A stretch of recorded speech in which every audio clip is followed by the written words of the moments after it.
Welcome, and thank you for joining us. Today, we begin the Book of Jubilees, a powerful ancient account of creation, covenant, generations, judgment, mercy, and the appointed times of God. This book takes us back to the beginning, to Adam and Eve, to Enoch, to Noah and the flood, to the division of nations, to Abraham, Isaac, and Jacob, and to the covenant path that shaped the people of God. Jubilees reminds us that history is not random. Time is measured. Generations are remembered. Covenants matter. Obedience matters. And the promises of God move forward with purpose. So as we begin, quiet your heart. Set aside the noise of the day. Listen with reverence. Listen with discernment. And let this ancient testimony draw your mind back to the beginning, back to the fathers, back to the appointed ways of God. Now, let us begin.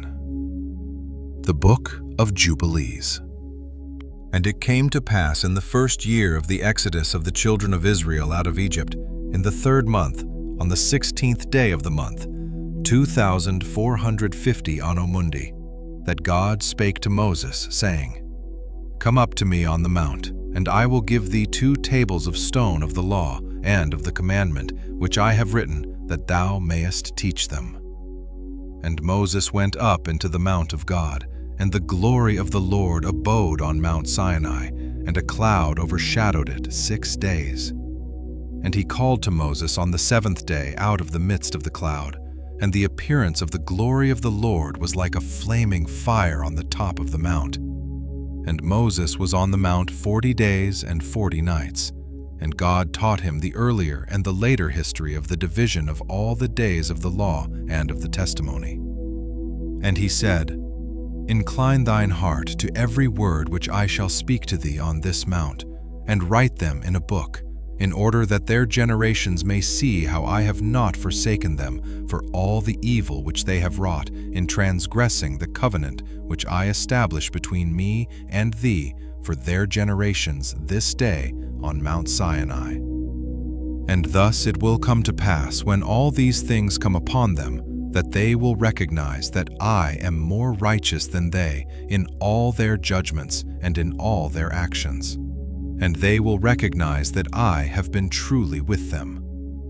And do thou write for thyself all these words which I declare unto thee this day, for I know their rebellion and their stiff neck, before I bring them into the land of which I swear to their fathers, to Abraham and to Isaac and to Jacob, saying, Unto your seed will I give a land flowing with milk and honey. And they will eat and be satisfied, and they will turn to strange gods, to gods which cannot deliver them from aught of their tribulation. And this witness shall be heard for a witness against them. For they will forget all my commandments, even all that I command them, and they will walk after the Gentiles, and after their uncleanness, and after their shame, and will serve their gods, and these will prove unto them an offense, and a tribulation, and an affliction, and a snare. And many will perish, and they will be taken captive, and will fall into the hands of the enemy, because they have forsaken my ordinances and my commandments, and the festivals of my covenant, and my Sabbaths, and my holy place, which I have hallowed for myself in their midst, and my tabernacle, and my sanctuary, which I have hallowed for myself in the midst of the land, that I should set my name upon it, and that it should dwell there. And they will make to themselves high places and groves and graven images, and they will worship each his own graven image, so as to go astray. And they will sacrifice their children to demons, and to all the works of the error of their hearts. And I will send witnesses unto them, that I may witness against them, but they will not hear, and will slay the witnesses also, and they will persecute those who seek the law, and they will abrogate and change everything so as to work evil before my eyes. And I will hide my face from them, and I will deliver them into the hand of the Gentiles for captivity, and for a prey, and for devouring. And I will remove them from the midst of the land, and I will scatter them amongst the Gentiles. And they will forget all my law, and all my commandments, and all my judgments, and will go astray as to new moons, and Sabbaths, and festivals, and jubilees, and ordinances. And after this they will turn to me from amongst the Gentiles with all their heart, and with all their soul, and with all their strength. And I will gather them from amongst all the Gentiles, and they will seek me, so that I shall be found of them when they seek me with all their heart and with all their soul. And I will disclose to them abounding peace with righteousness, and I will remove them the plant of uprightness, with all my heart and with all my soul. And they shall be for a blessing and not for a curse, and they shall be the head and not the tail. And I will build my sanctuary in their midst, and I will dwell with them, and I will be their God, and they shall be my people in truth and righteousness. And I will not forsake them, nor fail them, for I am the Lord their God. And Moses fell on his face and prayed and said, O Lord my God, do not forsake thy people and thy inheritance, so that they should wander in the error of their hearts, and do not deliver them into the hands of their enemies, the Gentiles, lest they should rule over them and cause them to sin against thee. Let thy mercy, O Lord, be lifted up upon thy people, and create in them an upright spirit. And let not the spirit of Beliar rule over them, to accuse them before thee, and to ensnare them from all the paths of righteousness, so that they may perish from before thy face. But they are thy people, and thy inheritance, which thou hast delivered with thy great power from the hands of the Egyptians.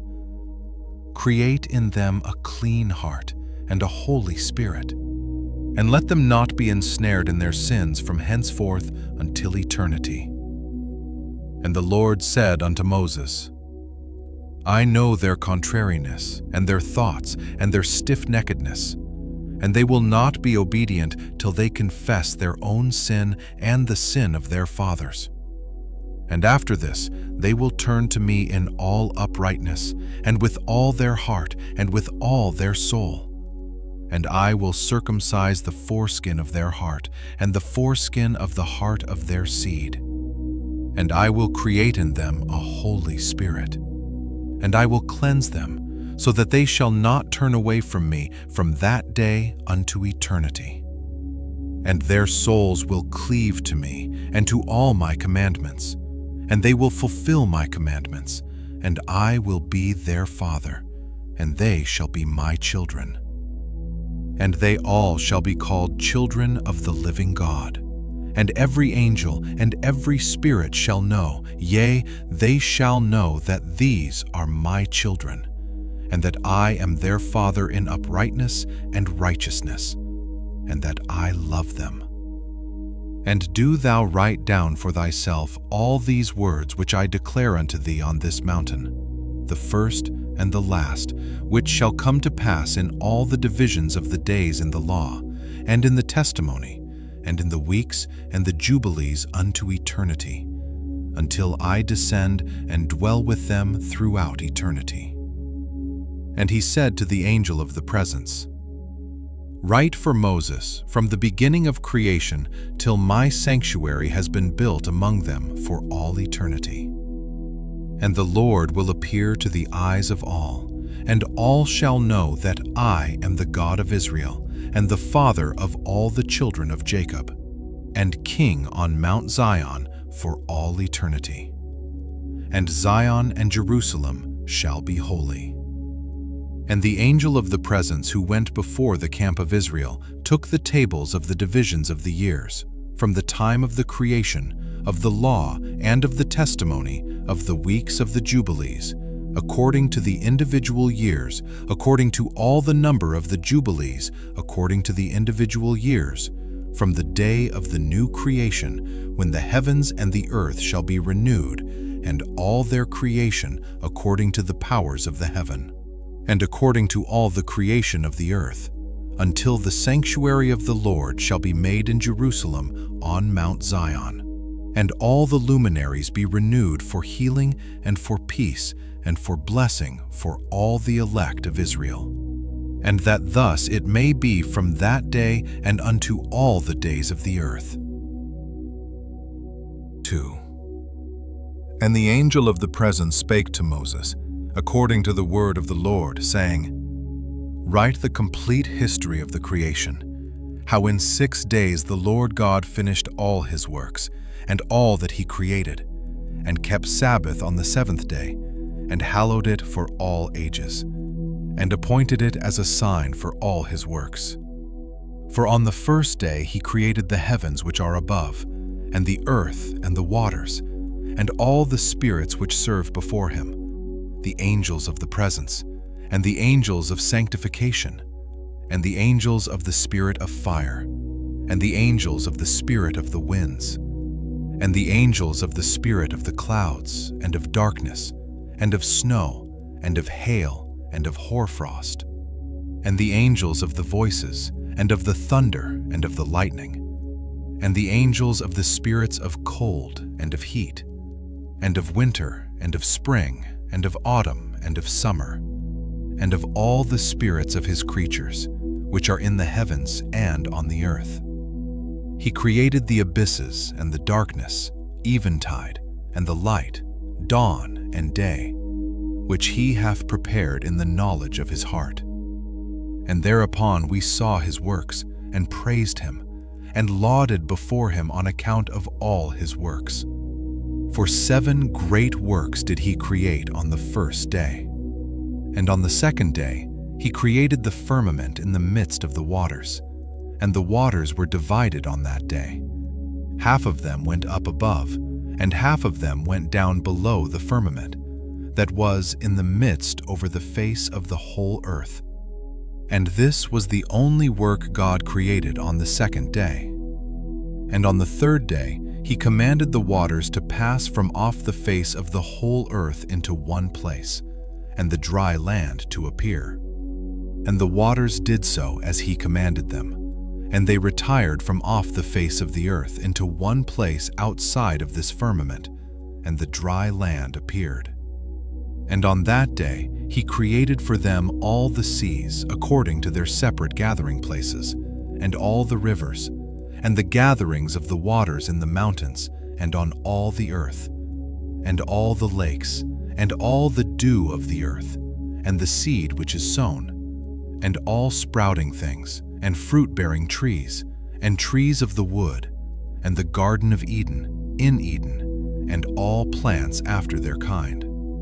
These 4 great works God created on the 3rd day.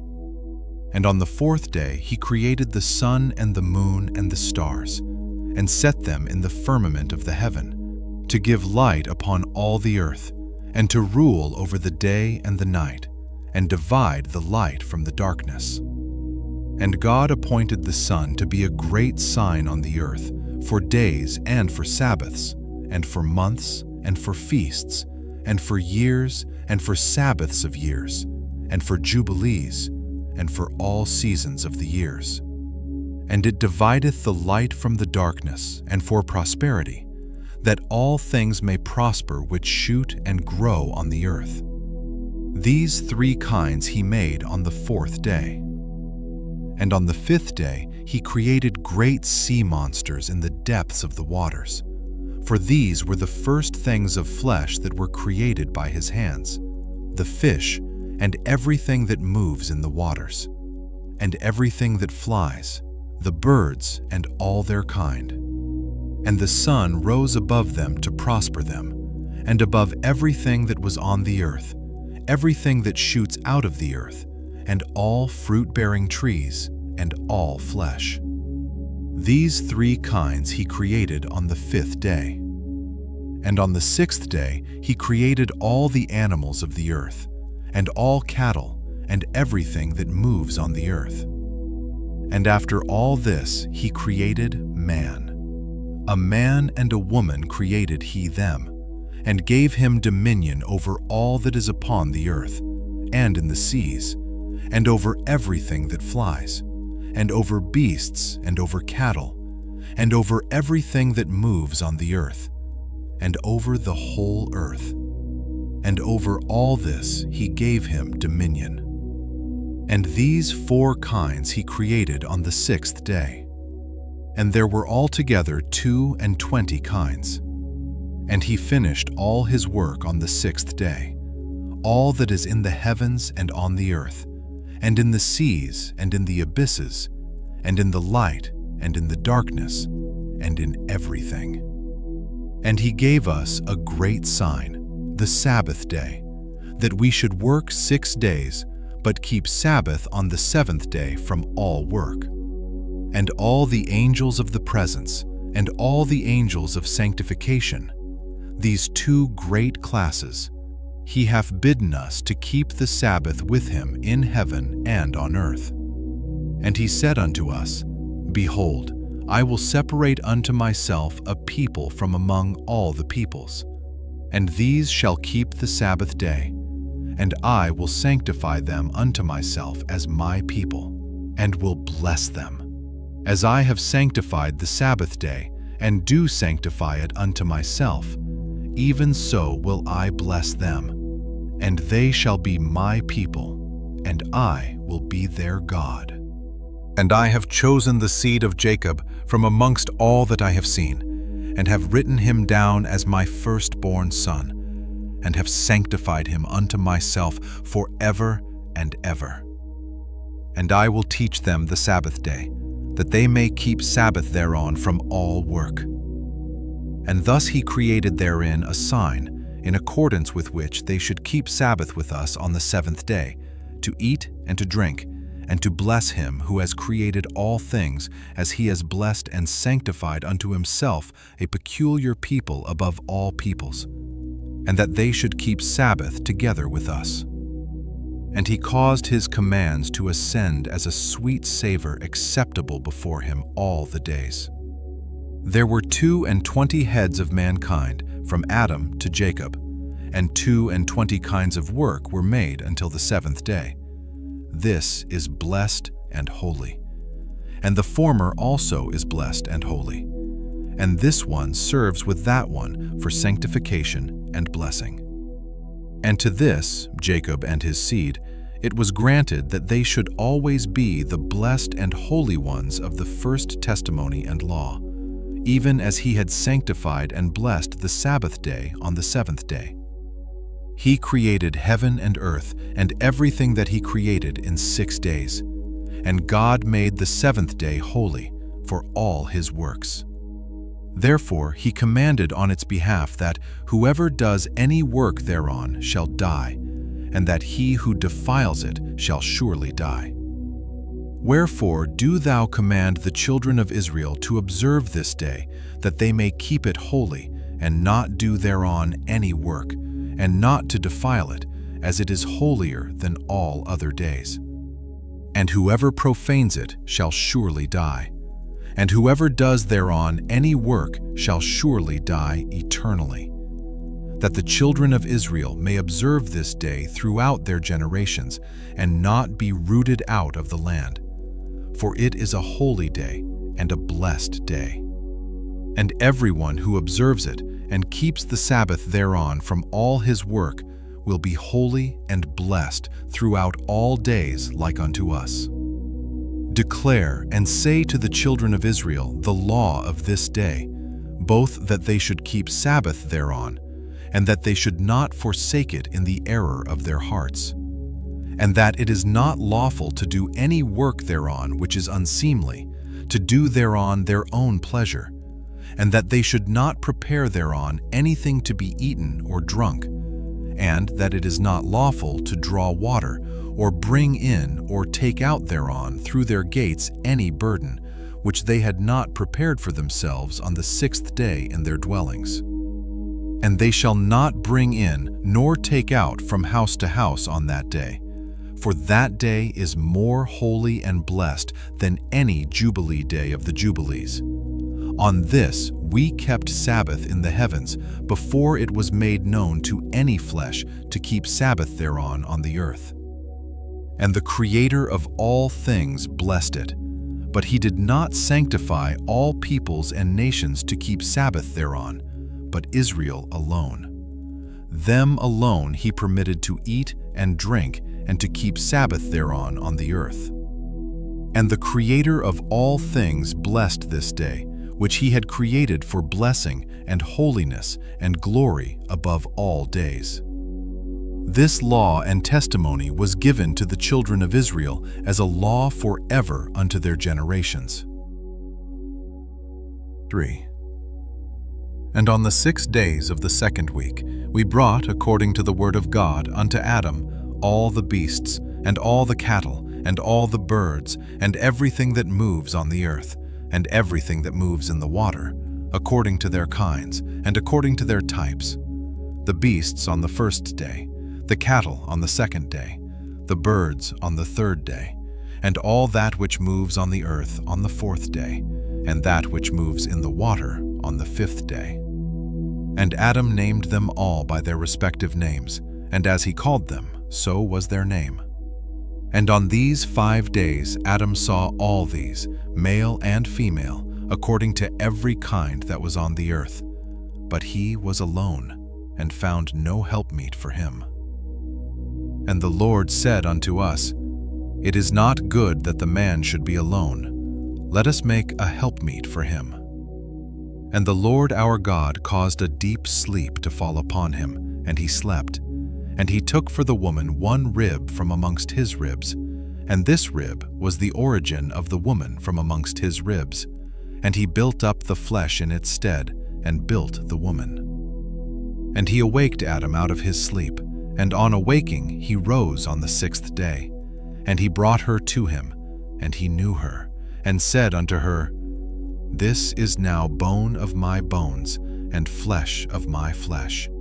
She shall be called my wife, because she was taken from her husband. Therefore shall man and wife be one, and therefore shall a man leave his father and his mother, and cleave unto his wife, and they shall be one flesh. In the 1st week was Adam created, and the rib his wife. In the 2nd week he showed her unto him, and for this reason the commandment was given to keep in their defilement, for a male 7 days, and for a female twice 7 days. And after Adam had completed 40 days in the land where he had been created, we brought him into the Garden of Eden to till and keep it. But his wife they brought in on the 80th day, and after this she entered into the Garden of Eden. And for this reason the commandment is written on the heavenly tablets in regard to her that gives birth. If she bears a male, she shall remain in her uncleanness 7 days, according to the 1st week of days. And 33 days shall she remain in the blood of her purifying.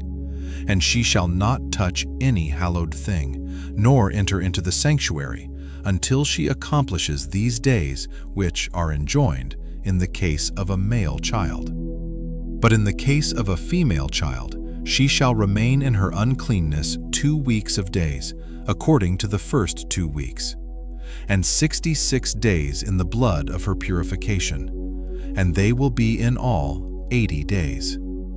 And when she had completed these 80 days, we brought her into the Garden of Eden, for it is holier than all the earth besides, and every tree that is planted in it is holy. Therefore there was ordained regarding her who bears a male or a female child the statute of those days that she should touch no hallowed thing, nor enter into the sanctuary until these days for the male or female child are accomplished. This is the law and testimony which was written down for Israel, in order that they should observe it all the days. And in the 1st week of the 1st Jubilee, 1 to 7 a.m., Adam and his wife were in the Garden of Eden for 7 years, tilling and keeping it. And we gave him work, and we instructed him to do everything that is suitable for tillage. And he tilled the garden, and was naked, and knew it not, and was not ashamed. And he protected the garden from the birds and beasts and cattle, and gathered its fruit, and eat, and put aside the residue for himself and for his wife, and put aside that which was being kept. And after the completion of the 7 years, which he had completed there, 7 years exactly, 8 a.m., and in the 2nd month, on the 17th day of the month, the serpent came and approached the woman. And the serpent said to the woman, Hath God commanded you, saying, Ye shall not eat of every tree of the garden? And she said to it, Of all the fruit of the trees of the garden God hath said unto us, Eat.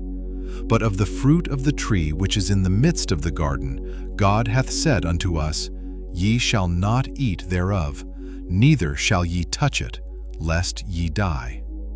And the serpent said unto the woman, Ye shall not surely die, for God doth know that on the day ye shall eat thereof, your eyes will be opened, and ye will be as gods, and ye will know good and evil. And the woman saw the tree that it was agreeable and pleasant to the eye, and that its fruit was good for food, and she took thereof, and eat. And when she had first covered her shame with fig leaves, she gave thereof to Adam, and he eat, and his eyes were opened, and he saw that he was naked. And he took fig leaves and sewed them together, and made an apron for himself, and covered his shame. And God cursed the serpent, and was wroth with it forever. Wroth with the woman, because she hearkened to the voice of the serpent, and did eat. And he said unto her, I will greatly multiply thy sorrow and thy pains. In sorrow thou shalt bring forth children, and thy return shall be unto thy husband, and he will rule over thee. And to Adam also he said, Because thou hast hearkened unto the voice of thy wife, and hast eaten of the tree of which I commanded thee that thou shouldst not eat thereof, cursed be the ground for thy sake. Thorns and thistles shall it bring forth to thee, and thou shalt eat thy bread in the sweat of thy face, till thou returnest to the earth from whence thou wast taken. For earth thou art, and unto earth shalt thou return. And he made for them coats of skin, and clothed them, and sent them forth from the Garden of Eden. And on that day on which Adam went forth from the garden, he offered as a sweet savor an offering, frankincense, galbanum, and stacked, and spices in the morning with the rising of the sun from the day when he covered his shame. And on that day was closed the mouth of all beasts, and of cattle, and of birds, and of whatever walks, and of whatever moves, so that they could no longer speak. For they had all spoken one with another with one lip and with one tongue. And he sent out of the Garden of Eden all flesh that was in the Garden of Eden, and all flesh was scattered according to its kinds, and according to its types unto the places which had been created for them. And to Adam alone did he give the wherewithal to cover his shame, of all the beasts and cattle. On this account it is prescribed on the heavenly tablets, as touching all those who know the judgment of the law, that they should cover their shame, and should not uncover themselves as the Gentiles uncover themselves. And on the new moon of the 4th month, Adam and his wife went forth from the Garden of Eden, and they dwelt in the land of Eldah, in the land of their creation. And Adam called the name of his wife Eve. And they had no son till the first Jubilee, 8 a.m., and after this he knew her. Now he tilled the land as he had been instructed in the Garden of Eden. 4. And in the 3rd week in the 2nd Jubilee, 64 to 70, a.m. she gave birth to Cain, and in the 4th, 71 to 77 a.m., she gave birth to Abel. And in the 5th, 78 to 84 a.m., she gave birth to her daughter Awan.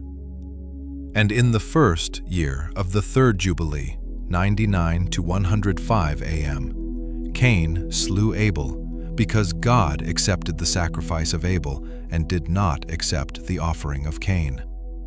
And he slew him in the field, and his blood cried from the ground to heaven, complaining because he had slain him.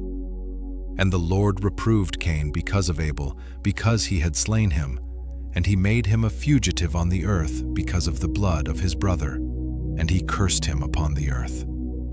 And on this account it is written on the heavenly tables, Cursed is he who smites his neighbor treacherously. And let all who have seen and heard say, So be it. And the man who has seen and not declared it, let him be accursed as the other.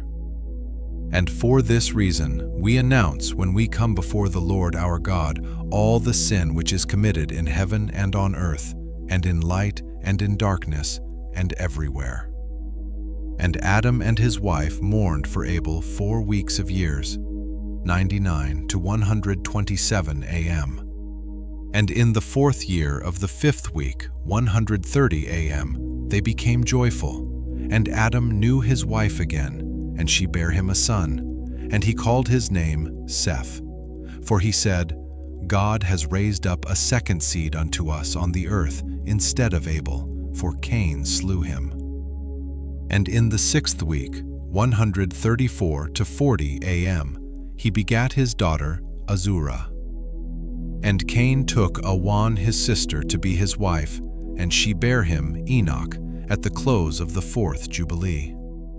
190 to 196 a.m.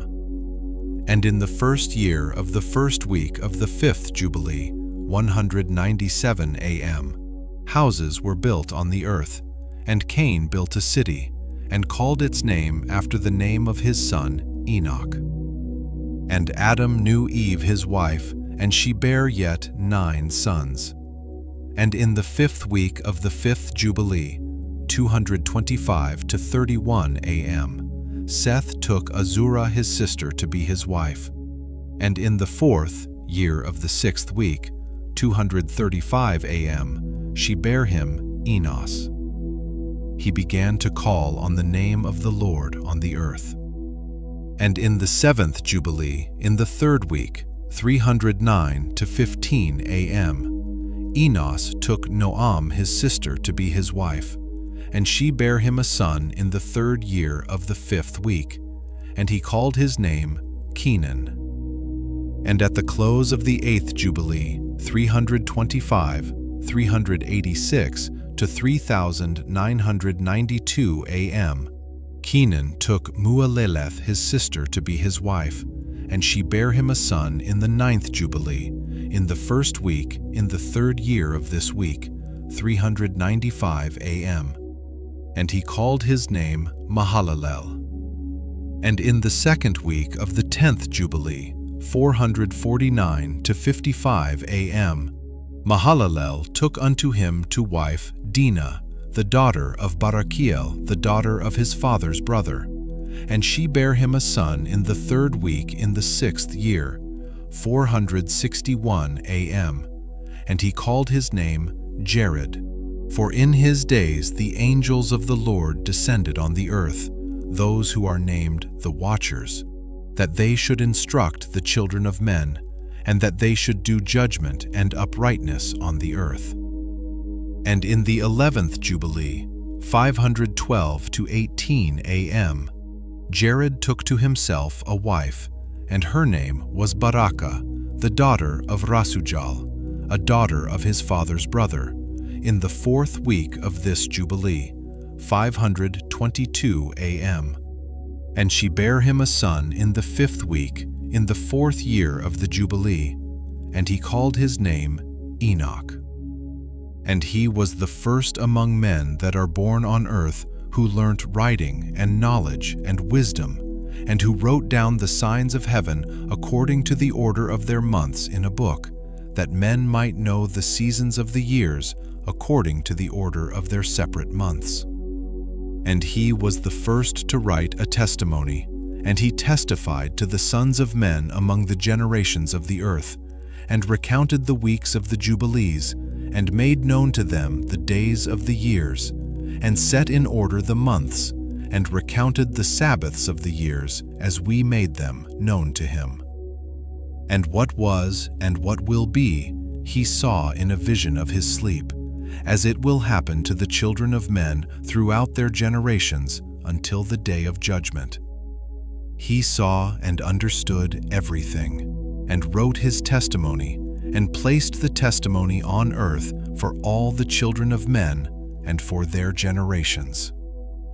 And in the 12th Jubilee, 582 to 88 in the 7th week thereof, he took to himself a wife, and her name was Edna, the daughter of Danel, the daughter of his father's brother. And in the 6th year in this week, 587 a.m., she bare him a son, and he called his name Methuselah. And he was moreover with the angels of God these 6 jubilees of years, and they showed him everything which is on earth and in the heavens, the rule of the sun, and he wrote down everything.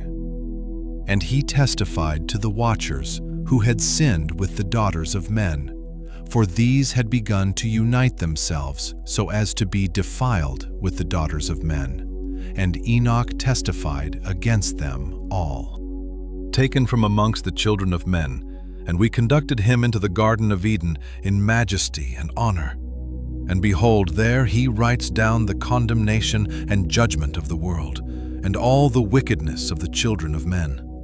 And on account of it, God brought the waters of the flood upon all the land of Eden. For there he was set as a sign, and that he should testify against all the children of men, that he should recount all the deeds of the generations until the day of condemnation. And he burnt the incense of the sanctuary, even sweet spices acceptable before the Lord on the mount. For the Lord has 4 places on the earth, the Garden of Eden, and the Mount of the East, and this mountain on which thou art this day, Mount Sinai, and Mount Zion, which will be sanctified in the new creation for a sanctification of the earth.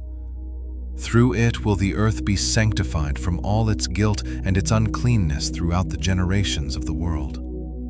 And in the 14th Jubilee, 652 a.m., Methuselah took unto himself a wife, Edna, the daughter of Azriel, the daughter of his father's brother, in the 3rd week, in the 1st year of this week, 7:01 to 7 a.m. And he begat a son, and called his name Lamech. And in the 15th Jubilee, in the 3rd week, Lamech took to himself a wife, and her name was Betanos, the daughter of Barachiel, the daughter of his father's brother. And in this week she bare him a son, and he called his name Noah, saying, This one will comfort me from my trouble and all my work, and for the ground which the Lord hath cursed. And at the close of the 19th Jubilee, in the 7th week, in the 6th year, 930 a.m. thereof, Adam died, and all his sons buried him in the land of his creation. And he was the first to be buried in the earth. And he lacked 70 years of 1,000 years, for 1,000 years are as one day in the testimony of the heavens. And therefore was it written concerning the tree of knowledge, On the day that ye eat thereof, ye shall die. For this reason he did not complete the years of this day, for he died during it. At the close of this Jubilee, Cain was killed after him in the same year, for his house fell upon him, and he died in the midst of his house, and he was killed by its stones. For with a stone he had killed Abel, and by a stone was he killed in righteous judgment. For this reason it was ordained on the heavenly tablets, With the instrument with which a man kills his neighbor, with the same shall he be killed. After the manner that he wounded him, in like manner shall they deal with him. And in the 25th 1205 a.m. Jubilee, Noah took to himself a wife, and her name was Emzara, the daughter of Rachael, the daughter of his father's brother. in the first year, in the 5th week, 12:07 a.m. And in the 3rd year thereof she bare him Shem. In the 5th year thereof, 12:09 a.m., she bare him Ham. And in the 1st year, in the 6th week, 12:12 a.m., she bare him Japheth. 5. And it came to pass, when the children of men began to multiply on the face of the earth, and daughters were born unto them, that the angels of God saw them on a certain year of this Jubilee, that they were beautiful to look upon. And they took themselves wives of all whom they chose, and they bare unto them sons, and they were giants. And lawlessness increased on the earth, and all flesh corrupted its way, alike men and cattle and beasts and birds, and everything that walks on the earth. All of them corrupted their ways and their orders, and they began to devour each other. And lawlessness increased on the earth, and every imagination of the thoughts of all men was thus evil continually. And God looked upon the earth, and behold, it was corrupt, and all flesh had corrupted its orders, and all that were upon the earth had wrought all manner of evil before his eyes. And he said that he would destroy man and all flesh upon the face of the earth which he had created. But Noah found grace before the eyes of the Lord. And against the angels whom he had sent upon the earth, he was exceedingly wroth. And he gave commandment to root them out of all their dominion. And he bade us to bind them in the depths of the earth. And behold, they are bound in the midst of them, and are kept separate. And against their sons went forth a command from before his face, that they should be smitten with the sword, and be removed from under heaven. And he said, My spirit shall not always abide on man, for they also are flesh, and their days shall be 120 years. And he sent his sword into their midst, that each should slay his neighbor. And they began to slay each other, till they all fell by the sword, and were destroyed from the earth. And their fathers were witnesses of their destruction. And after this they were bound in the depths of the earth forever, until the day of the great condemnation, when judgment is executed on all those who have corrupted their ways and their works before the Lord. And he destroyed all from their places, and there was not left one of them whom he judged not according to all their wickedness. And he made for all his works a new and righteous nature, so that they should not sin in their whole nature forever, but should be all righteous, each in his kind, alway. And the judgment of all is ordained and written on the heavenly tablets in righteousness, even the judgment of all who depart from the path which is ordained for them to walk in. And if they walk not therein, judgment is written down for every creature and for every kind. And there is nothing in heaven or on earth, or in light or in darkness, or in Sheol or in the depth, or in the place of darkness, which is not judged. And all their judgments are ordained and written and engraved. In regard to all he will judge, the great according to his greatness, and the small according to his smallness, and each according to his way. And he is not one who will regard the person of any, nor is he one who will receive gifts, if he says that he will execute judgment on each. If one gave everything that is on the earth, he will not regard the gifts or the person of any, nor accept anything at his hands, for he is a righteous judge. And of the children of Israel it has been written and ordained, if they turn to him in righteousness, he will forgive all their transgressions and pardon all their sins. It is written and ordained that he will show mercy to all who turn from all their guilt once each year. And as for all those who corrupted their ways and their thoughts before the flood, no man's person was accepted, save that of Noah alone. For his person was accepted in behalf of his sons, whom God saved from the waters of the flood on his account. For his heart was righteous in all his ways, according as it was commanded regarding him, and he had not departed from aught that was ordained for him. And the Lord said that he would destroy everything which was upon the earth, both men and cattle, and beasts and fowls of the air, and that which moveth on the earth. And he commanded Noah to make him an ark, that he might save himself from the waters of the flood. And Noah made the ark in all respects as he commanded him, in the 27th Jubilee of years, in the 5th week, in the 5th year, on the new moon of the 1st month, 1307 a.m. And he entered in the 6th year thereof, 1308 a.m., in the 2nd month, on the new moon of the 2nd month, till the 16th. And he entered, and all that we brought to him, into the ark, and the Lord closed it from without on the 17th evening. And the Lord opened 7 floodgates of heaven, and the mouths of the fountains of the great deep, 7 mouths in number. And the floodgates began to pour down water from the heaven 40 days and 40 nights. And the fountains of the deep also sent up waters, until the whole world was full of water. And the waters increased upon the earth. 15 cubits did the waters rise above all the high mountains. And the ark was lift up above the earth, and it moved upon the face of the waters. And the water prevailed on the face of the earth 5 months, 150 days. And the ark went and rested on the top of Lubar, one of the mountains of Ararat. And on the new moon, in the 4th month, the fountains of the great deep were closed, and the floodgates of heaven were restrained. And on the new moon of the 7th month, all the mouths of the abysses of the earth were opened, and the water began to descend into the deep below. And on the new moon of the 10th month, the tops of the mountains were seen. And on the new moon of the 1st month, the earth became visible. And the waters disappeared from above the earth in the 5th week in the 7th year, 1309 a.m. thereof.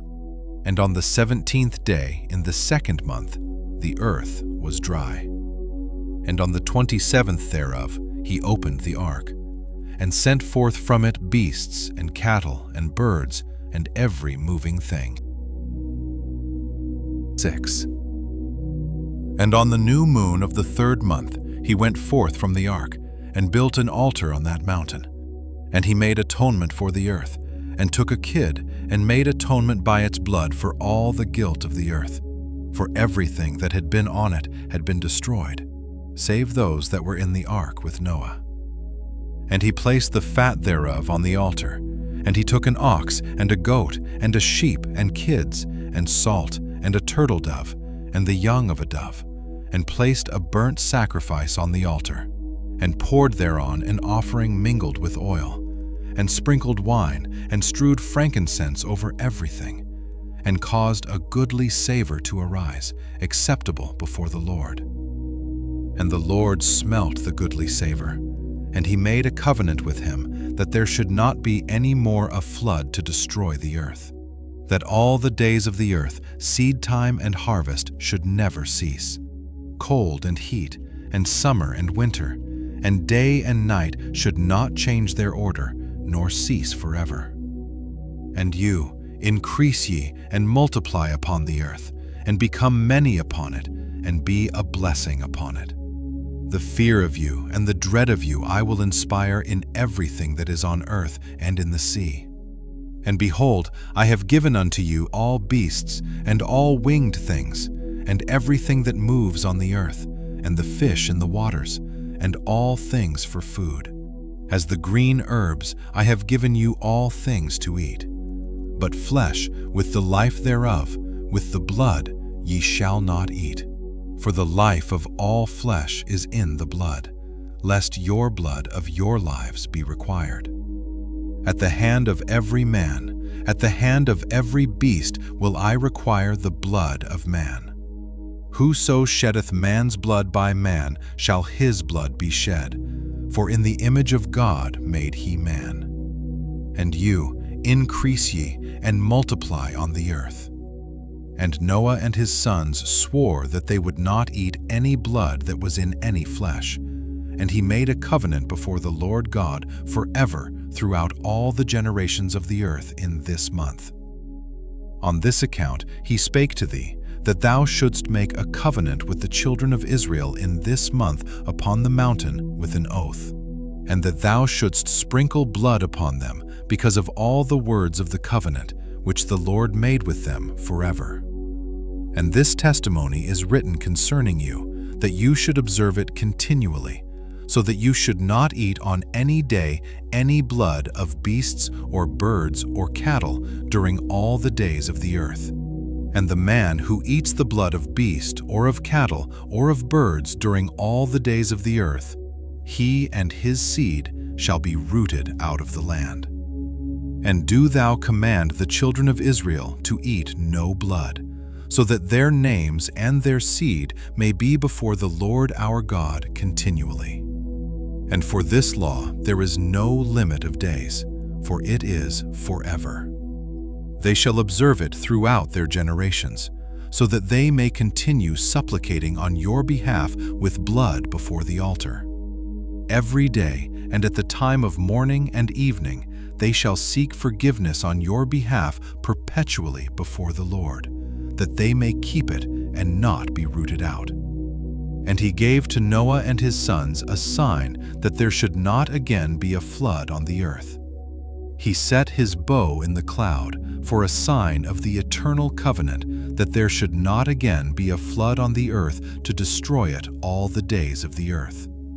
For this reason it is ordained and written on the heavenly tablets, that they should celebrate the Feast of Weeks in this month once a year, to renew the covenant every year. And this whole festival was celebrated in heaven from the day of creation till the days of Noah. 26 jubilees and 5 weeks of years, 1309 to 1659 AM. And Noah and his sons observed it for 7 jubilees and 1 week of years, till the day of Noah's death. And from the day of Noah's death his sons did away with it until the days of Abraham, and they eat blood. But Abraham observed it, and Isaac and Jacob and his children observed it up to thy days. And in thy days the children of Israel forgot it, until ye celebrated it anew on this mountain. And do thou command the children of Israel to observe this festival in all their generations for a commandment unto them. 1 day in the year, in this month, they shall celebrate the festival. For it is the Feast of Weeks and the Feast of First Fruits. This feast is twofold and of a double nature.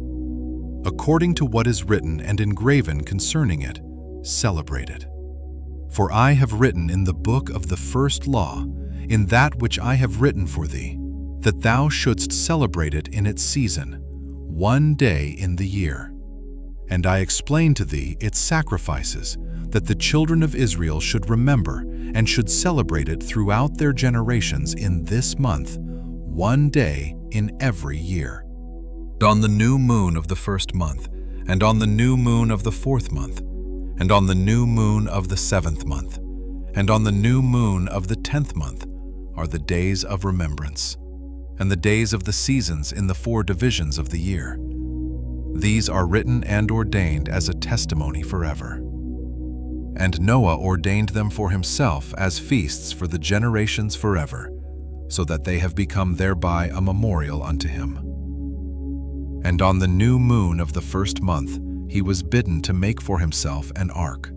And on that day the earth became dry, and he opened the ark and saw the earth. And on the new moon of the 4th month the mouths of the depths of the abyss beneath were closed. And on the new moon of the 7th month all the mouths of the abysses of the earth were opened, and the waters began to descend into them. And on the new moon of the 10th month the tops of the mountains were seen, and Noah was glad. And on this account he ordained them for himself as feasts for a memorial forever, and thus are they ordained. And they placed them on the heavenly tablets. Each had 13 weeks. From one to another passed their memorial, from the first to the second, and from the second to the third, and from the third to the fourth. And all the days of the commandment will be 52 weeks of days, and these will make the entire year complete. Thus it is engraven and ordained on the heavenly tablets. And there is no neglecting this commandment for a single year or from year to year. And command thou the children of Israel that they observe the years according to this reckoning, 364 days, and these will constitute a complete year. And they will not disturb its time from its days and from its feasts, for everything will fall out in them according to their testimony, and they will not leave out any day, nor disturb any feasts. But if they do neglect and do not observe them according to his commandment, then they will disturb all their seasons, and the years will be dislodged from this order, and they will disturb the seasons, and the years will be dislodged, and they will neglect their ordinances. And all the children of Israel will forget, and will not find the path of the years, and will forget the new moons and seasons and Sabbaths, and they will go wrong as to all the order of the years. For I know, and from henceforth will I declare it unto thee, and it is not of my own devising, for the book lies written before me, and on the heavenly tablets the division of days is ordained, lest they forget the feasts of the covenant, and walk according to the feasts of the Gentiles after their error and after their ignorance.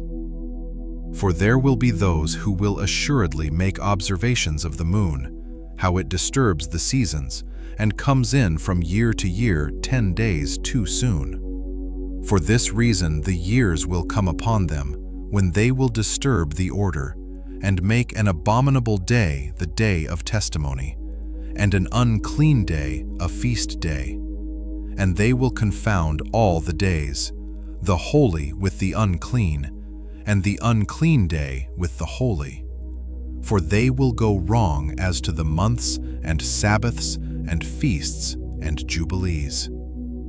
For this reason I command and testify to thee, that thou mayest testify to them. For after thy death thy children will disturb them, so that they will not make the year 364 days only. And for this reason they will go wrong as to the new moons and seasons and Sabbaths and festivals. And they will eat all kinds of blood with all kinds of flesh. 7. And in the 7th week, in the first year, 1317 AM thereof, in this Jubilee, Noah planted vines on the mountain on which the ark had rested, named Lubar, one of the Ararat mountains, and they produced fruit in the 4th year, 1320 AM. And he guarded their fruit, and gathered it in this year in the 7th month. And he made wine therefrom, and put it into a vessel, and kept it until the 5th year, 1321 AM, until the 1st day on the new moon of the 1st month. And he celebrated with joy the day of this feast, and he made a burnt sacrifice unto the Lord, 1 young ox and 1 ram, and 7 sheep, each a year old, and a kid of the goats, that he might make atonement thereby for himself and his sons. And he prepared the kid first, and placed some of its blood on the flesh that was on the altar which he had made, and all the fat he laid on the altar where he made the burnt sacrifice, and the ox and the ram and the sheep, and he laid all their flesh upon the altar.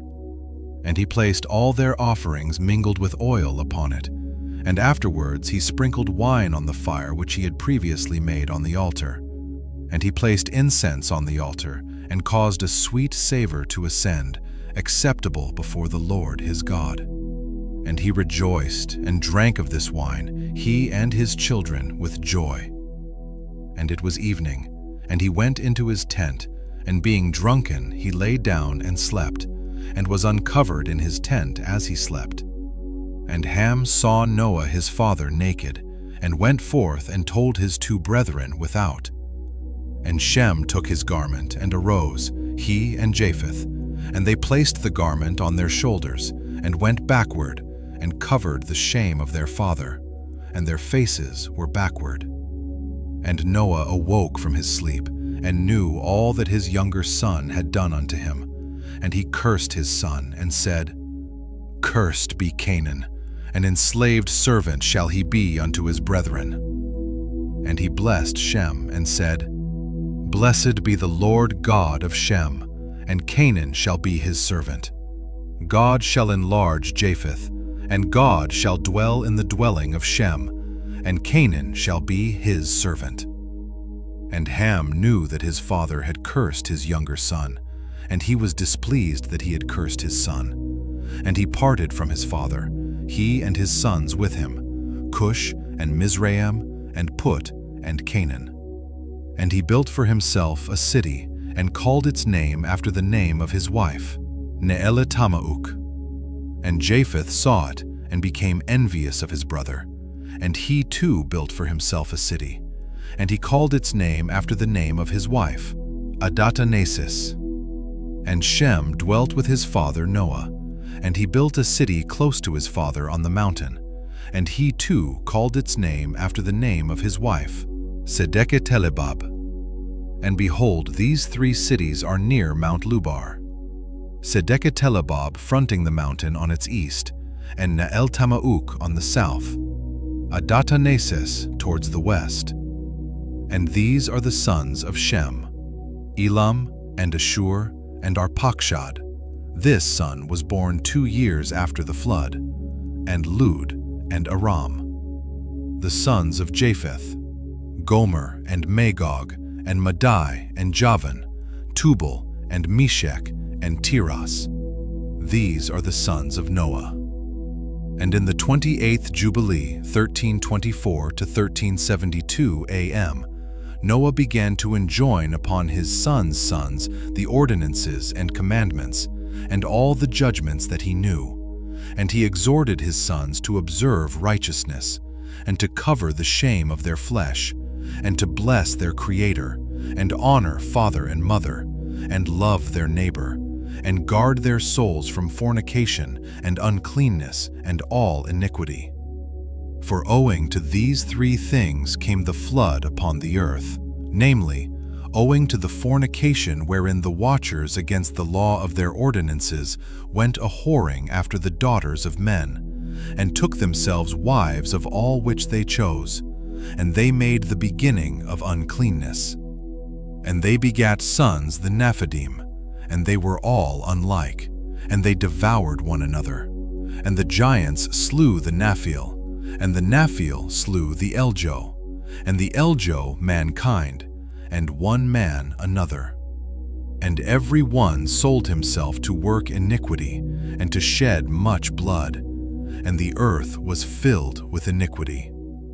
And after this they sinned against the beasts and birds, and all that moves and walks on the earth. And much blood was shed on the earth. And every imagination and desire of men imagined vanity and evil continually. And the Lord destroyed everything from off the face of the earth, because of the wickedness of their deeds, and because of the blood which they had shed in the midst of the earth, he destroyed everything. And we were left, I and you, my sons, and everything that entered with us into the ark. And behold, I see your works before me, that ye do not walk in righteousness. For in the path of destruction ye have begun to walk, and ye are parting one from another, and are envious one of another. And so it comes, that ye are not in harmony, my sons, each with his brother. I see, and behold, the demons have begun their seductions against you, and against your children. And now I fear on your behalf, that after my death ye will shed the blood of men upon the earth. and that ye too will be destroyed from the face of the earth. For whoso sheddeth man's blood, and whoso eateth the blood of any flesh, shall all be destroyed from the earth. And there shall not be left any man that eateth blood, or that sheddeth the blood of man on the earth, nor shall there be left to him any seed or descendants living under heaven. For into Sheol shall they go, and into the place of condemnation shall they descend, and into the darkness of the deep shall they all be removed by a violent death. There shall be no blood seen upon you. Of all the blood there shall be all the days in which ye have killed any beasts or cattle or whatever flies upon the earth. And work ye a good work to your souls by covering that which has been shed on the face of the earth. And ye shall not be like him who eats with blood, but guard yourselves that none may eat blood before you. Cover the blood. For thus have I been commanded to testify to you and your children, together with all flesh. And suffer not the soul to be eaten with the flesh, that your blood, which is your life, may not be required at the hand of any flesh that sheds it on the earth. For the earth will not be clean from the blood which has been shed upon it. For only through the blood of him that shed it will the earth be purified throughout all its generations. And now, my children, hearken. Work judgment and righteousness, that ye may be planted in righteousness over the face of the whole earth, and your glory lifted up before my God, who saved me from the waters of the flood. And behold, ye will go and build for yourselves cities, and plant in them all the plants that are upon the earth, and moreover all fruit-bearing trees. For 3 years the fruit of everything that is eaten will not be gathered, and in the 4th year its fruit will be accounted holy, and they will offer the firstfruits, acceptable before the Most High God, who created heaven and earth and all things. Let them offer in abundance the first of the wine and oil as firstfruits on the altar of the Lord, who receives it. And what is left, let the servants of the house of the Lord eat before the altar which receives it. And in the 5th year make ye the release, so that ye release it in righteousness and uprightness, and ye shall be righteous, and all that you plant shall prosper. For thus did Enoch, the father of your father, command Methuselah his son, and Methuselah his son Lamech. And Lamech commanded me all the things which his fathers commanded him. And I also will give you commandment, my sons, as Enoch commanded his son in the first Jubilees. Whilst still living, the 7th in his generation, he commanded and testified to his son and to his son's sons until the day of his death. 8. In the 29th Jubilee, in the first week, 1373 a.m. in the beginning thereof, Arpachshad took to himself a wife, and her name was Rasuijah, the daughter of Susan, the daughter of Elam. And she bare him a son in the 3rd year in this week, 1375 a.m. And he called his name Cainam. And the son grew, and his father taught him writing, and he went to seek for himself a place where he might seize for himself a city. And he found a writing which former generations had carved on the rock, and he read what was thereon, and he transcribed it and sinned owing to it. For it contained the teaching of the watchers, in accordance with which they used to observe the omens of the sun and moon and stars in all the signs of heaven. And he wrote it down and said nothing regarding it, for he was afraid to speak to Noah about it, lest he should be angry with him on account of it. And in the 30th Jubilee, 1429 a.m. in the 2nd week, in the 1st year thereof, he took to himself a wife, and her name was Melchah, the daughter of Madai, the son of Japheth. And in the 4th year, 1432 a.m., he begat a son, and called his name Shelah. For he said, Truly, I have been sent." And in the 4th year he was born, and Shelah grew up and took to himself a wife, and her name was Muach, the daughter of Kesed, his father's brother. In the 31st Jubilee, in the 5th week, in the 1st year, 1499 AM thereof. And she bare him a son in the 5th year, 1503 AM thereof, and he called his name Eber. And he took unto himself a wife, and her name was Azurad, the daughter of Nebrod, in the 32nd Jubilee, in the 7th week, in the 3rd year thereof, 1564 AM. And in the 6th year, 1567 AM thereof, she bare him a son, and he called his name Peleg. For in the days when he was born, the children of Noah began to divide the earth amongst themselves. For this reason he called his name Peleg. And they divided it secretly amongst themselves, and told it to Noah. And it came to pass in the beginning of the 33rd Jubilee, 1569 AM, that they divided the earth into 3 parts, for Shem and Ham and Japheth, according to the inheritance of each. In the 1st year, in the 1st week, when one of us who had been sent was with them. And he called his sons, and they drew nigh to him, they and their children, and he divided the earth into the lots, which his 3 sons were to take in possession. And they reached forth their hands, and took the writing out of the bosom of Noah their father. And there came forth on the writing as Shem's lot, the middle of the earth which he should take as an inheritance for himself and for his sons for the generations of eternity, from the middle of the mountain range of Rapha, from the mouth of the water from the river Tina. And his portion goes towards the west through the midst of this river, and it extends till it reaches the water of the abysses, out of which this river goes forth, and pours its waters into the sea Miat, and this river flows into the great sea. And all that is towards the north is Japheth's, and all that is towards the south belongs to Shem, and it extends till it reaches Coraso.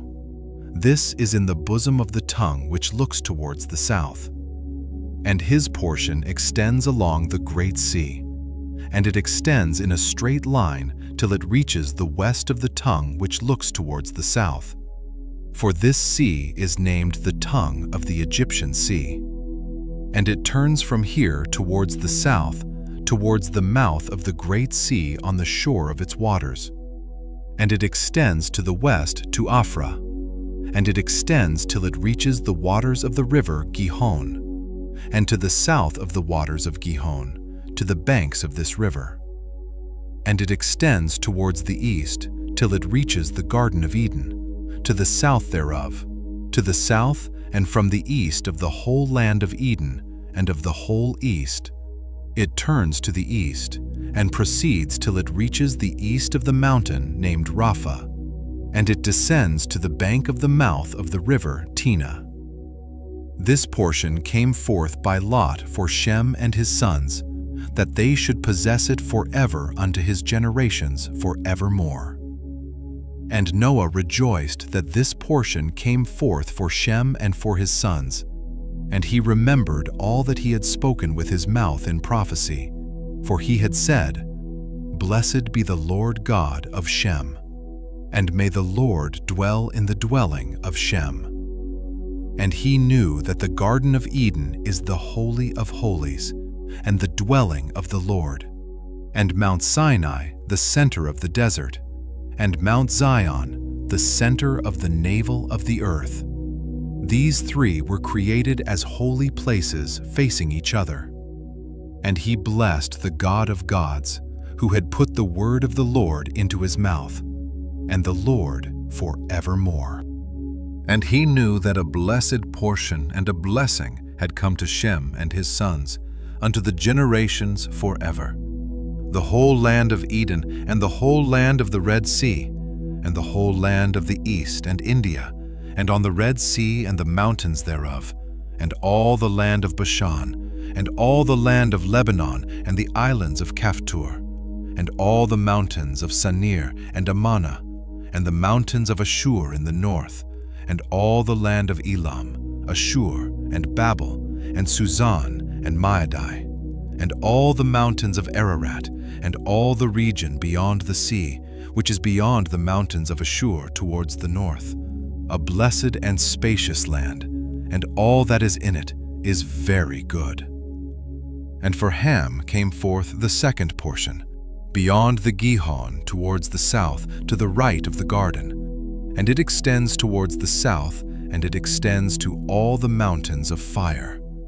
And it extends towards the west to the sea of Atel, and it extends towards the west till it reaches the sea of Mauk, that sea into which everything which is not destroyed descends.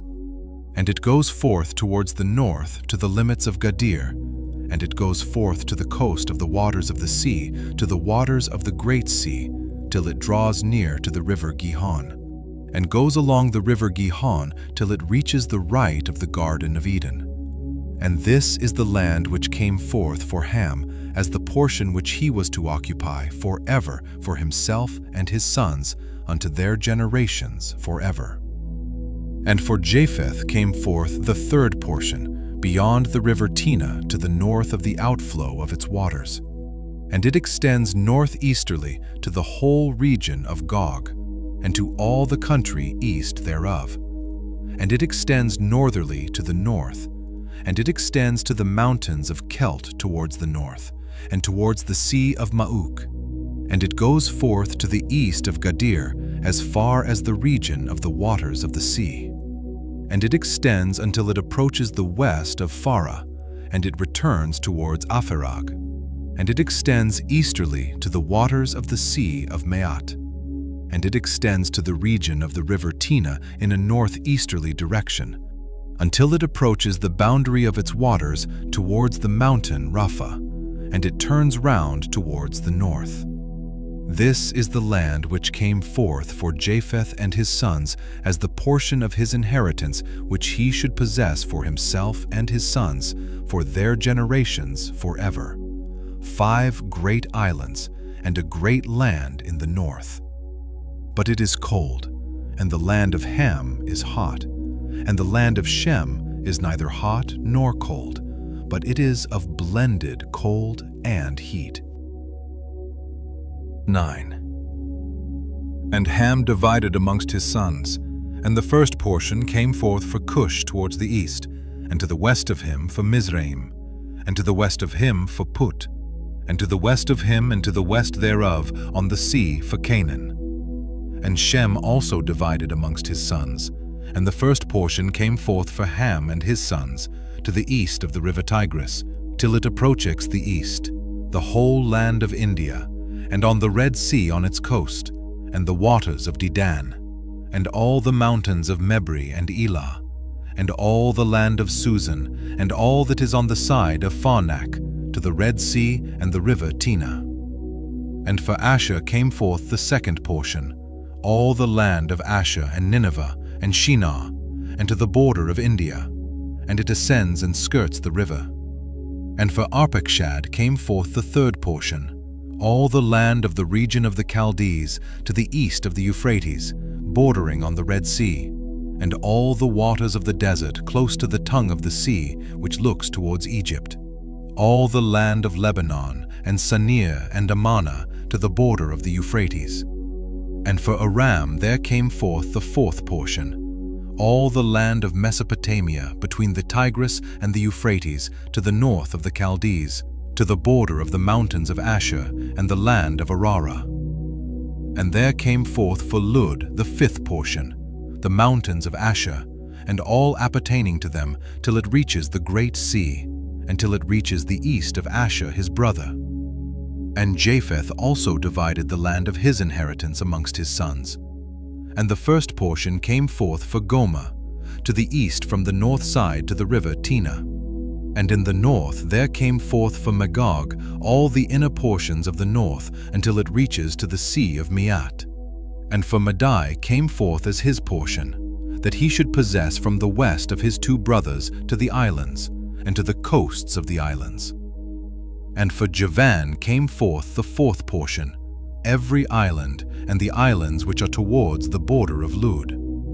And for Tubal there came forth the fifth portion, in the midst of the tongue which approaches towards the border of the portion of Lud, to the second tongue, to the region beyond the second tongue, unto the third tongue. And for Meshech came forth the sixth portion, all the region beyond the third tongue, till it approaches the east of Gadir. And for Tiras there came forth the seventh portion, 4 great islands in the midst of the sea, which reached to the portion of Ham. And the islands of Kamaturi came out by lot for the sons of Arpachshad as his inheritance. And thus the sons of Noah divided unto their sons in the presence of Noah their father. And he bound them all by an oath, imprecating a curse on every one that sought to seize the portion which had not fallen to him by his lot. And they all said, So be it, for themselves and their sons forever throughout their generations till the day of judgment, on which the Lord God shall judge them with a sword and with fire for all the unclean wickedness of their errors, wherewith they have filled the earth with transgression and uncleanness and fornication and sin. 10. And in the 3rd week of this Jubilee, the unclean demons began to lead astray the children of the sons of Noah, and to make to err and destroy them. And the sons of Noah came to Noah their father, and they told him concerning the demons which were leading astray and blinding and slaying his sons' sons. And he prayed before the Lord his God, and said, God of the spirits of all flesh, who hast shown mercy unto me, and hast saved me and my sons from the waters of the flood, and hast not caused me to perish as thou didst the sons of perdition. For thy grace has been great towards me, and great has been thy mercy to my soul. Let thy grace be lift up upon my sons, and let not wicked spirits rule over them, lest they should destroy them from the earth. But do thou bless me and my sons, that we may increase and multiply and replenish the earth. And thou knowest how thy watchers, the fathers of these spirits, acted in my day. And as for these spirits which are living, imprison them, and hold them fast in the place of condemnation. And let them not bring destruction on the sons of thy servant my God. For these are malignant, and created in order to destroy. And let them not rule over the spirits of the living, for thou alone canst exercise dominion over them. And let them not have power over the sons of the righteous from henceforth and forevermore. And the Lord our God bade us to bind all.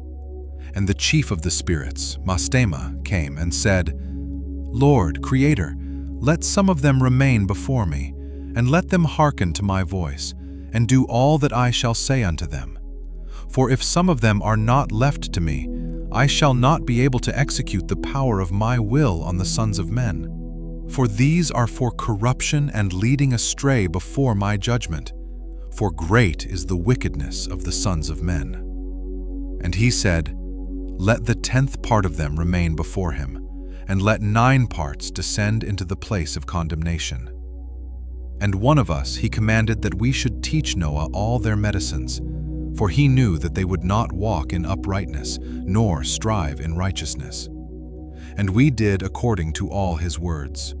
All the malignant evil ones we bound in the place of condemnation, and a 10th part of them we left, that they might be subject before Satan on the earth. And we explained to Noah all the medicines of their diseases, together with their seductions, how he might heal them with herbs of the earth. And Noah wrote down all things in a book, as we instructed him concerning every kind of medicine. Thus the evil spirits were precluded from hurting the sons of Noah. And he gave all that he had written to Shem, his eldest son, for he loved him exceedingly above all his sons. And Noah slept with his fathers, and was buried on Mount Lubar in the land of Ararat. 950 years he completed in his life, 19 jubilees and 2 weeks and 5 years. 1659 a.m. And in his life on earth he excelled the children of men, save Enoch, because of the righteousness wherein he was perfect. For Enoch's office was ordained for a testimony to the generations of the world, so that he should recount all the deeds of generation unto generation, till the day of judgment. And in the 33rd Jubilee, in the first year in the 2nd week, Peleg took to himself a wife, whose name was Lomna, the daughter of Sinnaar. And she bare him a son in the 4th year of this week, and he called his name Reu. For he said, Behold, the children of men have become evil through the wicked purpose of building for themselves a city and a tower in the land of Shinar. For they departed from the land of Ararat eastward to Shinar. For in his days they built the city and the tower, saying, Go to, let us ascend thereby into heaven. And they began to build, and in the 4th week they made brick with fire. And the bricks served them for stone, and the clay with which they cemented them together was asphalt which comes out of the sea, and out of the fountains of water in the land of Shinar. And they built it. 43 years, 1645 to 1688 a.m. were they building it. Its breadth was 203 bricks, and the height of a brick was the third of one. Its height amounted to 5,433 cubits and 2 palms, and the extent of one wall was 13 stades, and of the other 30 stades. And the Lord our God said unto us, Behold, they are one people, and this they begin to do, and now nothing will be withholden from them. Go to, let us go down and confound their language, that they may not understand one another's speech, and they may be dispersed into cities and nations, and one purpose will no longer abide with them till the day of judgment. And the Lord descended, and we descended with him to see the city and the tower which the children of men had built. Confounded their language, and they no longer understood one another's speech, and they ceased then to build the city and the tower. For this reason the whole land of Shinar is called Babel, because the Lord did there confound all the language of the children of men, and from thence they were dispersed into their cities, each according to his language and his nation.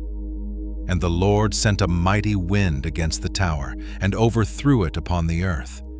And behold, it was between Asshur and Babylon in the land of Shinar, and they called its name Overthrow. In the 4th week, in the 1st year, 1688 a.m., in the beginning thereof, in the 34th Jubilee, were they dispersed from the land of Shinar. And Ham and his sons went into the land which he was to occupy, which he acquired as his portion in the land of the south. And Canaan saw the land of Lebanon to the river of Egypt, that it was very good. And he went not into the land of his inheritance to the west, that is, to the sea. And he dwelt in the land of Lebanon, eastward and westward from the border of Jordan and from the border of the sea. And Ham his father, and Cush and Mizraim his brothers, said unto him, Thou hast settled in a land which is not thine, and which did not fall to us by lot. Do not do so. For if thou dost do so, thou and thy sons will fall in the land, and be accursed through sedition. For by sedition ye have settled, and by sedition will thy children fall, and thou shalt be rooted out forever. Dwell not in the dwelling of Shem, for to Shem and to his sons did it come by their lot. Cursed art thou, and cursed shalt thou be beyond all the sons of Noah, by the curse by which we bound ourselves by an oath in the presence of the holy judge, and in the presence of Noah our father. But he did not hearken unto them, and dwelt in the land of Lebanon from Hamath to the entering of Egypt, he and his sons until this day. And for this reason that land is named Canaan. And Japheth and his sons went towards the sea, and dwelt in the land of their portion. And Madai saw the land of the sea, and it did not please him. And he begged a portion from Ham and Asher and Arpachshad his wife's brother, and he dwelt in the land of Media, near to his wife's brother until this day. And he called his dwelling place and the dwelling place of his sons Media, after the name of their father Madai. 11. And in the 35th Jubilee, in the 3rd week, in the 1st year 1681 AM thereof, Reu took to himself a wife, and her name was Orah, the daughter of Ur, the son of Kesed. And she bare him a son, and he called his name Sero, in the 7th year of this week, in this Jubilee, 1687 AM. And the sons of Noah began to war on each other, to take captive and to slay each other, and to shed the blood of men on the earth, and to eat blood, and to build strong cities and walls and towers, and individuals began to exalt themselves above the nation, and to found the beginnings of kingdoms, and to go to war people against people, and nation against nation, and city against city, and all began to do evil, and to acquire arms, and to teach their sons war. And they began to capture cities, and to sell male and female slaves. And Ur, the son of Kesed, built the city of Arah of the Chaldees, and called its name after his own name and the name of his father. And they made for themselves molten images, and they worshipped each the idol, the molten image which they had made for themselves. And they began to make graven images and unclean simulacra, and malignant spirits assisted and seduced them into committing transgression and uncleanness. And the prince Mastemah exerted himself to do all this, and he sent forth other spirits, those which were put under his hand, to do all manner of wrong and sin, and all manner of transgression, to corrupt and destroy, and to shed blood upon the earth. For this reason he called the name of Sero Serug, for everyone turned to do all manner of sin and transgression. And he grew up and dwelt in Ur of the Chaldees, near to the father of his wife's mother. And he worshipped idols, and he took to himself a wife in the 36th Jubilee, in the 5th week, in the 1st year thereof, 1744 AM. And her name was Melka, the daughter of Kaber, the daughter of his father's brother.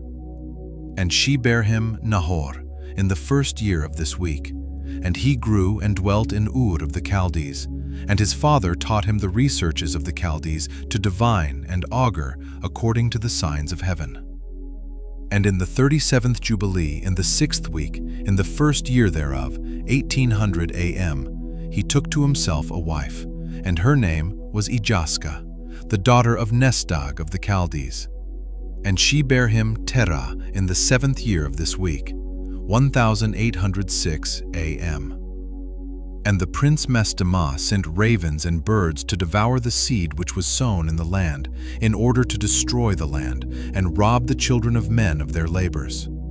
Before they could plow in the seed, the ravens picked it from the surface of the ground. And for this reason he called his name Terah, because the ravens and the birds reduced them to destitution and devoured their seed. And the years began to be barren, owing to the birds, and they devoured all the fruit of the trees from the trees. It was only with great effort that they could save a little of all the fruit of the earth in their days. And in this 39th Jubilee, in the 2nd week, in the 1st year, 1870 AM, Terah took to himself a wife, and her name was Edna, the daughter of Abram, the daughter of his father's sister. And in the 7th year of this week, 1876 AM, she bare him a son, and he called his name Abram, by the name of the father of his mother, for he had died before his daughter had conceived a son. And the child began to understand the errors of the earth, that all went astray after graven images and after uncleanness.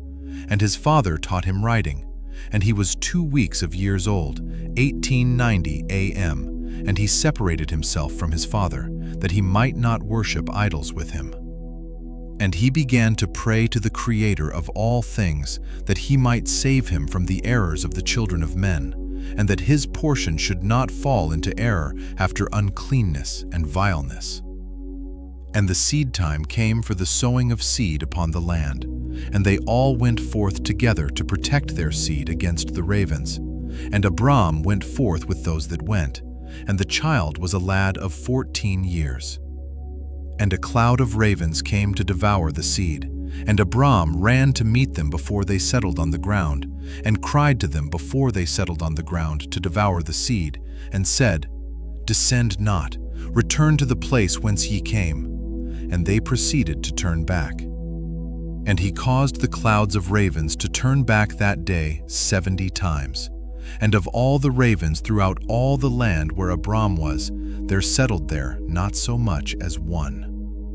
And all who were with him throughout all the land saw him cry out, and all the ravens turned back, and his name became great in all the land of the Chaldees. And there came to him this year all those that wished to sow, and he went with them until the time of sowing ceased. And they sowed their land, and that year they brought enough grain home and eat, and were satisfied. The first year of the 5th week, 1891 A.M., Abram taught those who made implements for oxen, the artificers in wood. And they made a vessel above the ground, facing the frame of the plow, in order to put the seed thereon. And the seed fell down therefrom upon the share of the plow, and was hidden in the earth. And they no longer feared the ravens. And after this manner they made vessels above the ground on all the frames of the plows, and they sowed and tilled all the land, according as Abram commanded them, and they no longer feared the birds. 12. And it came to pass in the 6th week, in the 7th year thereof, 1904 A.M., that Abram said to Terah his father, saying, "Father!" And he said, "Behold, here am I, my son." And he said, "What help and profit have we from those idols which thou dost worship, and before which thou dost bow thyself? For there is no spirit in them, for they are dumb forms, and a misleading of the heart. Worship them not.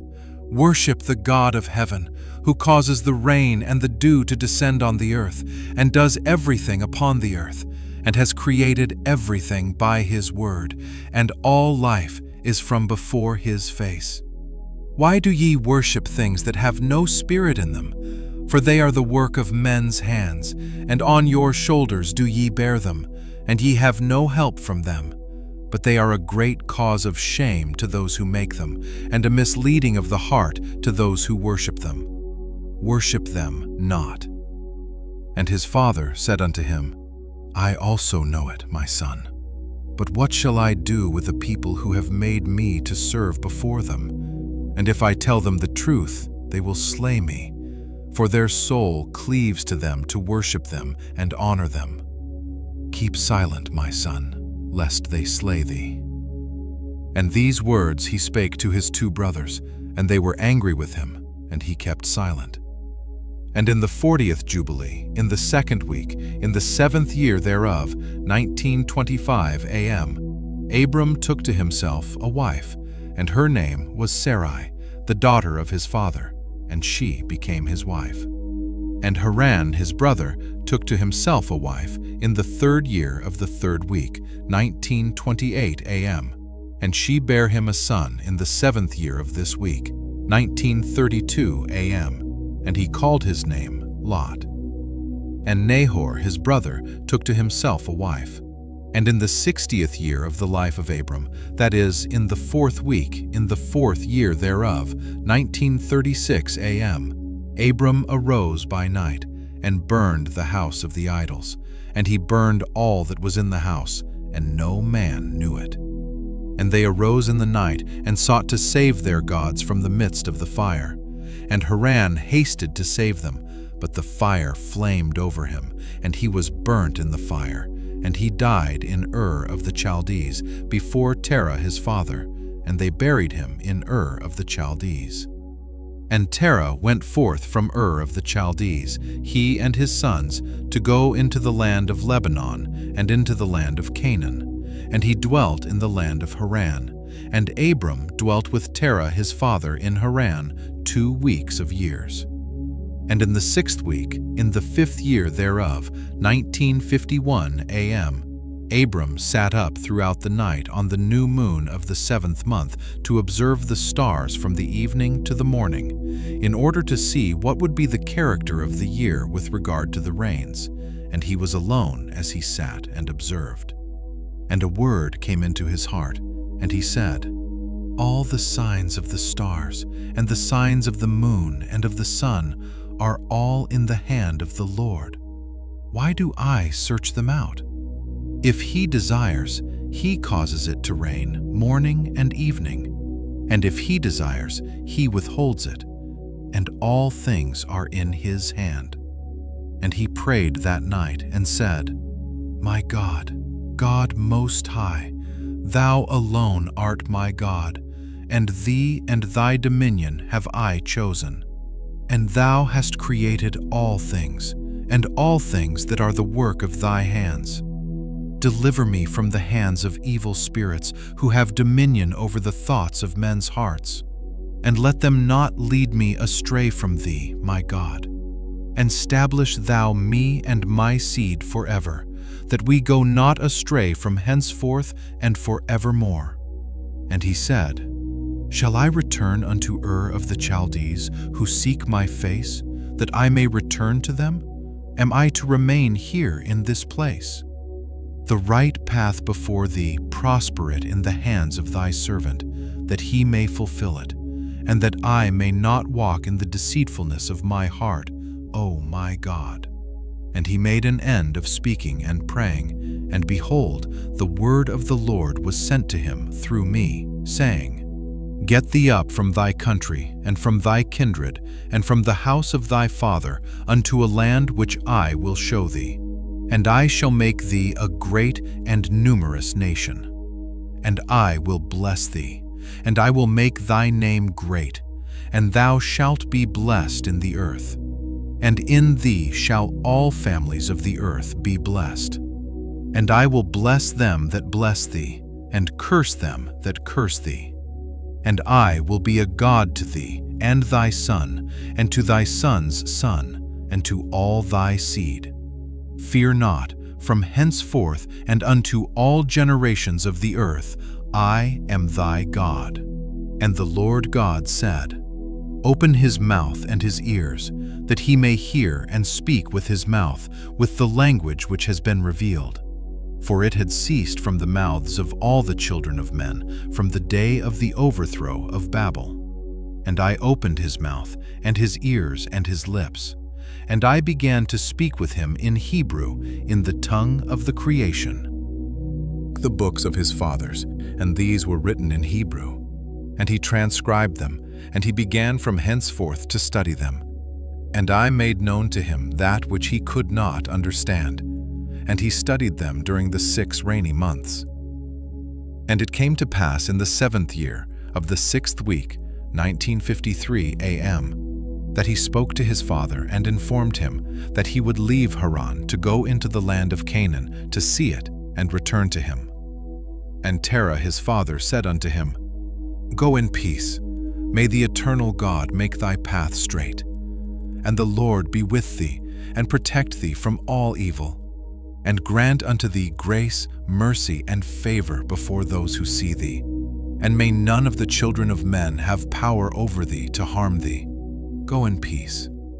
And if thou seest a land pleasant to thy eyes to dwell in, then arise and take me to thee, and take Lot with thee, the son of Haran thy brother, as thine own son. The Lord be with thee. And Nahor thy brother leave with me till thou returnest in peace, and we go with thee all together." 13.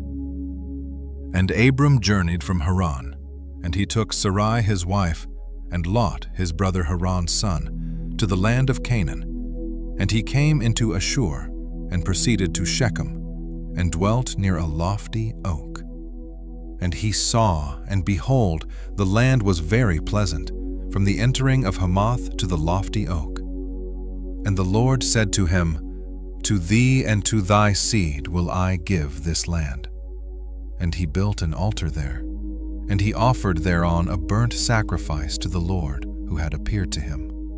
And he removed from thence unto the mountain, Bethel on the west, and Ai on the east, and pitched his tent there. And he saw, and behold, the land was very wide and good, and everything grew thereon, vines and figs and pomegranates, oaks and ilexes, and terebinths and oil trees, and cedars and cypresses and date trees, and all trees of the field, and there was water on the mountains. And he blessed the Lord, who had led him out of Ur of the Chaldees, and had brought him to this land.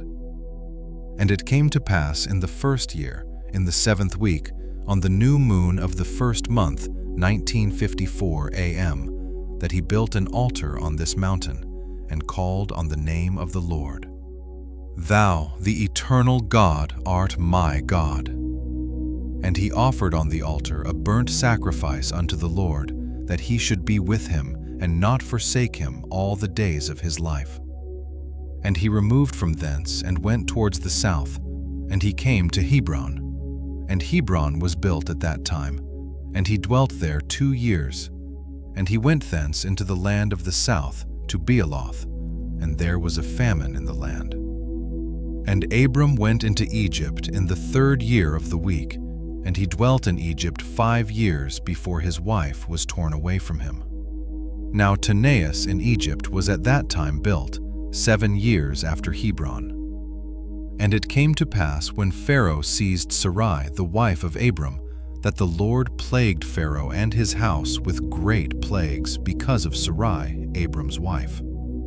And Abram was very glorious by reason of possessions in sheep and cattle and asses and horses and camels and menservants and maidservants, and in silver and gold exceedingly. And Lot also, his brother's son, was wealthy. And Pharaoh gave back Sarai, the wife of Abram, and he sent him out of the land of Egypt. And he journeyed to the place where he had pitched his tent at the beginning, to the place of the altar, with Ai on the east, and Bethel on the west. And he blessed the Lord his God, who had brought him back in peace. And it came to pass in the 41st Jubilee, in the 3rd year of the 1st week, 1963 a.m., that he returned to this place, and offered thereon a burnt sacrifice, and called on the name of the Lord, and said, Thou, the Most High God, art my God forever and ever. And in the 4th year of this week, 1964 a.m., Lot parted from him, and Lot dwelt in Sodom, and the men of Sodom were sinners exceedingly. And it grieved him in his heart that his brother's son had parted from him, for he had no children. In that year when Lot was taken captive, the Lord said unto Abram, after that Lot had parted from him, in the 4th year of this week, Lift up thine eyes from the place where thou art dwelling, northward and southward, and westward and eastward. For all the land which thou seest I will give to thee and to thy seed forever. And I will make thy seed as the sand of the sea. Though a man may number the dust of the earth, yet thy seed shall not be numbered. Arise, walk through the land in the length of it and the breadth of it, and see it all, for to thy seed will I give it. And Abram went to Hebron and dwelt there.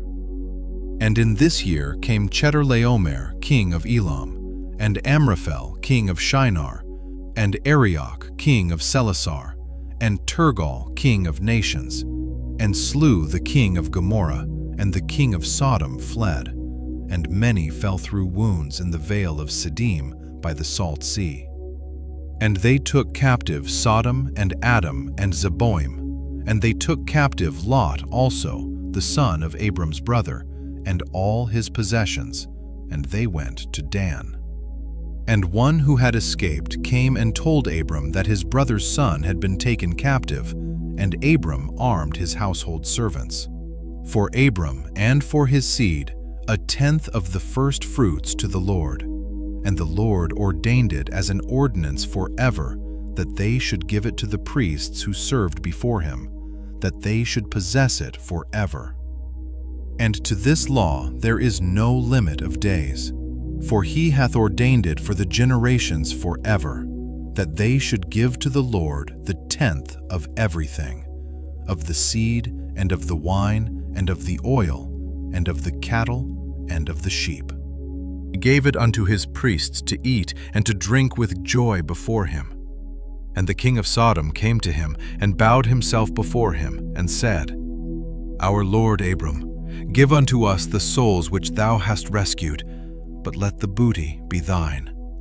And Abram said unto him, I lift up my hands to the Most High God, that from a thread to a shoe latchet I shall not take aught that is thine, lest thou shouldst say, I have made Abram rich. Save only what the young men have eaten, and the portion of the men who went with me, Aner, Eshcol, and Mamre, these shall take their portion. 14.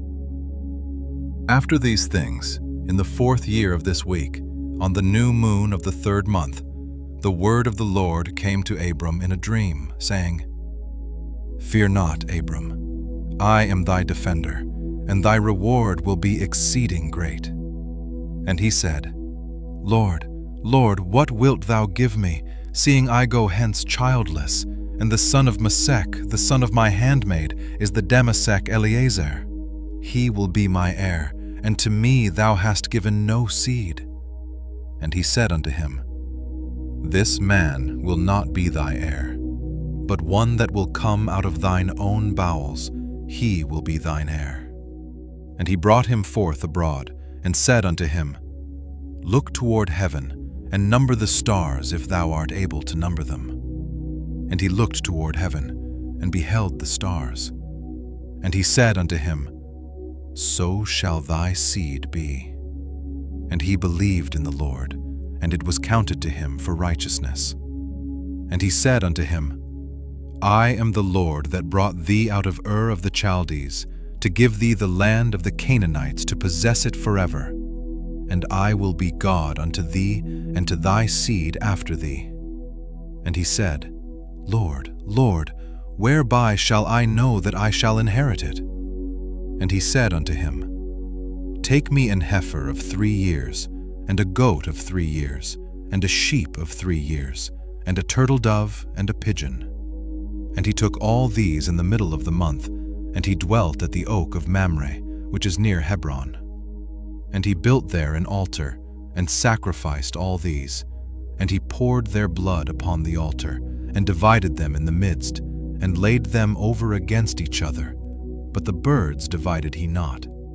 And birds came down upon the pieces, and Abram drove them away, and did not suffer the birds to touch them. And it came to pass, when the sun had set, that an ecstasy fell upon Abram, and lo, an horror of great darkness fell upon him.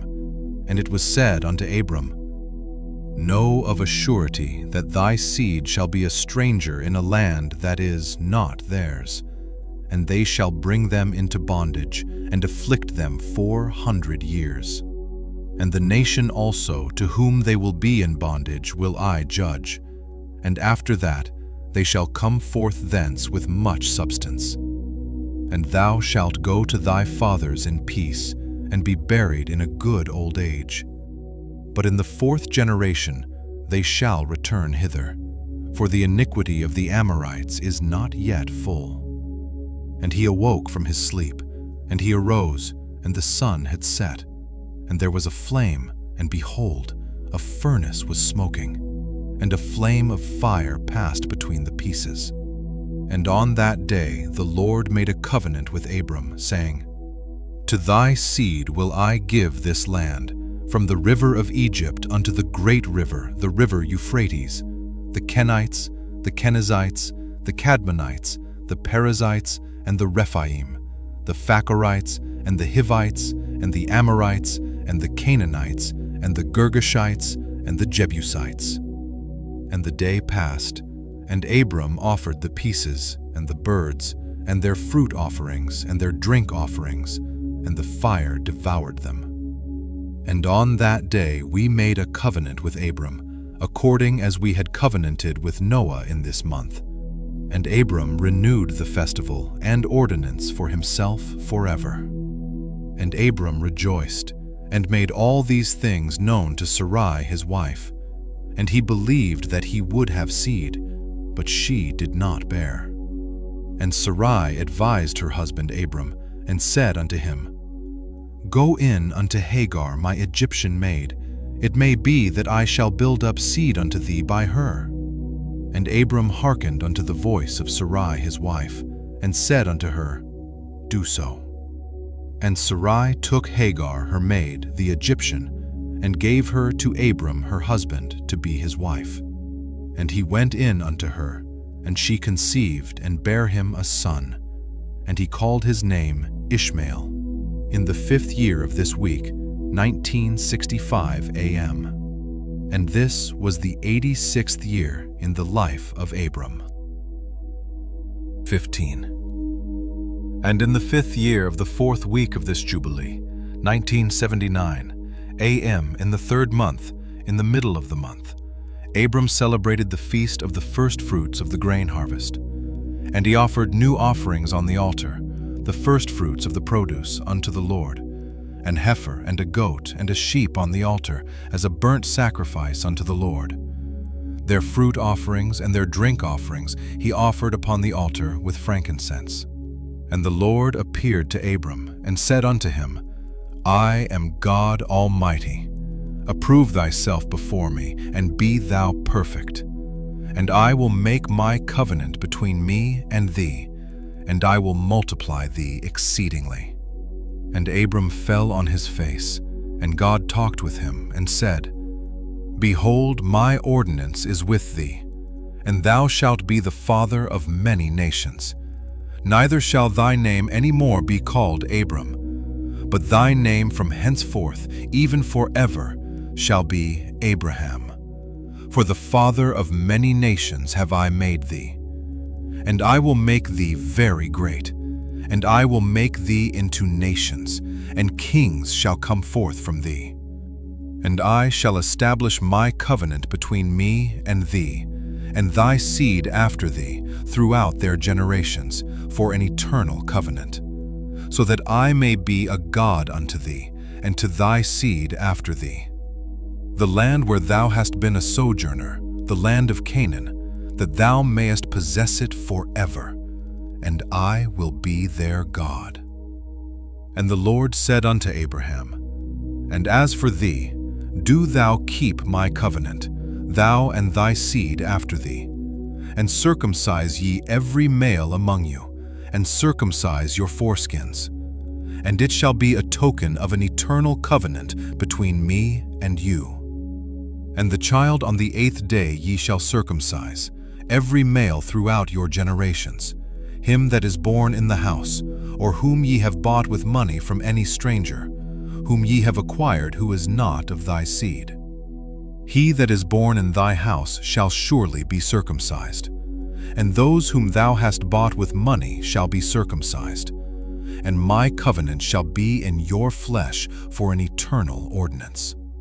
And the uncircumcised male who is not circumcised in the flesh of his foreskin on the 8th day, that soul shall be cut off from his people, for he has broken my covenant. And God said unto Abraham, As for Sarai thy wife, her name shall no more be called Sarai, but Sarah shall be her name. And I will bless her, and give thee a son by her. And I will bless him, and he shall become a nation, and kings of nations shall proceed from him. And Abraham fell on his face and rejoiced, and said in his heart, Shall a son be born to him that is 100 years old? And shall Sarah, who is 90 years old, bring forth? And Abraham said unto God, O that Ishmael might live before thee. And God said, Yea, and Sarah also shall bear thee a son, and thou shalt call his name Isaac. And I will establish my covenant with him, an everlasting covenant, and for his seed after him. And as for Ishmael also have I heard thee. And behold, I will bless him, and make him great, and multiply him exceedingly. And he shall beget 12 princes, and I will make him a great nation. But my covenant will I establish with Isaac, whom Sarah shall bear to thee, in these days, in the next year. And he left off speaking with him, and God went up from Abraham. And Abraham did according as God had said unto him. And he took Ishmael his son, and all that were born in his house, and whom he had bought with his money, every male in his house, and circumcised the flesh of their foreskin.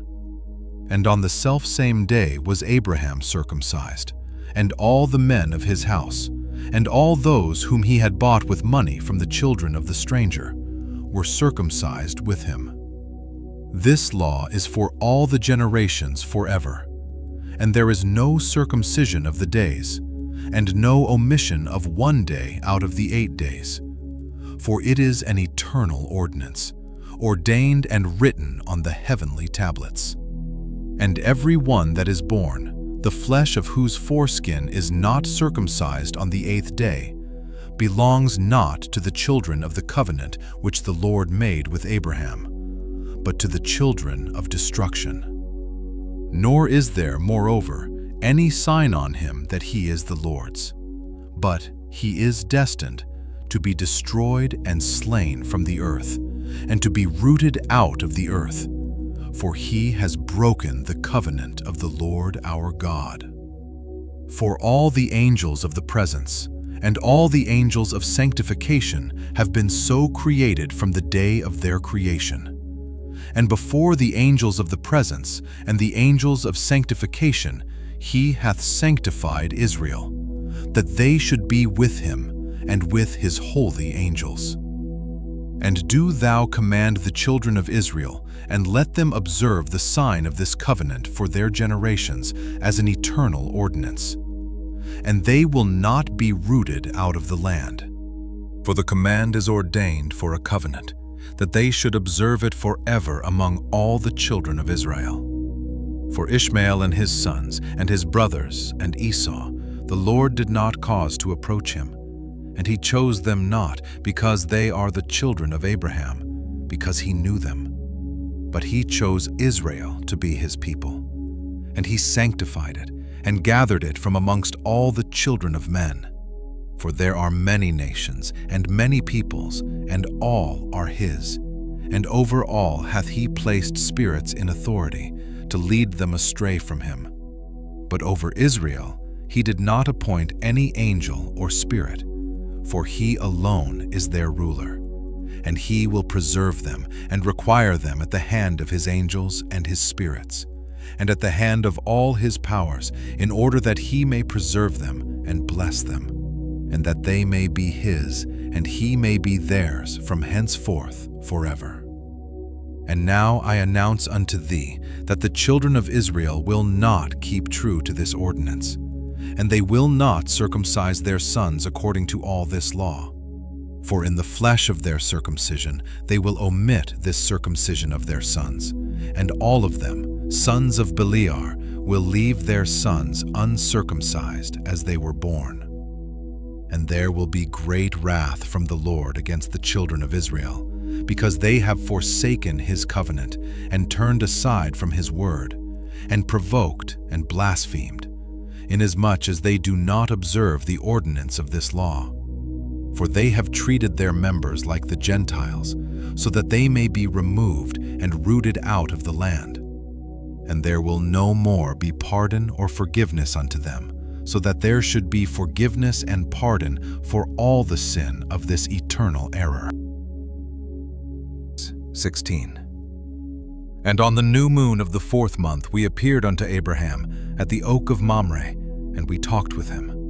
And we announced to him that a son would be given to him by Sarah his wife.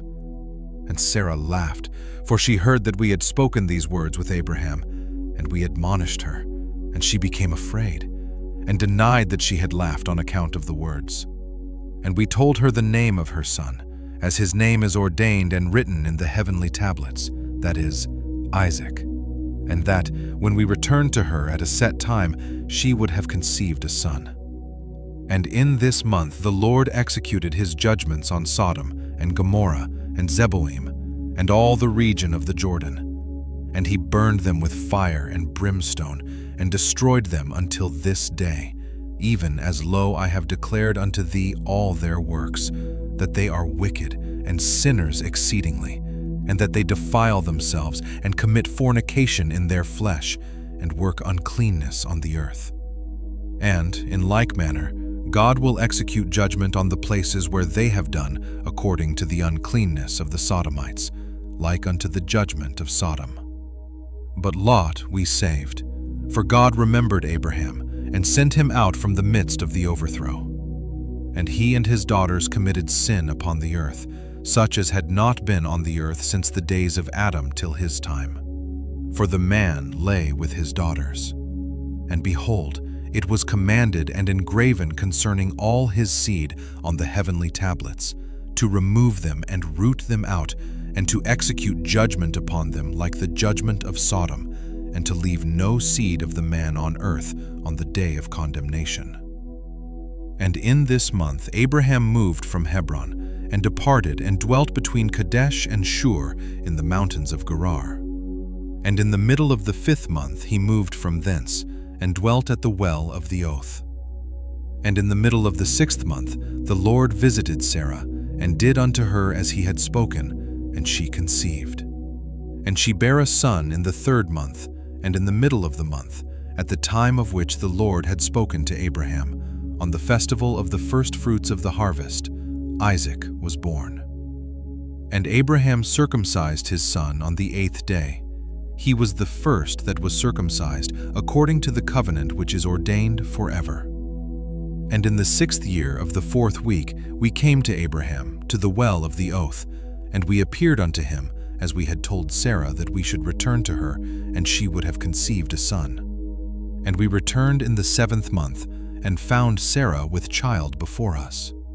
And we blessed him, and we announced to him all the things which had been decreed concerning him, that he should not die till he should beget 6 sons more, and should see them before he died, but that in Isaac should his name and seed be called, and that all the seed of his sons should be Gentiles, and be reckoned with the Gentiles.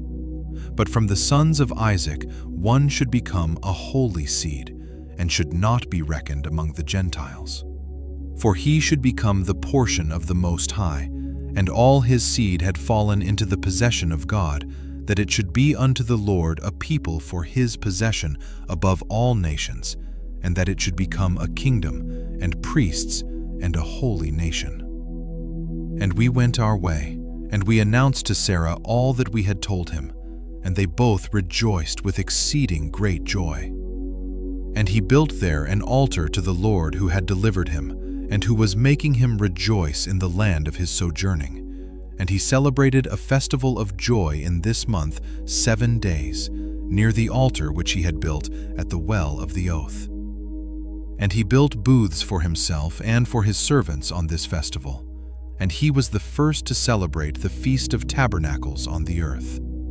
And during these 7 days he brought each day to the altar a burnt offering to the Lord, 2 oxen, 2 rams, 7 sheep, 1 he-goat for a sin offering, that he might atone thereby for himself and for his seed. And, as a thank offering, 7 rams, 7 kids, 7 sheep, and 7 he-goats, and their fruit offerings and their drink offerings. And he burnt all the fat thereof on the altar, a chosen offering unto the Lord, for a sweet-smelling savor. And morning and evening he burnt fragrant substances, frankincense, and galbanum, and stacte, and nard, and myrrh, and spice, and costume. All these 7 he offered, crushed, mixed together in equal parts, and pure. And he celebrated this feast during 7 days, rejoicing with all his heart and with all his soul, he and all those who were in his house. And there was no stranger with him, nor any that was uncircumcised. And he blessed his Creator, who had created him in his generation, for he had created him according to his good pleasure. For he knew and perceived that from him would arise the plant of righteousness for the eternal generations, and from him a holy seed, so that it should become like him who had made all things. And he blessed and rejoiced, and he called the name of this festival the Festival of the Lord, a joy acceptable to the Most High God.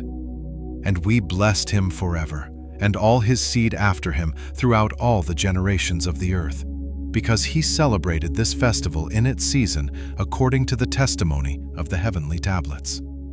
For this reason it is ordained on the heavenly tablets concerning Israel that they shall celebrate the Feast of Tabernacles 7 days with joy in the 7th month, acceptable before the Lord, a statute forever throughout their generations every year.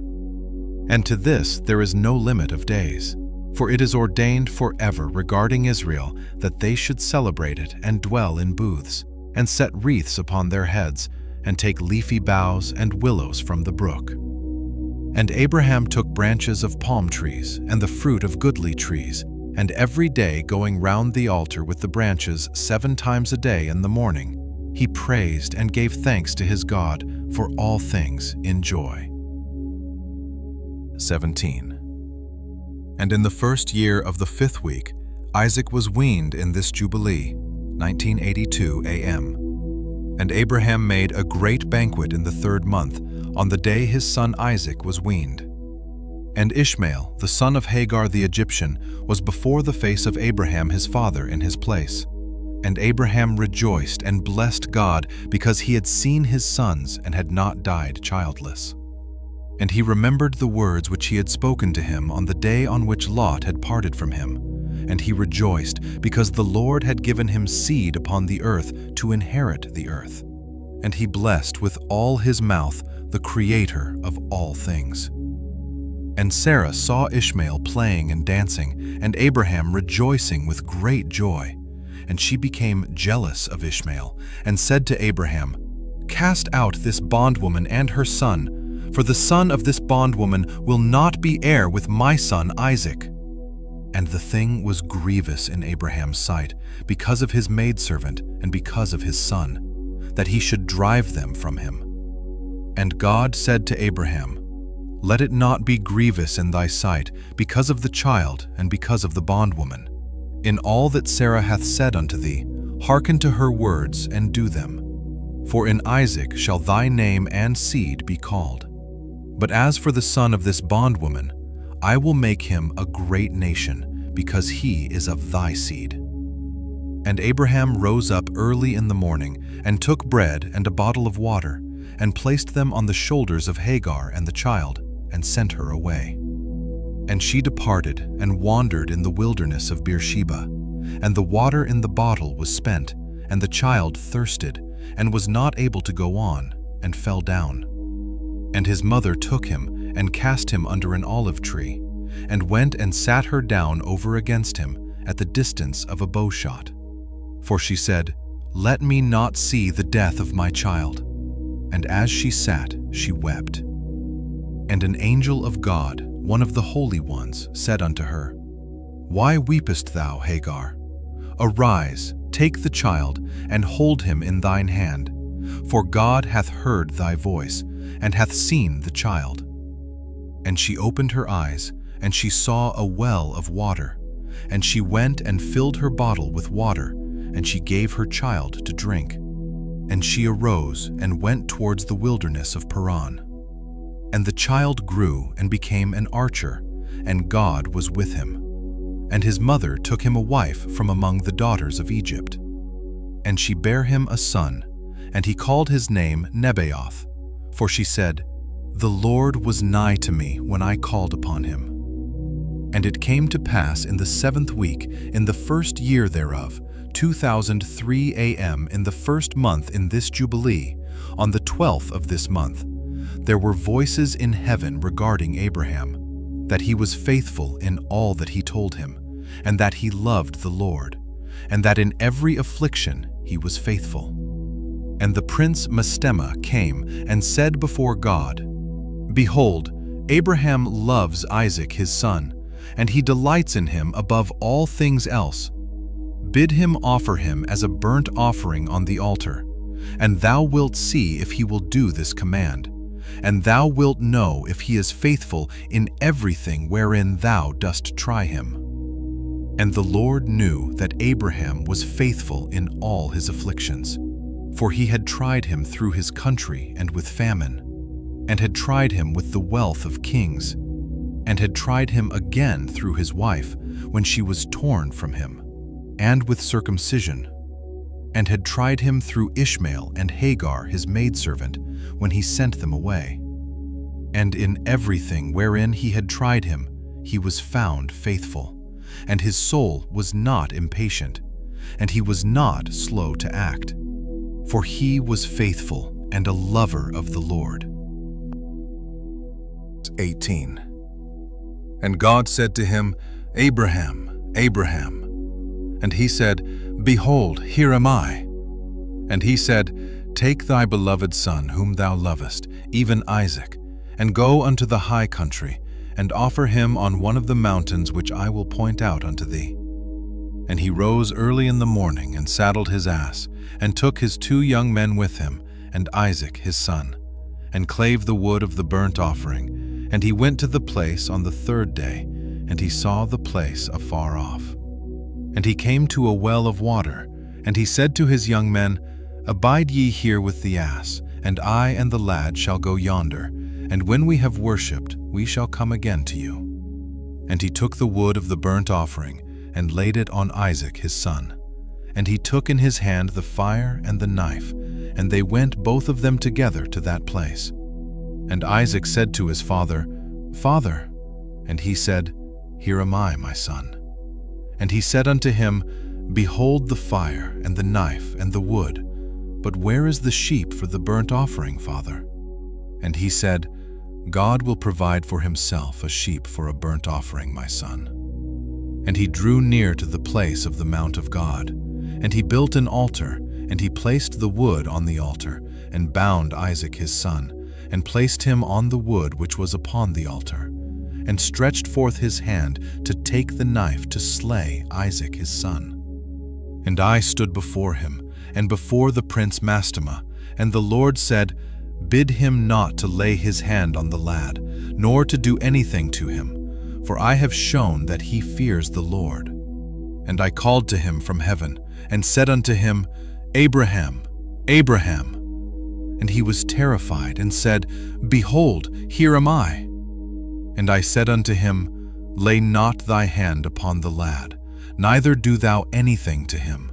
For now I have shown that thou fearest the Lord, and hast not withheld thy son, thy firstborn son, from me. And the prince Mastema was put to shame. And Abraham lifted up his eyes and looked, and behold, a ram caught by his horns. And Abraham went and took the ram, and offered it for a burnt offering in the stead of his son. And Abraham called that place, The Lord hath seen, so that it is said in the mount, The Lord hath seen, that is, Mount Sion. And the Lord called Abraham by his name a second time from heaven, as he caused us to appear to speak to him in the name of the Lord. And he said, By myself have I sworn, saith the Lord, because thou hast done this thing, and hast not withheld thy son, thy beloved son, from me, that in blessing I will bless thee, and in multiplying I will multiply thy seed as the stars of heaven, and as the sand which is on the seashore. And thy seed shall inherit the cities of its enemies, and in thy seed shall all nations of the earth be blessed, because thou hast obeyed my voice. And I have shown to all that thou art faithful unto me in all that I have said unto thee. Go in peace. And Abraham went to his young men, and they arose and went together to Beersheba. And Abraham, 2010 a.m., dwelt by the well of the oath. And he celebrated this festival every year 7 days with joy. And he called it the festival of the Lord, according to the 7 days during which he went and returned in peace. And accordingly has it been ordained and written on the heavenly tablets regarding Israel and its seed, that they should observe this festival 7 days with the joy of festival. 19. And in the first year of the first week in the 42nd Jubilee, Abraham returned and dwelt opposite Hebron, that is, Kirjath Arba, 2 weeks of years. And in the first year of the 3rd week of this Jubilee, the days of the life of Sarah were accomplished, and she died in Hebron. And Abraham went to mourn over her and bury her, and we tried him to see if his spirit were patient, and he were not indignant in the words of his mouth. And he was found patient in this, and was not disturbed.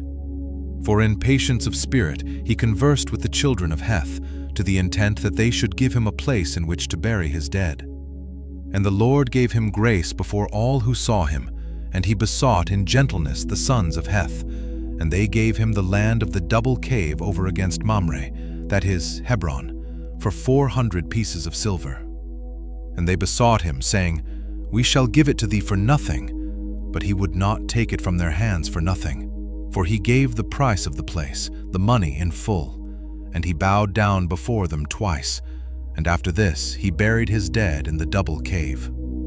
And all the days of the life of Sarah were 127 years, that is, 2 jubilees and 4 weeks and 1 year. These are the days of the years of the life of Sarah. This is the 10th trial wherewith Abraham was tried, and he was found faithful, patient in spirit. And he said not a single word regarding the rumor in the land, how that God had said that he would give it to him and to his seed after him. And he begged a place there to bury his dead, for he was found faithful, and was recorded on the heavenly tablets as the friend of God. And in the 4th year thereof, he took a wife for his son Isaac, and her name was Rebekah, 2020 AM, the daughter of Bethuel, the son of Nahor, the brother of Abraham, the sister of Laban, and daughter of Bethuel. And Bethuel was the son of Milcah, who was the wife of Nahor, the brother of Abraham. And Abraham took to himself a 3rd wife, and her name was Keturah, from among the daughters of his household servants, for Hagar had died before Sarah. And she bare him 6 sons, Zimram, and Jokshan, and Medan, and Midian, and Ishbak, and Shua, in the 2 weeks of years. And in the 6th week, in the 2nd year thereof, Rebekah bare to Isaac 2 sons, Jacob and Esau, and 2046 AM. Jacob was a smooth and upright man, and Esau was fierce, a man of the field and hairy, and Jacob dwelt in tents. And the youths grew, and Jacob learned to write, but Esau did not learn, for he was a man of the field and a hunter, and he learned war, and all his deeds were fierce. And Abraham loved Jacob, but Isaac loved Esau. And Abraham saw the deeds of Esau, and he knew that in Jacob should his name and seed be called. And he called Rebekah, and gave commandment regarding Jacob, for he knew that she too loved Jacob much more than Esau. And he said unto her, My daughter, watch over my son Jacob, for he shall be in my stead on the earth, and for a blessing in the midst of the children of men, and for the glory of the whole seed of Shem. For I know that the Lord will choose him to be a people for possession unto himself, above all peoples that are upon the face of the earth. And behold, Isaac my son loves Esau more than Jacob, but I see that thou truly lovest Jacob. Add still further to thy kindness to him, and let thine eyes be upon him in love, for he shall be a blessing unto us on the earth, from henceforth unto all generations of the earth. Let thy hands be strong, and let thy heart rejoice in thy son Jacob, for I have loved him far beyond all my sons. He shall be blessed forever, and his seed shall fill the whole earth. If a man can number the sand of the earth, his seed also shall be numbered. And all the blessings wherewith the Lord hath blessed me and my seed shall belong to Jacob and his seed alway. And in his seed shall my name be blessed, and the name of my fathers, Shem, and Noab, and Enoch, and Mahalalel, and Enos, and Seth, and Adam. And these shall serve to lay the foundations of the heaven, and to strengthen the earth, and to renew all the luminaries which are in the firmament.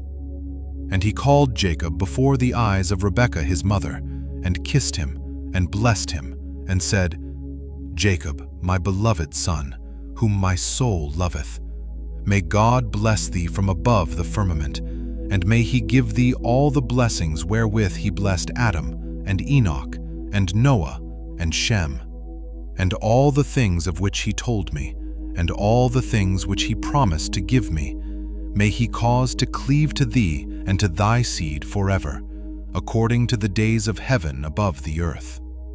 And the spirits of Mastema shall not rule over thee or over thy seed, to turn thee from the Lord, who is thy God from henceforth forever. And may the Lord God be a father to thee, and thou the firstborn son, and to the people alway. Peace, my son. And they both went forth together from Abraham. And Rebekah loved Jacob with all her heart and with all her soul, very much more than Esau. But Isaac loved Esau much more than Jacob. 20. And in the 42nd Jubilee, in the first year of the 7th week, Abraham called Ishmael, 2052, 2045, Am and his 12 sons, and Isaac and his 2 sons, and the 6 sons of Keturah and their sons. And he commanded them that they should observe the way of the Lord, that they should work righteousness and love each his neighbor, and act on this manner amongst all men, that they should each so walk with regard to them as to do judgment and righteousness on the earth, that they should circumcise their sons according to the covenant which he had made with them, and not deviate to the right hand or the left of all the paths which the Lord had commanded us, and that we should keep ourselves from all fornication and uncleanness, and renounce from amongst us all fornication and uncleanness. And if any woman or maid commit fornication amongst you, burn her with fire, and let them not commit fornication with her after their eyes and their heart. And let them not take to themselves wives from the daughters of Canaan, for the seed of Canaan will be rooted out of the land. And he told them of the judgment of the giants, and the judgment of the Sodomites, how they had been judged on account of their wickedness, and had died on account of their fornication and uncleanness, and mutual corruption through fornication. And guard yourselves from all fornication and uncleanness, and from all pollution of sin, lest ye make our name a curse, and your whole life a hissing, and all your sons to be destroyed by the sword, and ye become accursed like Sodom, and all your remnant as the sons of Gomorrah. I implore you, my sons, love the God of heaven, and cleave ye to all his commandments, and walk not after their idols and after their uncleannesses, and make not for yourselves molten or graven gods, for they are vanity, and there is no spirit in them, for they are work of men's hands, and all who trust in them trust in nothing. Serve them not, nor worship them, but serve ye the Most High God, and worship him continually, and hope for his countenance always, and work uprightness and righteousness before him, that he may have pleasure in you, and grant you his mercy, and send rain upon you morning and evening, and bless all your works which ye have wrought upon the earth, and bless thy bread and thy water, and bless the fruit of thy womb and the fruit of thy land, and the herds of thy cattle, and the flocks of thy sheep. And ye will be for a blessing on the earth, and all nations of the earth will desire you, and bless your sons in my name, that they may be blessed as I am." And he gave to Ishmael and to his sons and to the sons of Keturah gifts, and sent them away from Isaac his son. And he gave everything to Isaac his son. And Ishmael and his sons, and the sons of Keturah and their sons, went together and dwelt from Paran to the entering in of Babylon, in all the land which is towards the east, facing the desert. And these mingled with each other, and their name was called Arabs and Ishmaelites. 21. And in the 6th year of the 7th week of this Jubilee, Abraham called Isaac his son, and 2050 AM commanded him, saying, I am become old, and know not the day of my death, and am full of my days. And behold, I am 175 years old, and throughout all the days of my life I have remembered the Lord, and sought with all my heart to do his will, and to walk uprightly in all his ways. My soul has hated idols, that I might observe to do the will of him who created me. For he is the living God, and he is holy and faithful, and he is righteous beyond all. And there is with him no accepting of men's persons, and no accepting of gifts. For God is righteous, and executeth judgment on all those who transgress his commandments, and despise his covenant. And do thou, my son, observe his commandments, and his ordinances, and his judgments, and walk not after the abominations, and after the graven images, and after the molten images. And eat no blood at all of animals or cattle, or of any bird which flies in the heaven. And if thou dost slay a victim as an acceptable peace offering, slay ye it, and pour out its blood upon the altar. And all the fat of the offering offer on the altar with fine flour, and the meat offering mingled with oil, with its drink offering, offer them all together on the altar of burnt offering. It is a sweet savor before the Lord.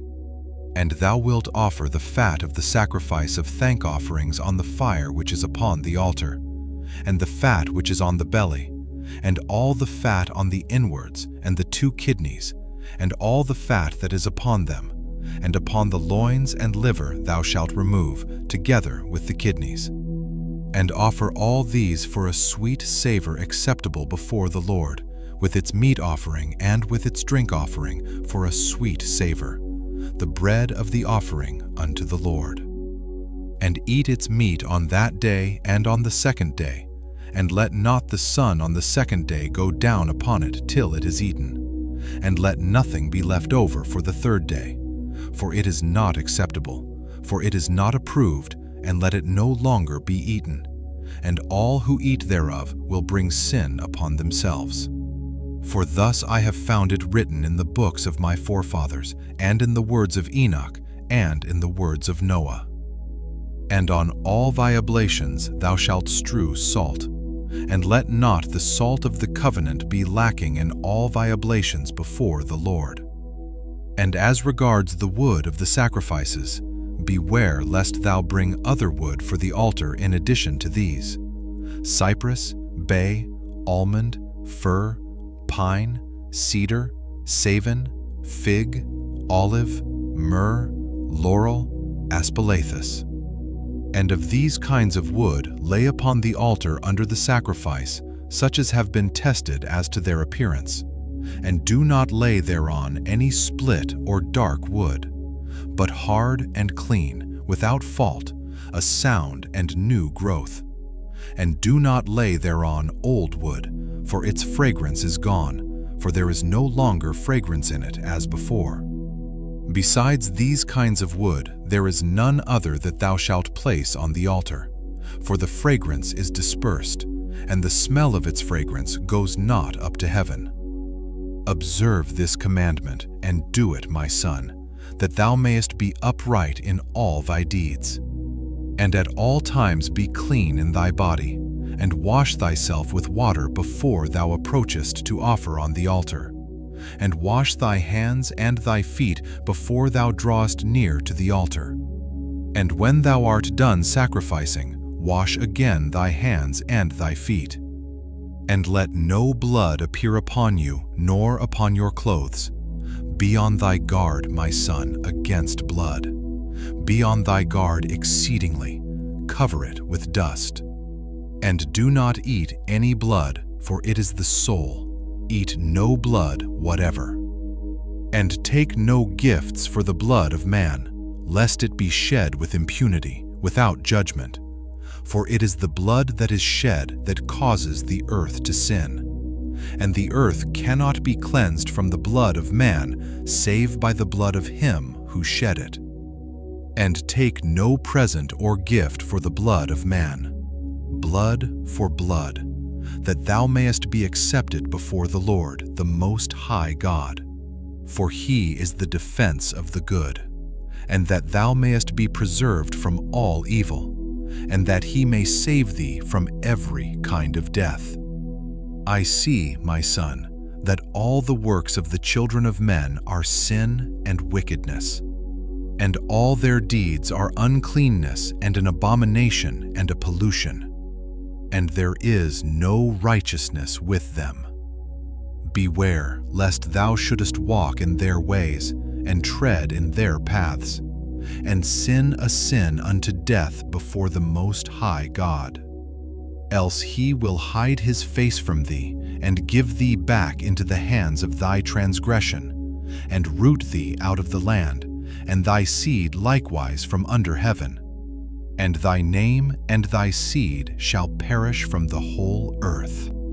Away from all their deeds and all their uncleanness, and observe the ordinance of the Most High God, and do his will, and be upright in all things.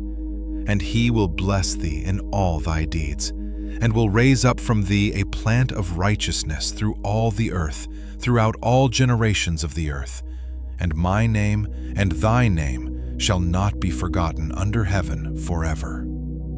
Go, my son, in peace. May the Most High God, my God and thy God, strengthen thee to do his will. And may he bless all thy seed and the residue of thy seed for the generations forever, with all righteous blessings, that thou mayest be a blessing on all the earth. And he went out from him rejoicing. 22.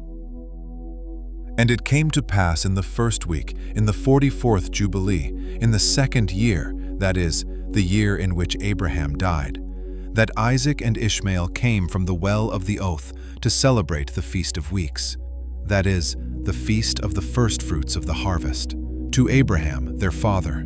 And Abraham rejoiced because his 2 sons had come.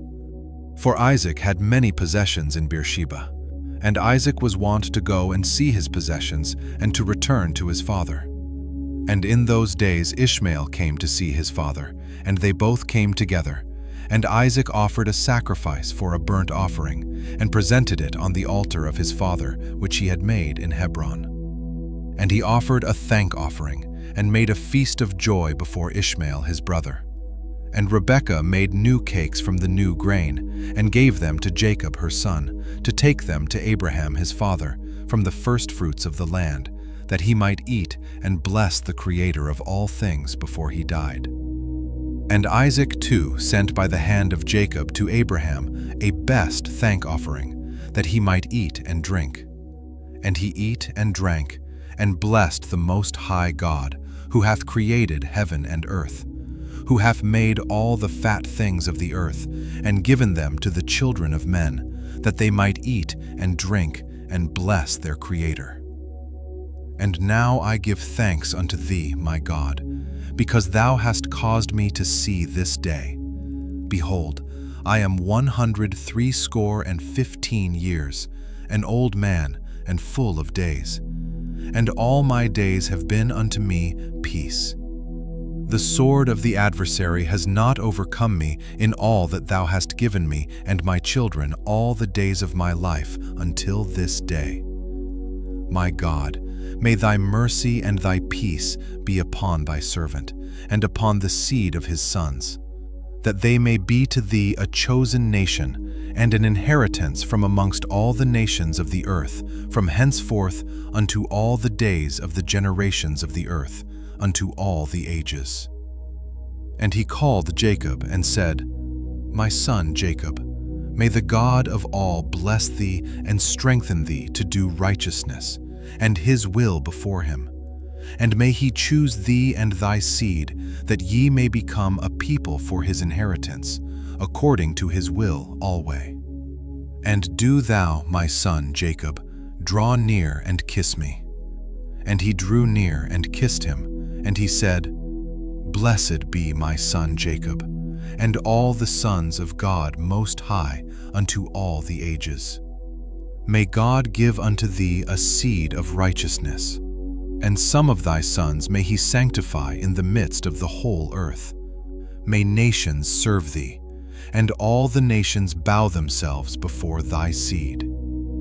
Be strong in the presence of men, and exercise authority over all the seed of Seth. Then thy ways and the ways of thy sons will be justified, so that they shall become a holy nation.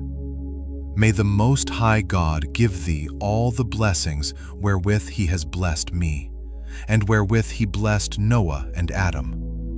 May they rest on the sacred head of thy seed from generation to generation forever.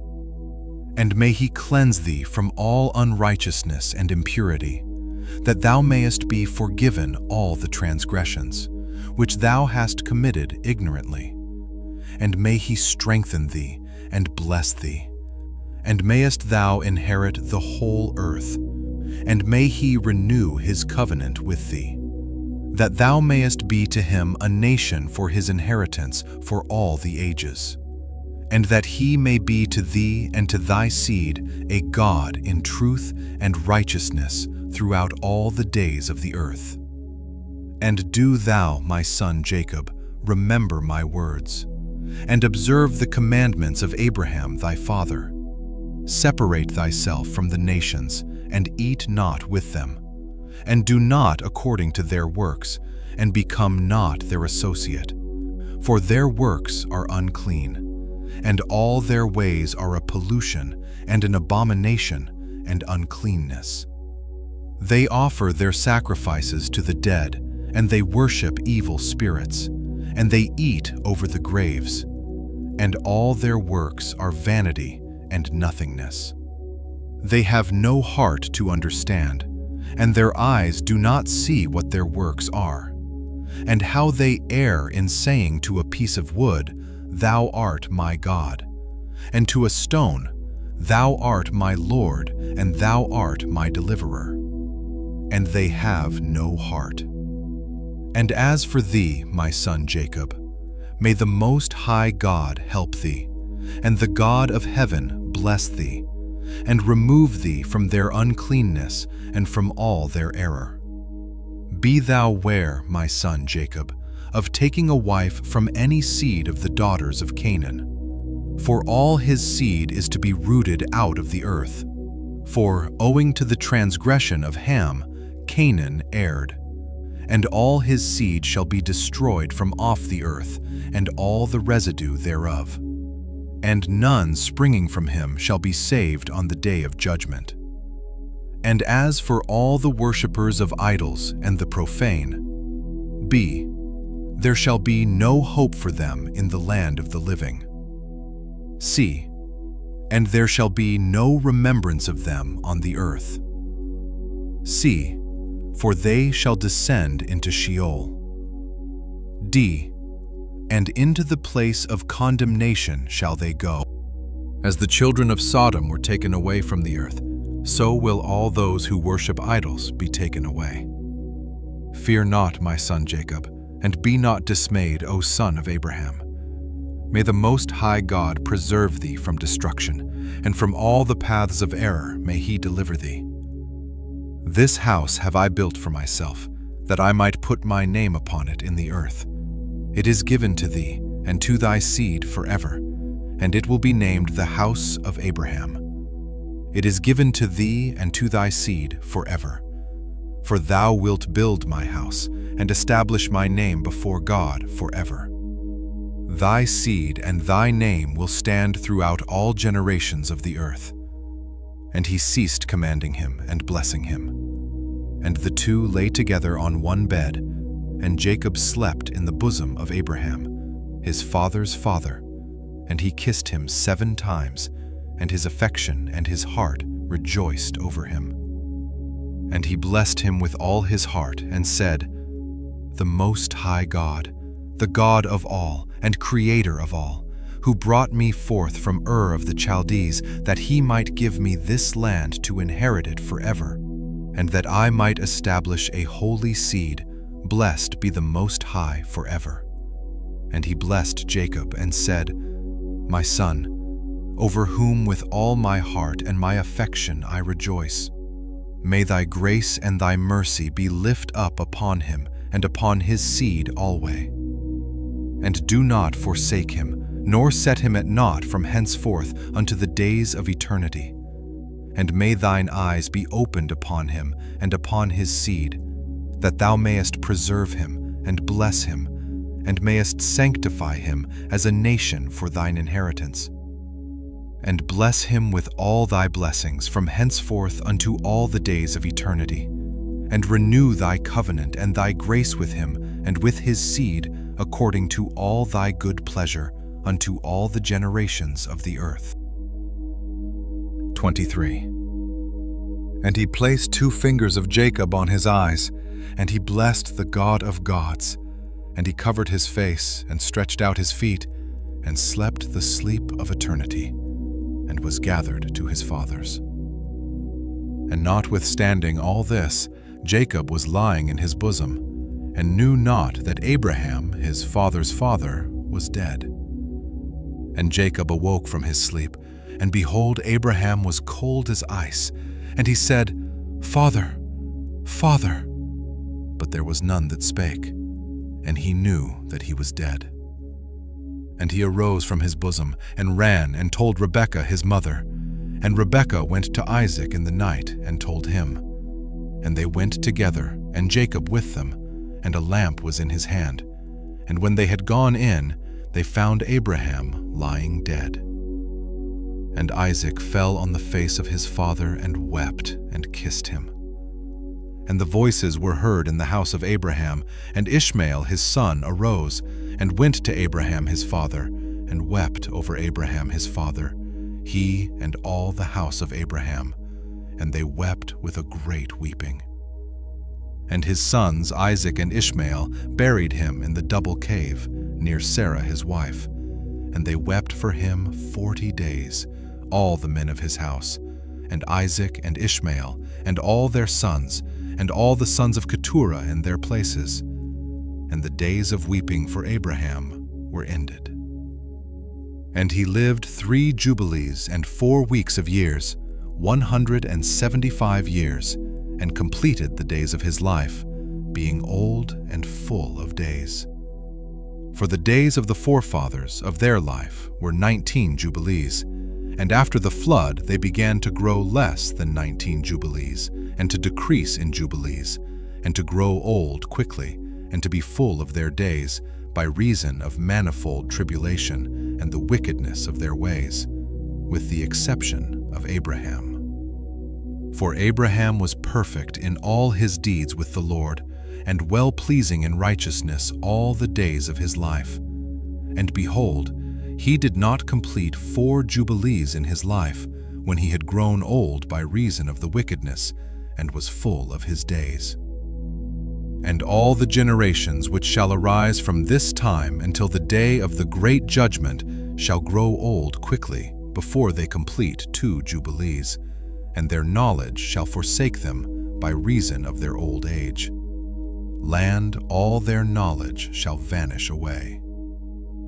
And in those days, if a man live a jubilee and a half of years, they shall say regarding him, He has lived long, and the greater part of his days are pain and sorrow and tribulation, and there is no peace. For calamity follows on calamity, and wound on wound, and tribulation on tribulation, and evil tidings on evil tidings, and illness on illness, and all evil judgments such as these, one with another, illness and overthrow, and snow and frost and ice, and fever and chills, and torpor, and famine and death, and sword and captivity, and all kinds of calamities and pains. And all these shall come on an evil generation which transgresses on the earth. Their works are uncleanness and fornication and pollution and abominations. Then they shall say, The days of the forefathers were many, even unto 1,000 years, and were good. But behold, the days of our life, if a man has lived many, are 60 years and 10, and, if he is strong, 80 years, and those evil. And there is no peace in the days of this evil generation. And in that generation the sons shall convict their fathers and their elders of sin and unrighteousness, and of the words of their mouth, and the great wickednesses which they perpetrate, and concerning their forsaking the covenant which the Lord made between them and him, that they should observe and do all his commandments and his ordinances and all his laws, without departing either to the right hand or the left. For all have done evil, and every mouth speaks iniquity, and all their works are an uncleanness and an abomination, and all their ways are pollution, uncleanness, and destruction. Behold, the earth shall be destroyed on account of all their works, and there shall be no seed of the vine, and no oil, for their works are altogether faithless. And they shall all perish together, beasts and cattle and birds, and all the fish of the sea, on account of the children of men. And they shall strive one with another, the young with the old, and the old with the young, the poor with the rich, the lowly with the great, and the beggar with the prince, on account of the law and the covenant. For they have forgotten commandment and covenant, and feasts, and months, and Sabbaths, and Jubilees, and all judgments. And they shall stand swords and war to turn them back into the way, but they shall not return until much blood has been shed on the earth, one by another. And those who have escaped shall not return from their wickedness to the way of righteousness, but they shall all exalt themselves to deceit and wealth, that they may each take all that is his neighbor's, and they shall name the great name in truth, and not in righteousness. And they shall defile the Holy of Holies with their uncleanness, and the corruption of their pollution. And a great punishment shall befall the deeds of this generation from the Lord. And he will give them over to the sword, and to judgment, and to captivity, and to be plundered and devoured. And he will wake up against them the sinners of the Gentiles, who have neither mercy nor compassion, and who shall respect the person of none, neither old nor young, nor anyone. For they are more wicked and strong to do evil than all the children of men. And they shall use violence against Israel, and transgression against Jacob, and much blood shall be shed upon the earth. And there shall be none to gather, and none to bury.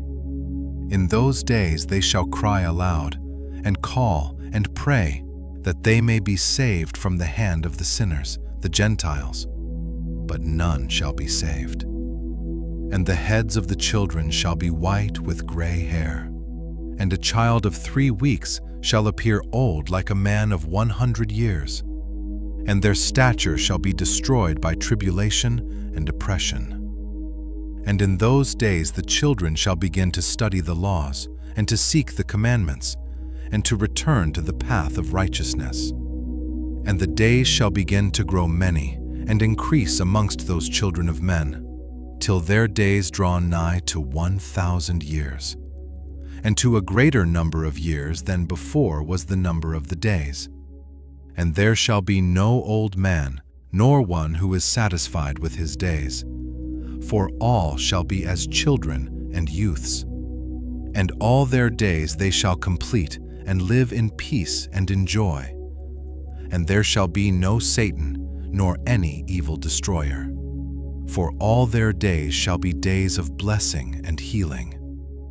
And at that time the Lord will heal his servants, and they shall rise up and see great peace, and drive out their adversaries. And the righteous shall see and be thankful, and rejoice with joy forever and ever, and shall see all their judgments and all their curses on their enemies. And their bones shall rest in the earth, and their spirits shall have much joy. And they shall know that it is the Lord who executes judgment, and shows mercy to hundreds and thousands, and to all that love him.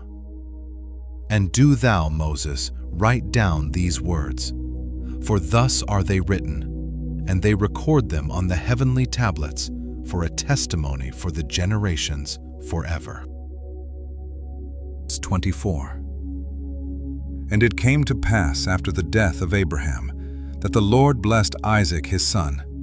And he arose from Hebron, and went and dwelt at the well of the vision in the 1st year of the 3rd week, 2073 a.m. of this Jubilee, 7 years.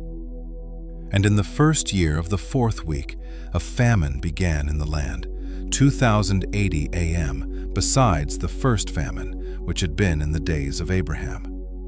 And Jacob sawed lentil pottage, and Esau came from the field hungry.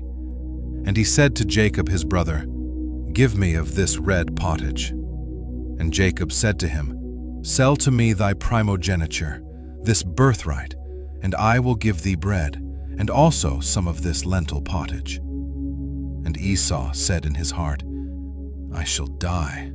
Of what profit to me is this birthright? And he said to Jacob, I give it to thee. And Jacob said, Swear to me this day. And he sware unto him. And Jacob gave his brother Esau bread and pottage, and he eat till he was satisfied. And Esau despised his birthright. For this reason was Esau's name called Edom, on account of the red pottage which Jacob gave him for his birthright. And Jacob became the elder, and Esau was brought down from his dignity. And the famine was over the land, and Isaac departed to go down into Egypt in the 2nd year of this week, and went to the king of the Philistines to Gerar unto Abimelech.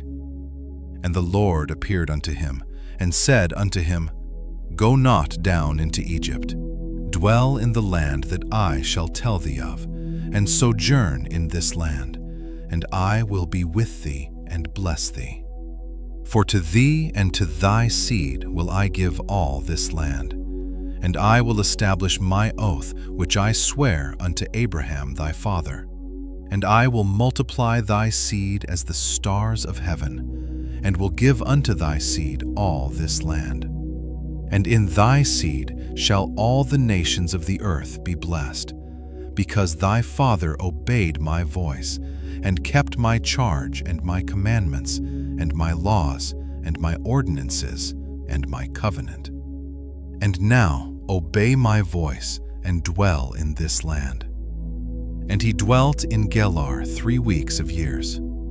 And Abimelech charged concerning him 2080 to 2101 a.m., and concerning all that was his, saying, Any man that shall touch him, or aught that is his, shall surely die. And Isaac waxed strong among the Philistines, and he got many possessions, oxen and sheep and camels and asses, and a great household. And he sowed in the land of the Philistines, and brought in 100-fold. And Isaac became exceedingly great, and the Philistines envied him. Now all the wells which the servants of Abraham had dug during the life of Abraham, the Philistines had stopped them after the death of Abraham, and filled them with earth. And Abimelech said unto Isaac, Go from us, for thou art much mightier than we. And Isaac departed thence in the 1st year of the 7th week, and sojourned in the valleys of Gerar. And they digged again the wells of water which the servants of Abraham his father had digged, and which the Philistines had closed after the death of Abraham his father. And he called their names as Abraham his father had named them. And the servants of Isaac dug a well in the valley and found living water. And the shepherds of Gerar strove with the shepherds of Isaac, saying, "The water is ours." And Isaac called the name of the well Perversity, because they had been perverse with us. And they dug a second well, and they strove for that also, and he called its name Enmity. And he arose from thence, and they digged another well, and for that they strove not, and he called the name of it Room. And Isaac said, "Now the Lord hath made room for us, and we have increased in the land." And he went up from thence to the well of the oath in the 1st year of the 1st week in the 2108 AM, 44th Jubilee. And the Lord appeared to him that night on the new moon of the 1st month, and said unto him, "I am the God of Abraham thy father. Fear not, for I am with thee, and shall bless thee, and shall surely multiply thy seed as the sand of the earth, for the sake of Abraham my servant." And he built an altar there, which Abraham his father had first built. And he called upon the name of the Lord, and he offered sacrifice to the God of Abraham his father. And they digged a well, and they found living water. And the servants of Isaac digged another well, and did not find water. And they went and told Isaac that they had not found water. And Isaac said, "I have sworn this day to the Philistines, and this thing has been announced to us." And he called the name of that place the Well of the Oath. For there he had sworn to Abimelech and Ahuzath his friend, and Phicol the prefect, or his host. And Isaac knew that day that under constraint he had sworn to them to make peace with them.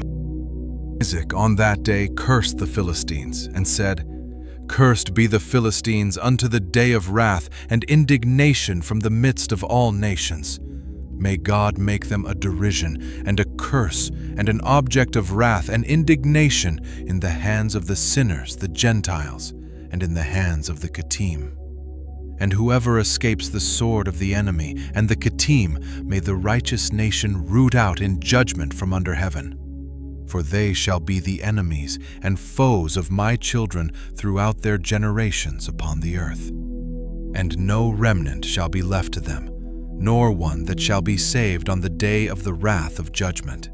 For destruction and rooting out and expulsion from the earth is the whole seed of the Philistines reserved. And there shall no longer be left for these Caphtorim a name or a seed on the earth. For though he ascend unto heaven, thence shall he be brought down. And though he make himself strong on earth, thence shall he be dragged forth. And though he hide himself amongst the nations, even from thence shall he be rooted out. And though he descend into Sheol, there also shall his condemnation be great, and there also he shall have no peace. And if he go into captivity, by the hands of those that seek his life shall they slay him on the way. And neither name nor seed shall be left to him on all the earth. For into eternal malediction shall he depart. And thus is it written and engraved concerning him on the heavenly tablets, to do unto him on the day of judgment, so that he may be rooted out of the earth.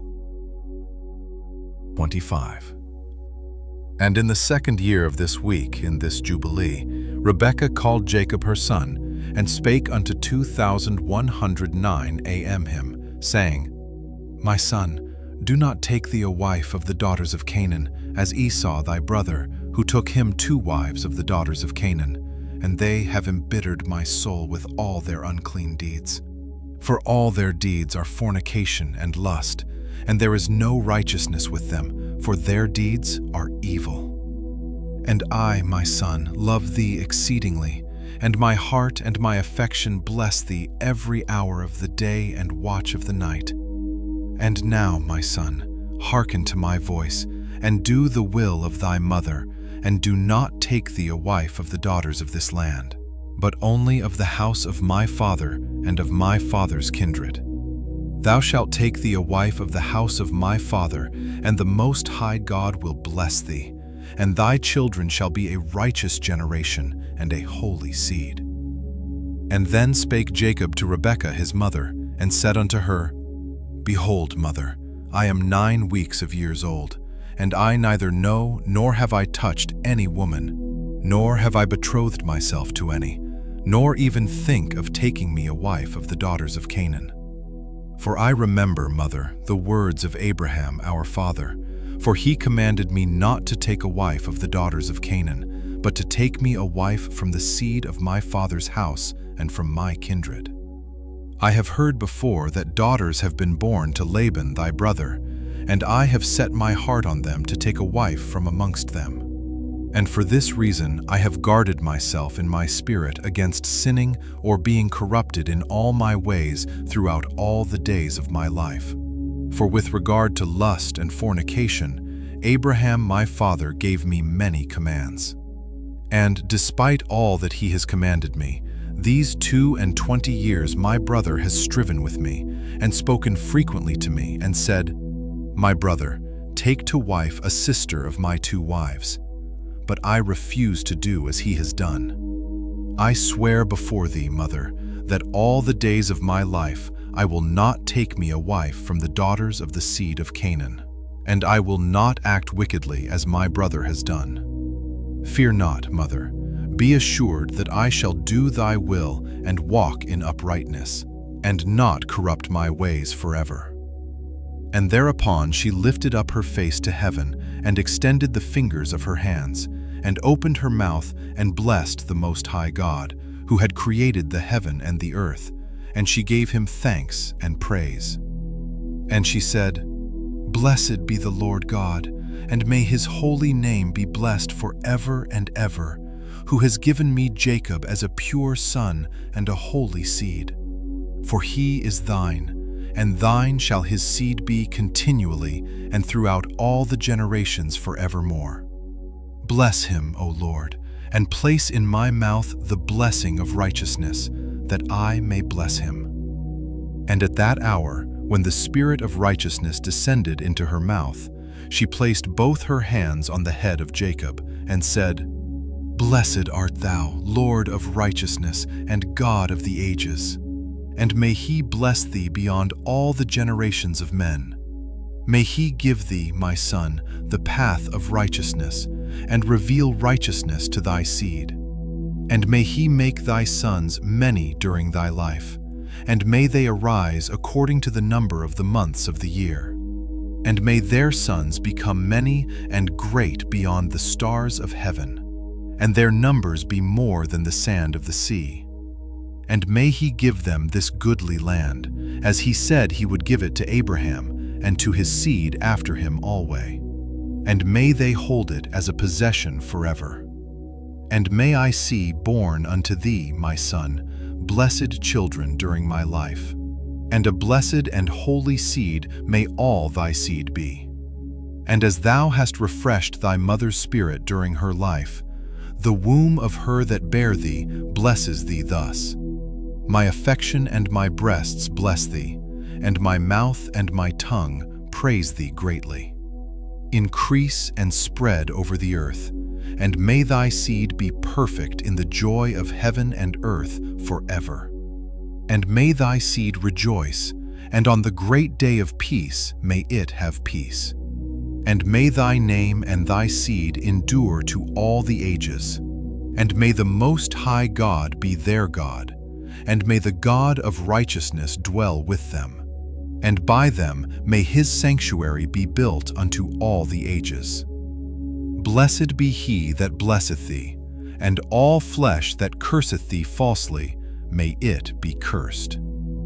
And she kissed him and said to him, "May the Lord of the world love thee, as the heart of thy mother and her affection rejoice in thee, and bless thee." And she ceased from blessing. 26. And in the 7th year of this week, Isaac called Esau his elder son, and said unto him, "I am 2114 am old, my son. And behold, my eyes are dim in seeing, and I know not the day of my death. And now, take thy hunting weapons, thy quiver and thy bow, and go out to the field, and hunt and catch me venison, my son, and make me savory meat, such as my soul loveth, and bring it to me that I may eat, and that my soul may bless thee before I die."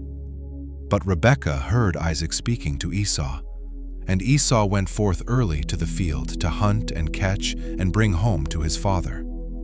And Rebekah called Jacob her son, and said unto him, "Behold, I heard Isaac thy father speak unto Esau thy brother, saying, Hunt for me, and make me savory meat, and bring it to me, that I may eat and bless thee before the Lord before I die. And now, my son, obey my voice in that which I command thee. Go to thy flock, and fetch me 2 good kids of the goats, and I will make them savory meat for thy father, such as he loves. And thou shalt bring it to thy father, that he may eat and bless thee before the Lord before he die, and that thou mayest be blessed." And Jacob said to Rebekah his mother, "Mother, I shall not withhold anything which my father would eat, and which would please him. Only I fear, my mother, that he will recognize my voice and wish to touch me. And thou knowest that I am smooth, and Esau my brother is hairy. And I shall appear before his eyes as an evildoer, and shall do a deed which he had not commanded me. And he will be wroth with me, and I shall bring upon myself a curse, and not a blessing." And Rebekah his mother said unto him, "Upon me be thy curse, my son. Only obey my voice." And Jacob obeyed the voice of Rebekah his mother, and went and fetched 2 good and fat kids of the goats, and brought them to his mother. And his mother made them savory meat, such as he loved. And Rebekah took the goodly raiment of Esau her elder son, which was with her in the house, and she clothed Jacob her younger son with them. And she put the skins of the kids upon his hands and on the exposed parts of his neck. And she gave the meat and the bread which she had prepared into the hand of her son Jacob. And Jacob went in to his father and said, "I am thy son. I have done according as thou badest me. Arise and sit and eat of that which I have caught, father, that thy soul may bless me." And Isaac said to his son, "How hast thou found so quickly, my son?" And Jacob said, "Because thy God caused me to find." And Isaac said unto him, "Come near, that I may feel thee, my son, if thou art my son Esau or not."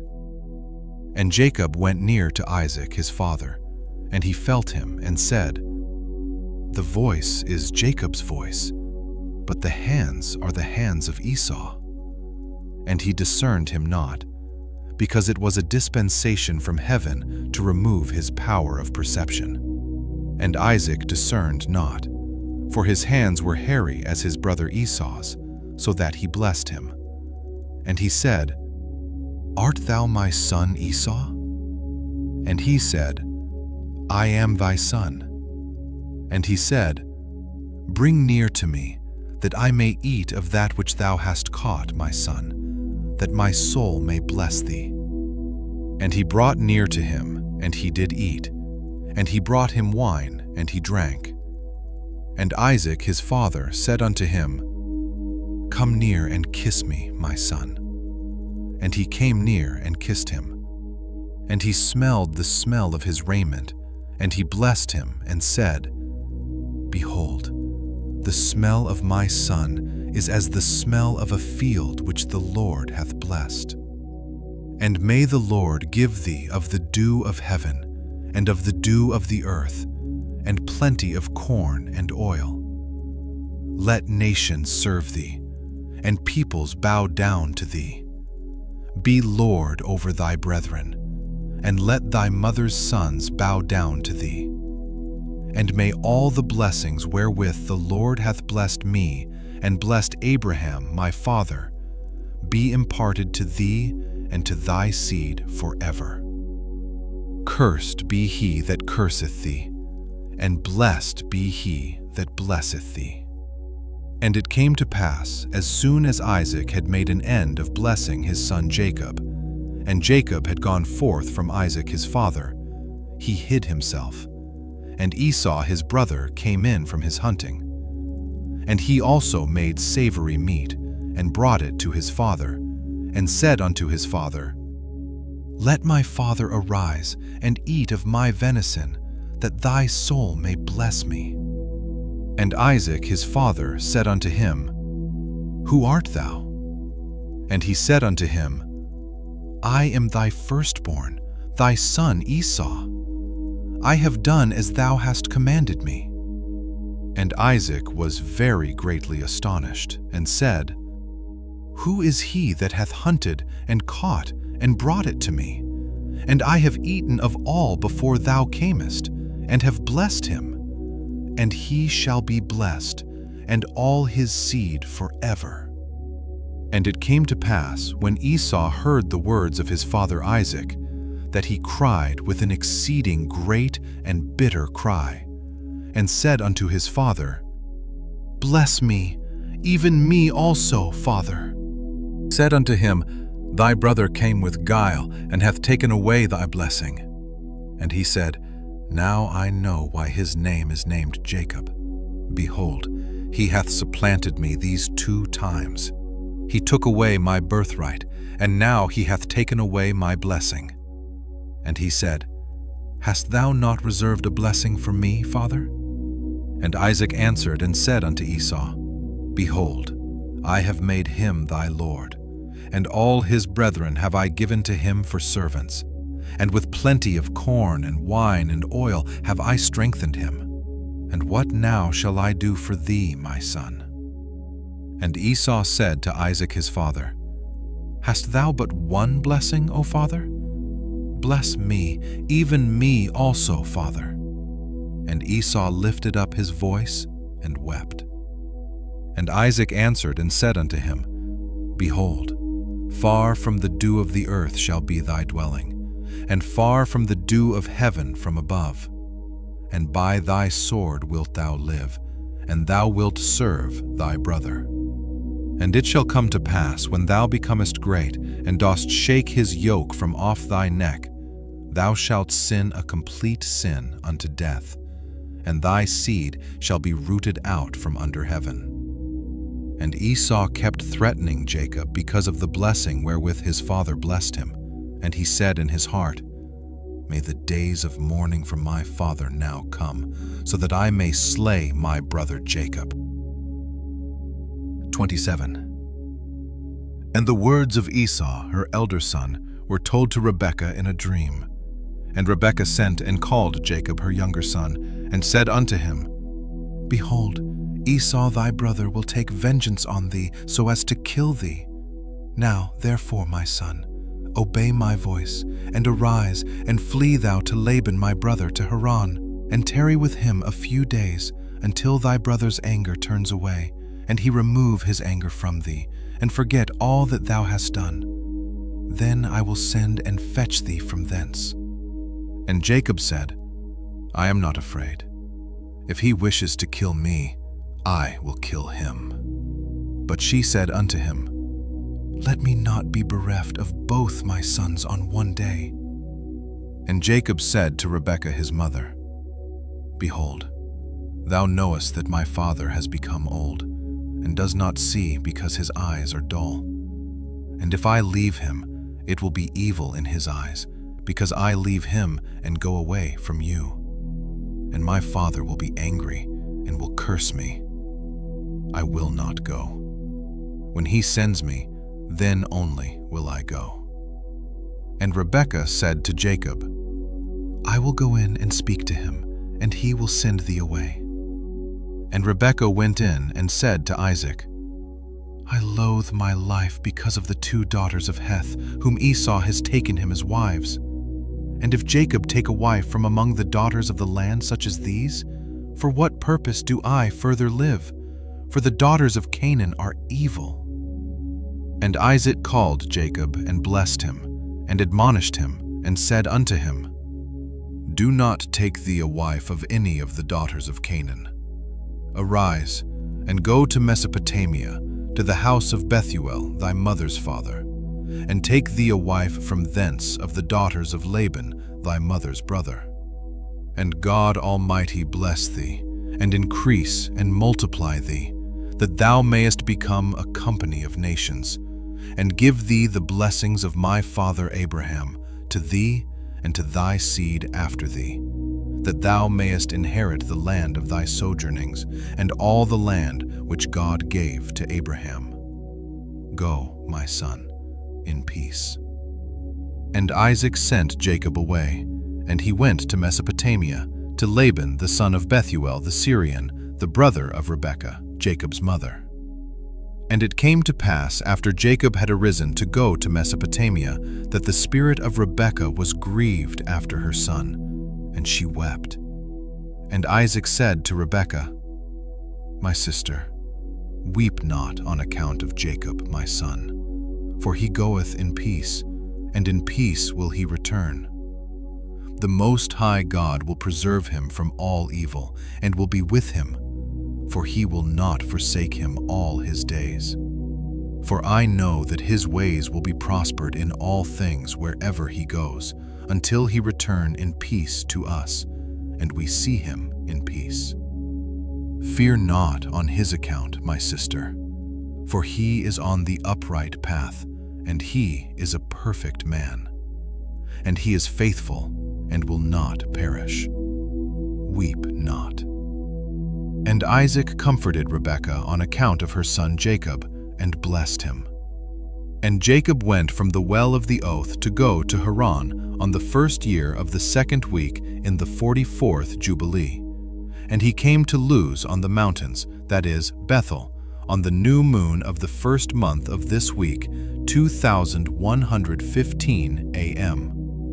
And he came to the place at even, and turned from the way to the west of the road that night, and he slept there, for the sun had set. And he took one of the stones of that place and laid under the tree, and he was journeying alone, and he slept. And he dreamt that night, and behold, a ladder set up on the earth, and the top of it reached to heaven. And behold, the angels of the Lord ascended and descended on it. And behold, the Lord stood upon it. And he spake to Jacob and said, "I am the Lord God of Abraham thy father, and the God of Isaac. The land whereon thou art sleeping, to thee will I give it, and to thy seed after thee. And thy seed shall be as the dust of the earth, and thou shalt increase to the west and to the east, to the north and the south.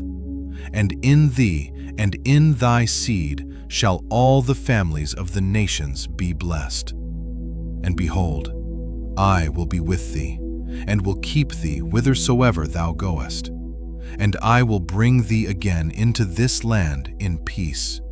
For I will not leave thee until I do everything that I told thee of."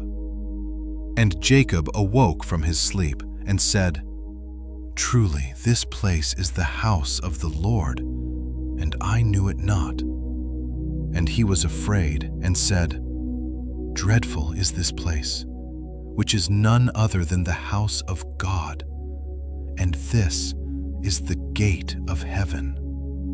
And Jacob arose early in the morning, and took the stone which he had put under his head, and set it up as a pillar for a sign. And he poured oil upon the top of it. And he called the name of that place Bethel, but the name of the place was Luz at the first. Jacob vowed a vow unto the Lord, saying, If the Lord will be with me, and will keep me in this way that I go, and give me bread to eat and raiment to put on, so that I come again to my father's house in peace, then shall the Lord be my God. And this stone which I have set up as a pillar for a sign in this place shall be the Lord's house. And of all that thou givest me, I shall give the 10th to thee, my God. 28. And he went on his journey, and came to the land of the east, to Laban, the brother of Rebekah. And he was with him, and served him for Rachel his daughter 1 week. And in the first year of the 3rd week, 2122 a.m., he said unto him, Give me my wife, for whom I have served thee 7 years. And Laban said unto Jacob, I will give thee thy wife. And Laban made a feast, and took Leah his elder daughter, and gave her to Jacob as a wife, and gave her Zilpah his handmaid for an handmaid. And Jacob did not know, for he thought that she was Rachel. And he went in unto her, and behold, she was Leah. And Jacob was angry with Laban, and said unto him, Why hast thou dealt thus with me? Did not I serve thee for Rachel, and not for Leah? Why hast thou wronged me? Take thy daughter, and I will go, for thou hast done evil to me. For Jacob loved Rachel more than Leah, for Leah's eyes were weak, but her form was very handsome. But Rachel had beautiful eyes, and a beautiful and very handsome form. And Laban said to Jacob, It is not so done in our country, to give the younger before the elder. And it is not right to do this, for thus it is ordained and written in the heavenly tablets, that no one should give his younger daughter before the elder. But the elder, one gives first, and after her the younger. And the man who does so, they set down guilt against him in heaven, and none is righteous that does this thing. For this deed is evil before the Lord. And command thou the children of Israel that they do not this thing. Let them neither take nor give the younger before they have given the elder, for it is very wicked. And Laban said to Jacob, Let the 7 days of the feast of this one pass by, and I shall give thee Rachel, that thou mayst serve me another 7 years, that thou mayst pasture my sheep as thou didst in the former week. And on the day when the 7 days of the feast of Leah had passed, Laban gave Rachel to Jacob, that he might serve him another 7 years, and he gave to Rachel Bilhah, the sister of Zilpah, as a handmaid. And he served yet other 7 years for Rachel, for Leah had been given to him for nothing.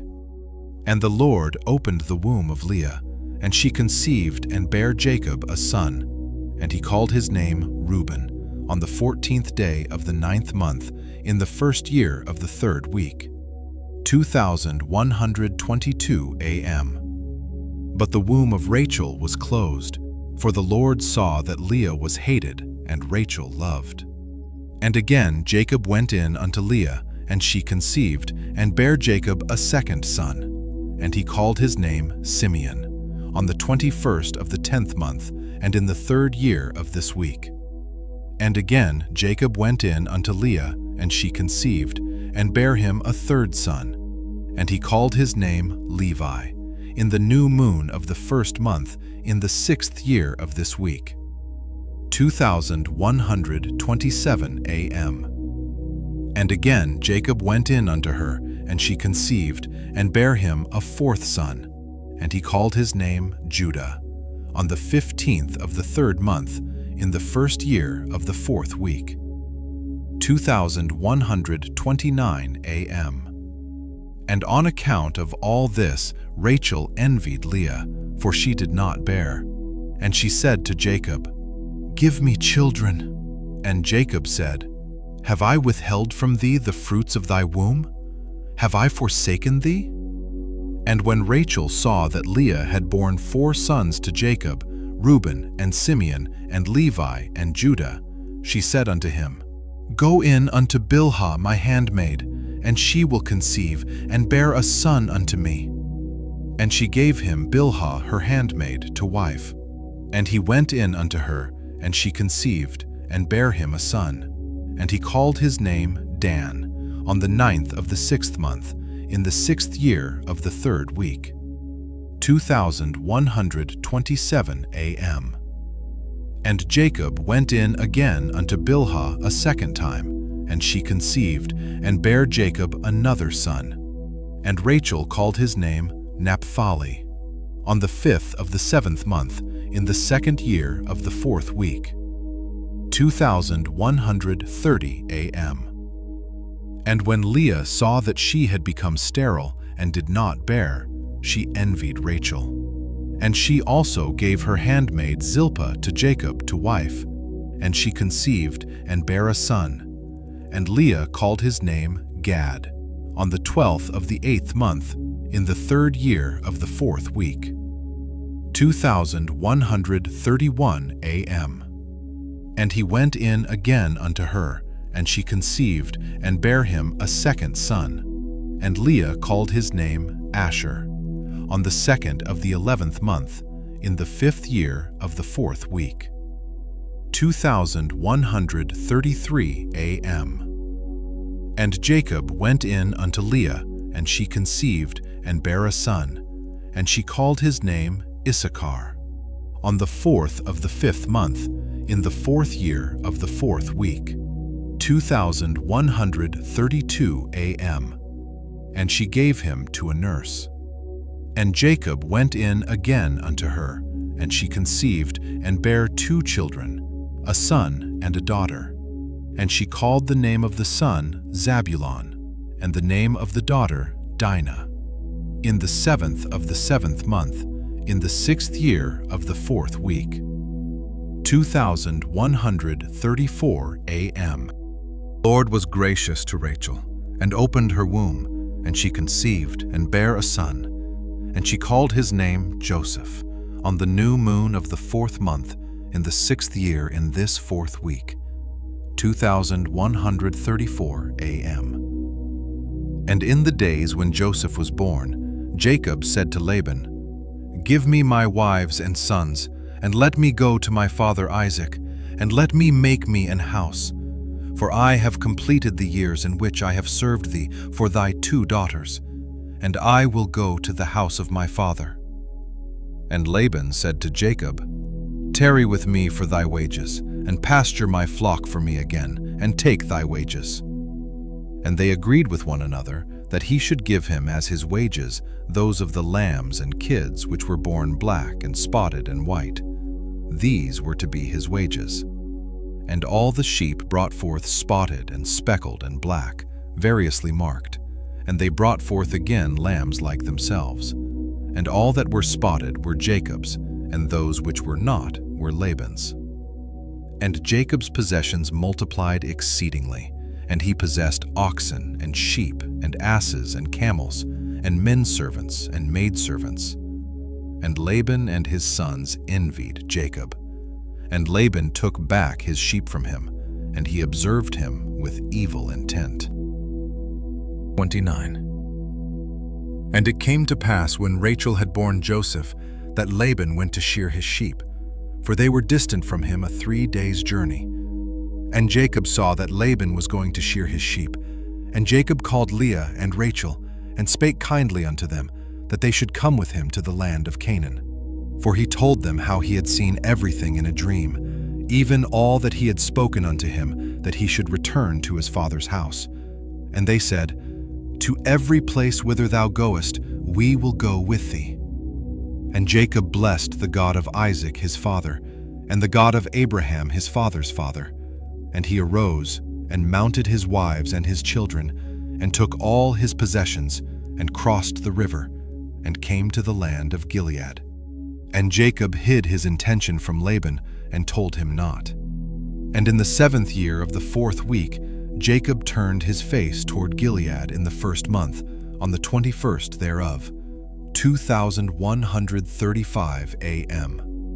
And Laban pursued after him, and overtook Jacob in the mountain of Gilead in the 3rd month, on the 13th thereof. And the Lord did not suffer him to injure Jacob, for he appeared to him in a dream by night. And Laban spake to Jacob, And on the 15th of those days, Jacob made a feast for Laban, and for all who came with him. And Jacob sware to Laban that day, and Laban also to Jacob, that neither should cross the mountain of Gilead to the other with evil purpose. And he made there a heap for a witness, wherefore the name of that place is called the Heap of Witness, after this heap. But before, they used to call the land of Gilead the land of the Rephaim, for it was the land of the Rephaim, and the Rephaim were born there, giants whose height was 10, 9, 8 down to 7 cubits. And their habitation was from the land of the children of Ammon to Mount Hermon. And the seats of their kingdom were Karnaim, and Ashtaroth, and Edrei, and Mizur, and Beon. And the Lord destroyed them because of the evil of their deeds, for they were very malignant, and the Amorites dwelt in their stead, wicked and sinful, and there is no people today which has wrought to the full all their sins, and they have no longer length of life on the earth. And Jacob sent away Laban, and he departed into Mesopotamia, the land of the east, and Jacob returned to the land of Gilead. And he passed over the Jabbok in the 9th month, on the 11th thereof. And on that day Esau his brother came to him, and he was reconciled to him, and departed from him unto the land of Seir, but Jacob dwelt in tents. And in the 1st year of the 5th week in this Jubilee, 2136 a.m., he crossed the Jordan, and dwelt beyond the Jordan. And he pastured his sheep from the sea of the Heap unto Bethshan, and unto Dothan, and unto the forest of Akrabim. And he sent to his father Isaac of all his substance, clothing and food, and meat, and drink, and milk, and butter, and cheese, and some dates of the valley.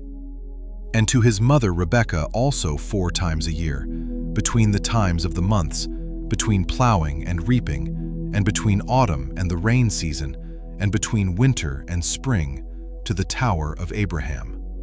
For Isaac had returned from the well of the oath, and gone up to the tower of his father Abraham, and he dwelt there apart from his son Esau. For in the days when Jacob went to Mesopotamia, Esau took to himself a wife Mahalath, the daughter of Ishmael, and he gathered together all the flocks of his father and his wives, and went up and dwelt on Mount Seir, and left Isaac his father at the well of the oath alone. And Isaac went up from the well of the oath, and dwelt in the tower of Abraham his father, on the mountains of Hebron. And thither Jacob sent all that he did send to his father and his mother from time to time, all they needed, and they blessed Jacob with all their heart and with all their soul. 30. And in the 1st year of the 6th week, 2143 a.m., he went up to Salem to the east of Shechem in peace in the 4th month. And there they carried off Dinah, the daughter of Jacob, into the house of Shechem, the son of Hamor the Hivite, the prince of the land. And he dishonored her, and she was a little girl, a child of 12 years. And he besought his father and her brothers that she might be given to him to wife. And Jacob and his sons were wroth because of the men of Shechem, for they had dishonored Dinah their sister. And they spake to them with evil intent, and dealt deceitfully with them, and beguiled them. And Simeon and Levi came unexpectedly to Shechem, and executed judgment on all the men of Shechem, and slew all the men whom they found in it, and left not a single one remaining in it. They slew all in torments, because they had dishonored their sister Dinah. And thus let it not again be done from henceforth, that a daughter of Israel be dishonored. For judgment is ordained in heaven against them, that they should destroy with the sword all the men of the Shechemites, because they had wrought shame in Israel. And the Lord delivered them into the hands of the sons of Jacob, that they might exterminate them with the sword, and execute judgment upon them, and that it might not thus again be done in Israel, that a pure of Israel should be dishonored. And if there is any man who wishes in Israel to give his daughter or his sister to any man who is of the seed of the Gentiles, he shall surely die, and they shall stone him with stones. For he hath wrought shame in Israel. And they shall burn the woman with fire, because she has dishonored the name of the house of her father, and she shall be rooted out of Israel. And let not an adulteress and no uncleanness be found in Israel throughout all the days of the generations of the earth. For Israel is holy unto the Lord, and every man who has defiled it shall surely die. They shall stone him with stones. For thus has it been ordained and written in the heavenly tablets regarding all the seed of Israel. He who defileth it shall surely die, and he shall be stoned with stones. And to this law there is no limit of days, and no remission, nor any atonement. But the man who has defiled his daughter shall be rooted out in the midst of all Israel, because he has given of his seed to Moloch, and wrought impiously so as to defile it. And do thou, Moses, command the children of Israel, and exhort them not to give their daughters to the Gentiles, and not to take for their sons any of the daughters of the Gentiles, for this is abominable before the Lord. For this reason I have written for thee in the words of the law all the deeds of the Shechemites, which they wrought against Dinah, and how the sons of Jacob spake, saying, We will not give our daughter to a man who is uncircumcised, for that were a reproach unto us. And it is a reproach to Israel, to those who live, and to those that take the daughters of the Gentiles. For this is unclean and abominable to Israel. And Israel will not be free from this uncleanness if it has a wife of the daughters of the Gentiles, or has given any of its daughters to a man who is of any of the Gentiles.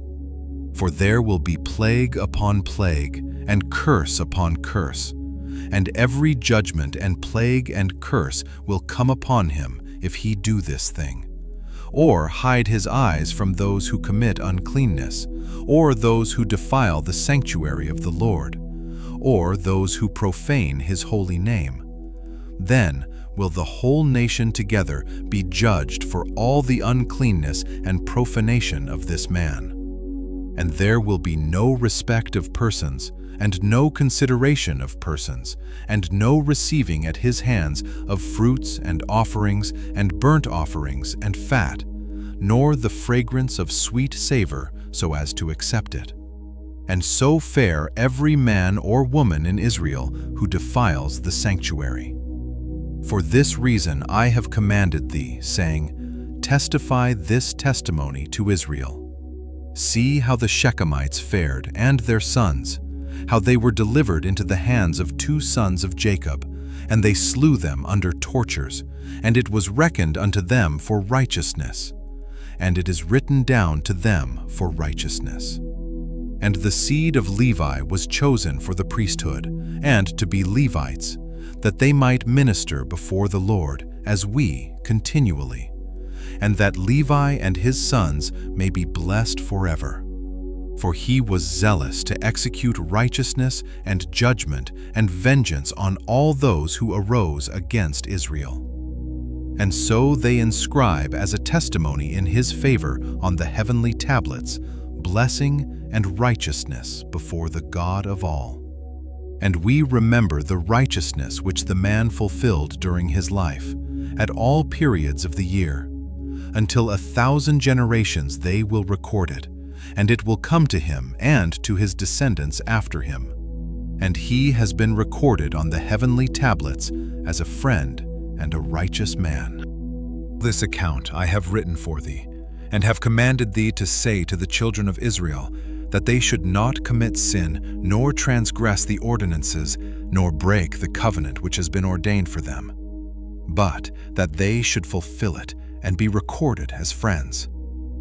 But if they transgress and work uncleanness in every way, they will be recorded on the heavenly tablets as adversaries, and they will be destroyed out of the book of life.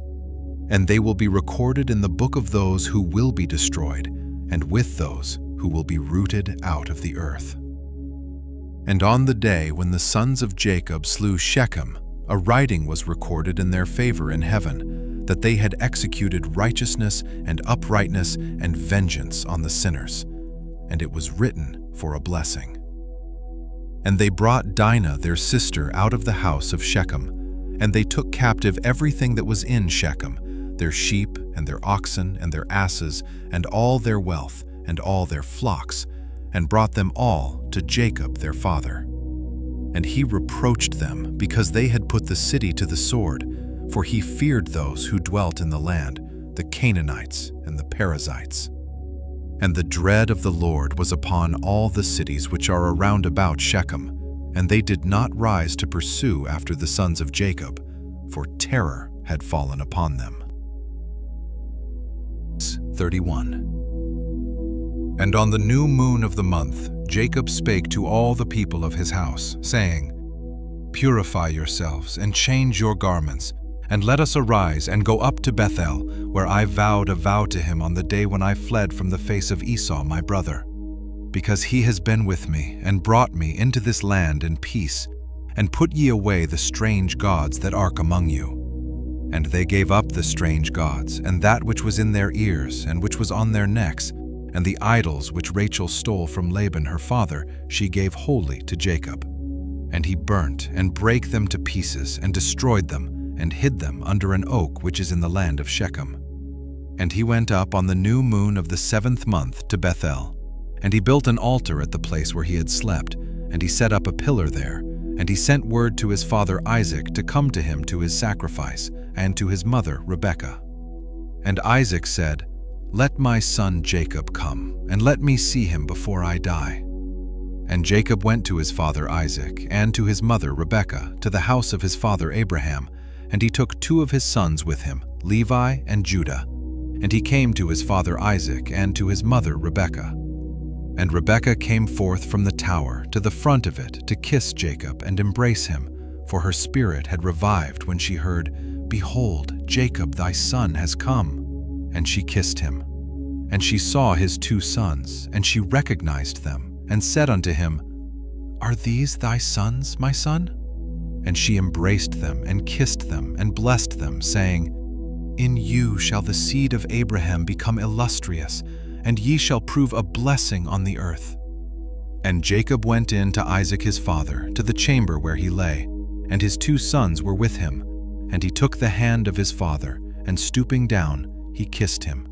And Isaac clung to the neck of Jacob his son, and wept upon his neck. And the darkness left the eyes of Isaac, and he saw the 2 sons of Jacob, Levi and Judah. And he said, Are these thy sons, my son? For they are like thee. And he said unto him that they were truly his sons. And thou hast truly seen that they are truly my sons.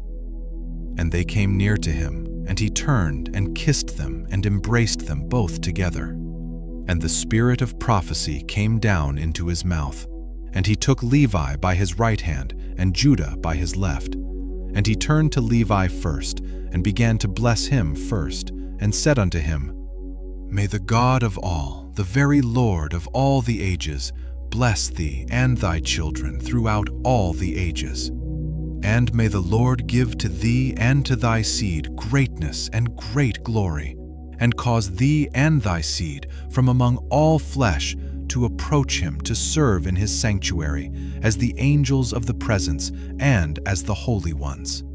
Even as they shall the seed of thy sons be for glory and greatness and holiness, and may he make them great unto all the ages.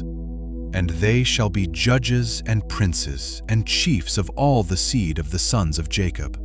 They shall speak the word of the Lord in righteousness, and they shall judge all his judgments in righteousness. And they shall declare my ways to Jacob, and my paths to Israel.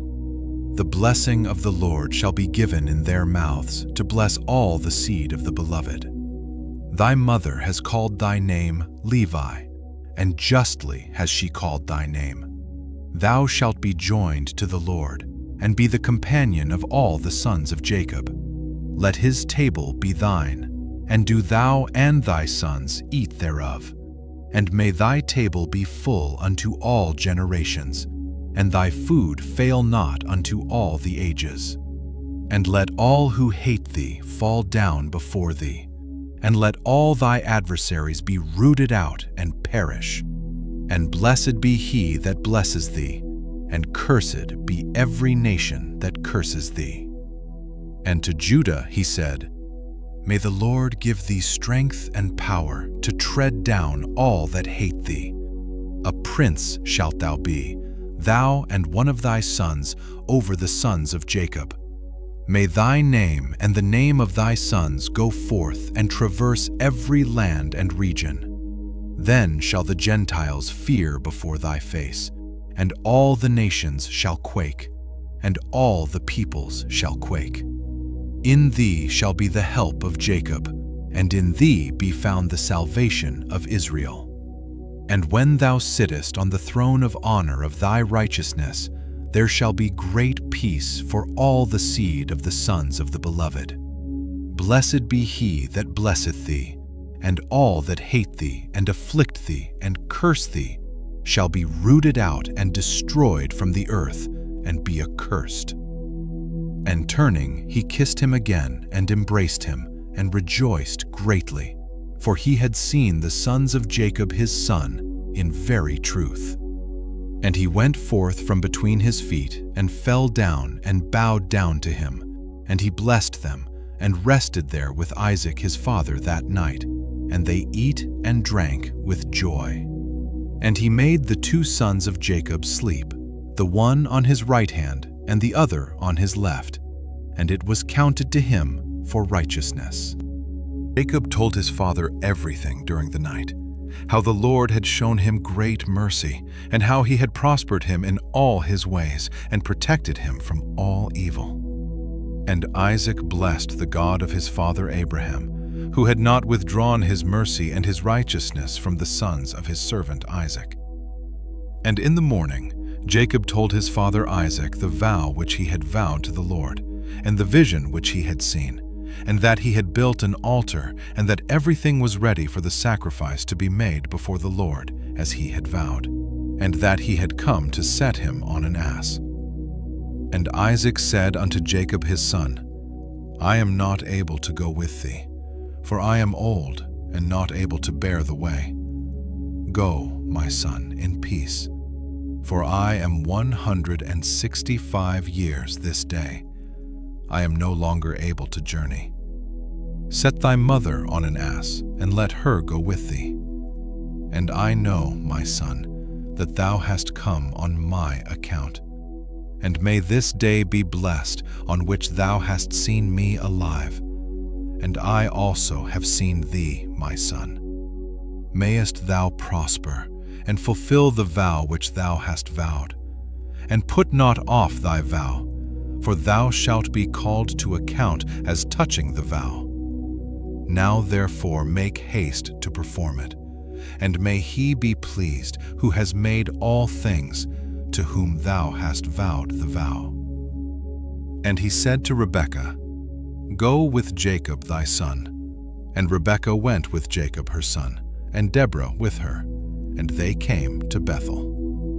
And Jacob remembered the prayer with which his father had blessed him and his two sons, Levi and Judah. And he rejoiced and blessed the God of his fathers, Abraham and Isaac. And he said, Now I know that I have an eternal hope, and my sons also, before the God of all. And thus is it ordained concerning the two. And they recorded as an eternal testimony unto them on the heavenly tablets, how Isaac blessed them. 32. And he abode that night at Bethel, and Levi dreamed that they had ordained and made him the priest of the Most High God, him and his sons forever. And he awoke from his sleep and blessed the Lord. And Jacob rose early in the morning on the 14th of this month, and he gave a tithe of all that came with him, both of men and cattle, both of gold and every vessel and garment, yea, he gave tithes of all. And in those days Rachel became pregnant with her son Benjamin. And Jacob counted his sons from him upwards, and Levi fell to the portion of the Lord. And his father clothed him in the garments of the priesthood, and filled his hands. And on the 15th of this month he brought to the altar 14 oxen from amongst the cattle, and 28 rams, and 49 sheep, and 7 lambs, and 21 kids of the goats as a burnt offering on the altar of sacrifice, well-pleasing for a sweet savor before God. This was his offering, in consequence of the vow which he had vowed that he would give a tenth, with their fruit offerings and their drink offerings. And when the fire had consumed it, he burnt incense on the fire over the fire. And for a thank offering 2 oxen, and 4 rams, and 4 sheep, 4 he-goats, and 2 sheep of a year old, and 2 kids of the goats. And thus he did daily for 7 days. And he and all his sons and his men were eating this with joy there during 7 days, and blessing and thanking the Lord, who had delivered him out of all his tribulation and had given him his vow. And he tithed all the clean animals, and made a burnt sacrifice. But the unclean animals he gave not to Levi his son, and he gave him all the souls of the men. And Levi discharged the priestly office at Bethel before Jacob his father, in preference to his 10 brothers. And he was a priest there. And Jacob gave his vow. Thus he tithed again the tithe to the Lord, and sanctified it, and it became holy unto him. And for this reason it is ordained on the heavenly tablets as a law for the tithing again the tithe to eat before the Lord from year to year, in the place where it is chosen that his name should dwell. And to this law there is no limit of days forever.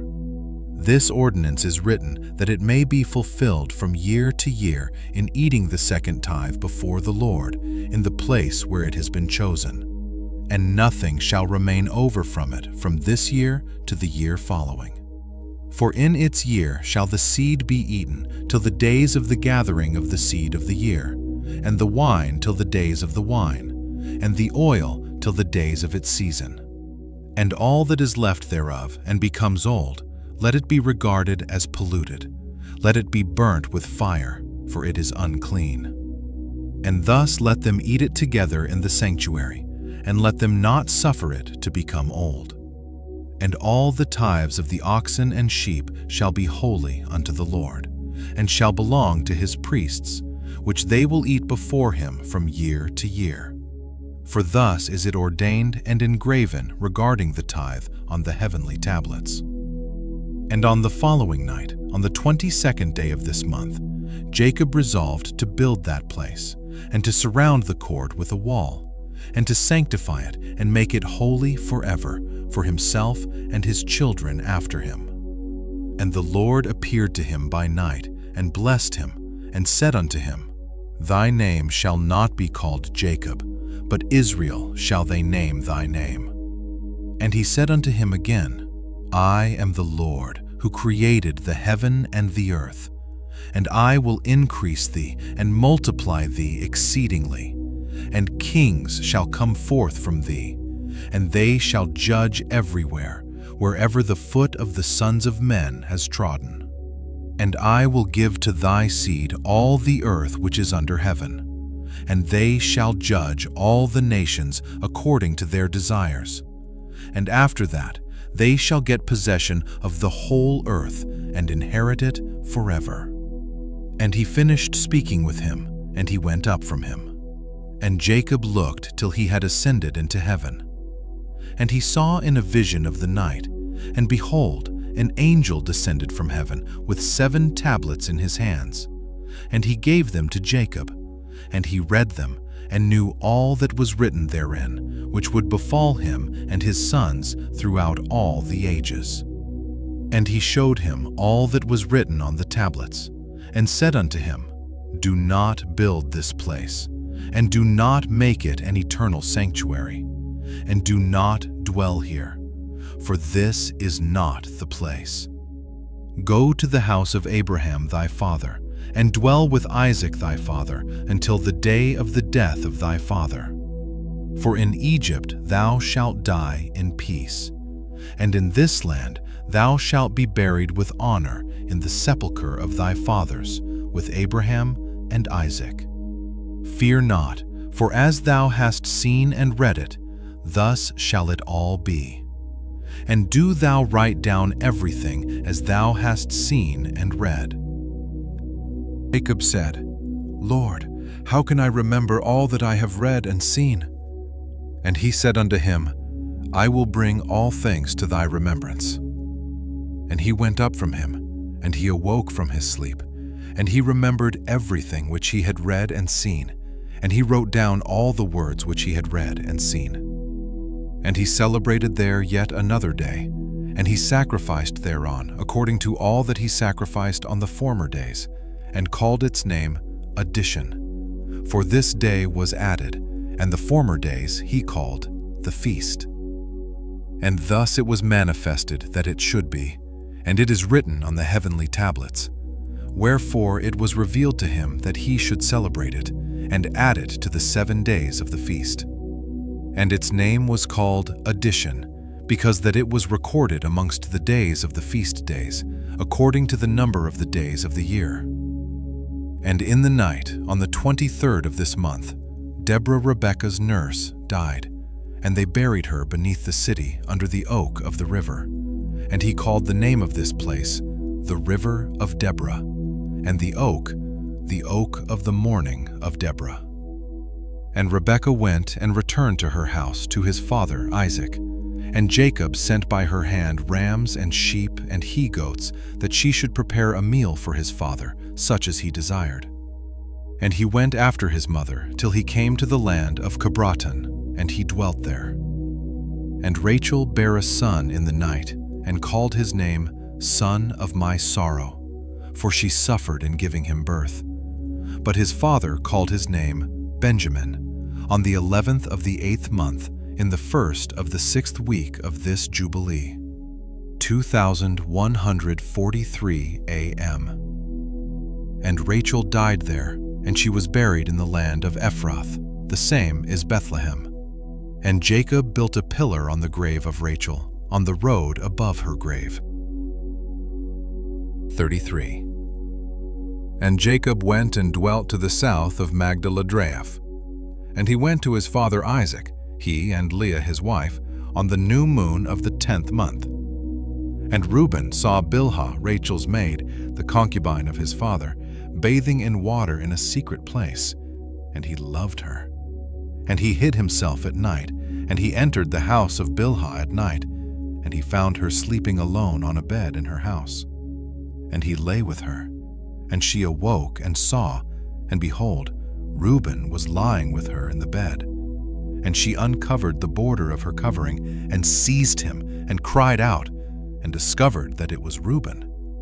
And she was ashamed because of him, and released her hand from him, and he fled. And she lamented because of this thing exceedingly, and did not tell it to anyone.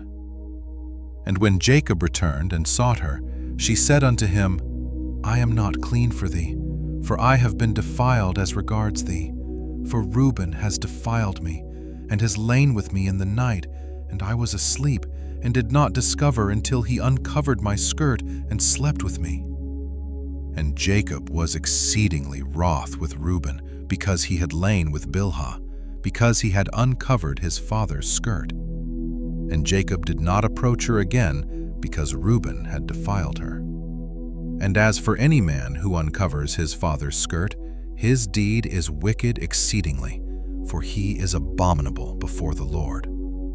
For this reason it is written and ordained on the heavenly tablets that a man should not lie with his father's wife, and should not uncover his father's skirt, for this is unclean. They shall surely die together, the man who lies with his father's wife, and the woman also, for they have wrought uncleanness on the earth. And there shall be nothing unclean before our God in the nation which he has chosen for himself as a possession. And again it is written a second time, Cursed be he who lieth with the wife of his father, for he hath uncovered his father's shame. And all the holy ones of the Lord said, So be it, so be it. And do thou, Moses, command the children of Israel that they observe this word, for it entails a punishment of death. And it is unclean, and there is no atonement forever to atone for the man who has committed this. But he is to be put to death and slain, and stoned with stones, and rooted out from the midst of the people of our God. For to no man who does so in Israel is it permitted to remain alive a single day on the earth, for he is abominable and unclean. And let them not say, To Reuben was granted life and forgiveness after he had lain with his father's concubine, and to her also, though she had a husband, and her husband Jacob his father was still alive. For until that time there had not been revealed the ordinance and judgment and law in its completeness for all. But in thy days it has been revealed, as a law of seasons and of days, and an everlasting law for the everlasting generations. And for this law there is no consummation of days, and no atonement for it, but they must both be rooted out in the midst of the nation. On the day whereon they committed it, they shall slay them. And do thou, Moses, write it down for Israel, that they may observe it, and do according to these words, and not commit a sin unto death. For the Lord our God is judge, who respects not persons and accepts not gifts. And tell them these words of the covenant, that they may hear and observe, and be on their guard with respect to them, and not be destroyed and rooted out of the land. For an uncleanness and an abomination and a contamination and a pollution are all they who committed on the earth before our God. And there is no greater sin than the fornication which they commit on earth. For Israel is a holy nation unto the Lord its God, and a nation of inheritance, and a priestly and royal nation, and for his own possession. And there shall no such uncleanness appear in the midst of the holy nation.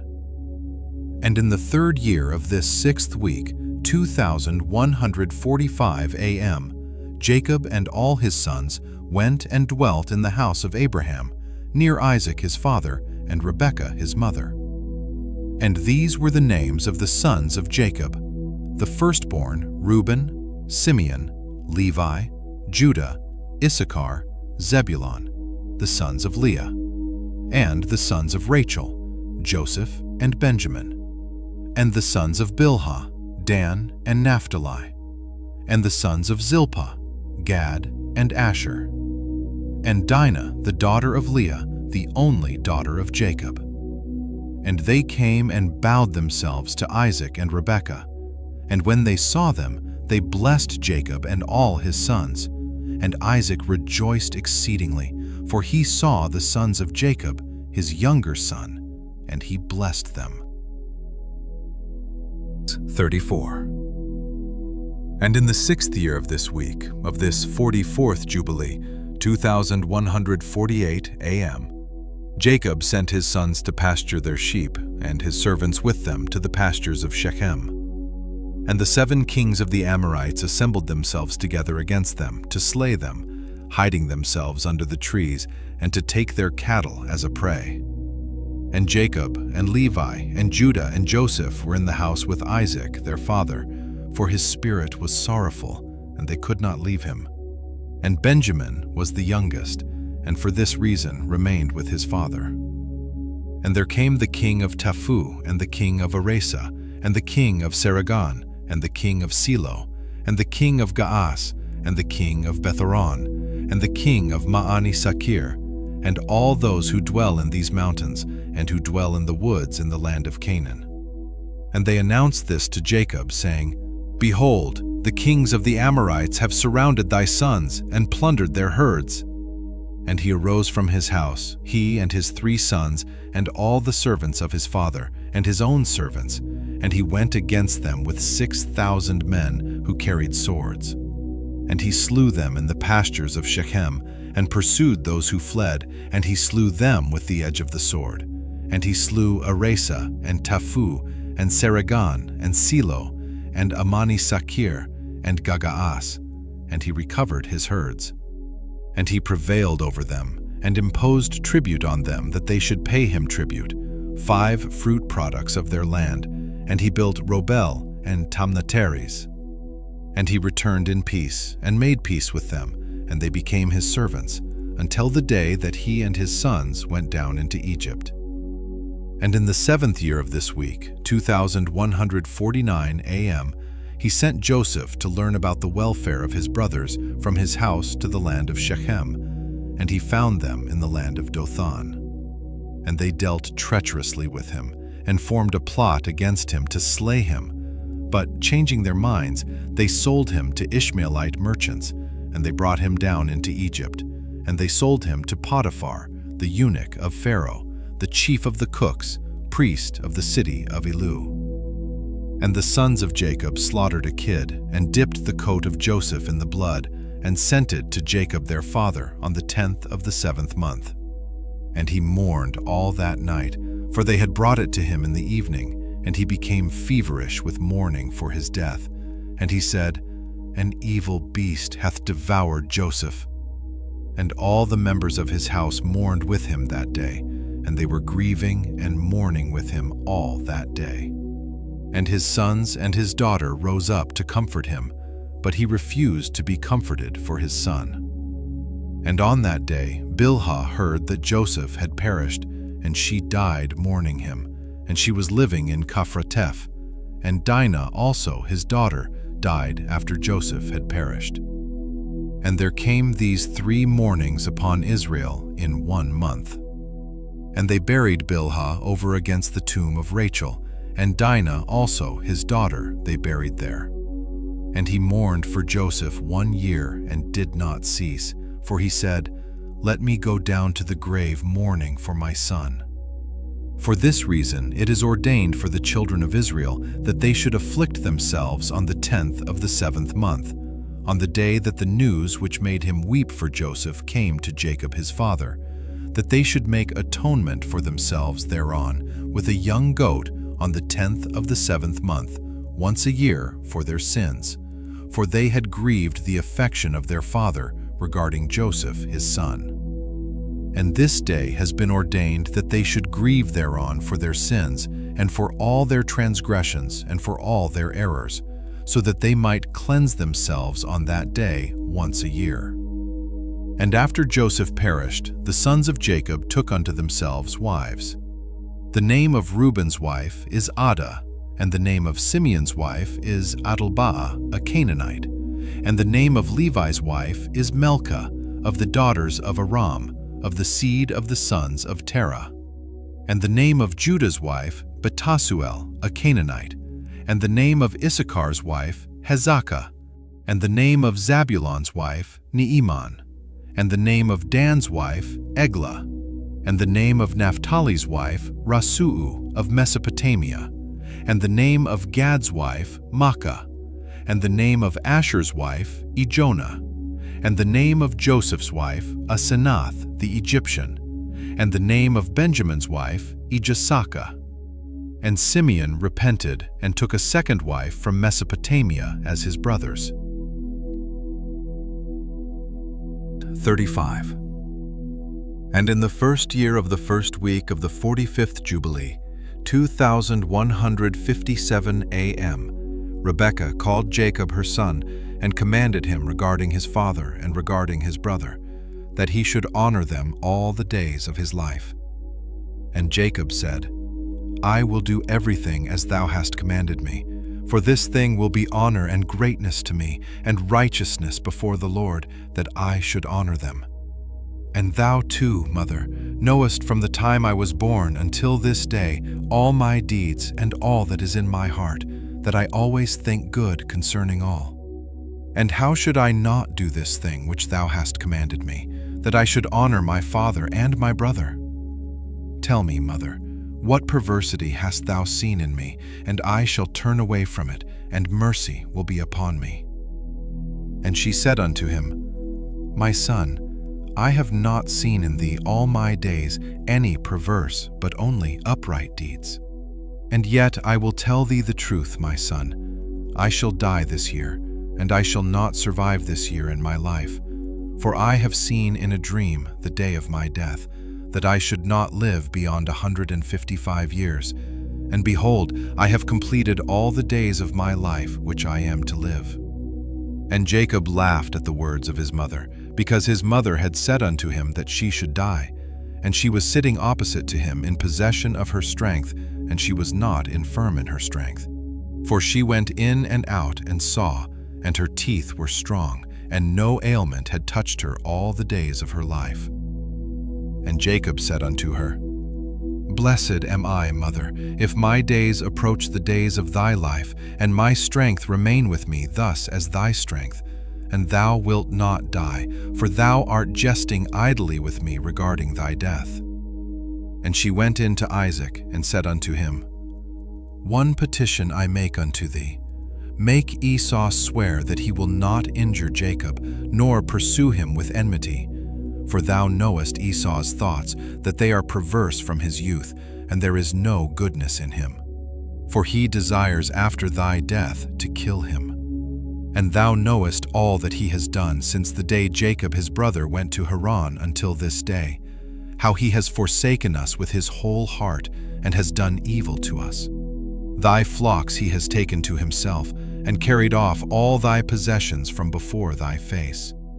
And when we implored and besought him for what was our own, he did as a man who was taking pity on us. And he is bitter against thee, because thou didst bless Jacob, thy perfect and upright son. For there is no evil but only goodness in him, and since he came from Haran unto this day, he has not robbed us of aught. For he brings us everything in its season always, and rejoices with all his heart when we take at his hands, and he blesses us, and has not parted from us since he came from Haran until this day. And he remains with us continually at home, honoring us. And Isaac said unto her, I too know and see the deeds of Jacob who is with us, how that with all his heart he honors us.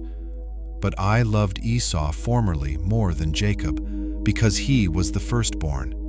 But now I love Jacob more than Esau, for he has done manifold evil deeds, and there is no righteousness in him. For all his ways are unrighteousness and violence, and there is no righteousness around him. And now my heart is troubled because of all his deeds, and neither he nor his seed is to be saved, for they are those who will be destroyed from the earth, and who will be rooted out from under heaven. For he has forsaken the God of Abraham, and gone after his wives, and after their uncleanness, and after their error, he and his children. And thou dost bid me make him swear that he will not slay Jacob his brother. Even if he swear, he will not abide by his oath, and he will not do good, but evil only.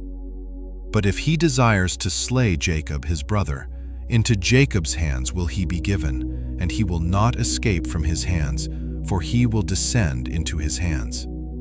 And fear thou not on account of Jacob, for the guardian of Jacob is great and powerful and honored, and praised more than the guardian of Esau.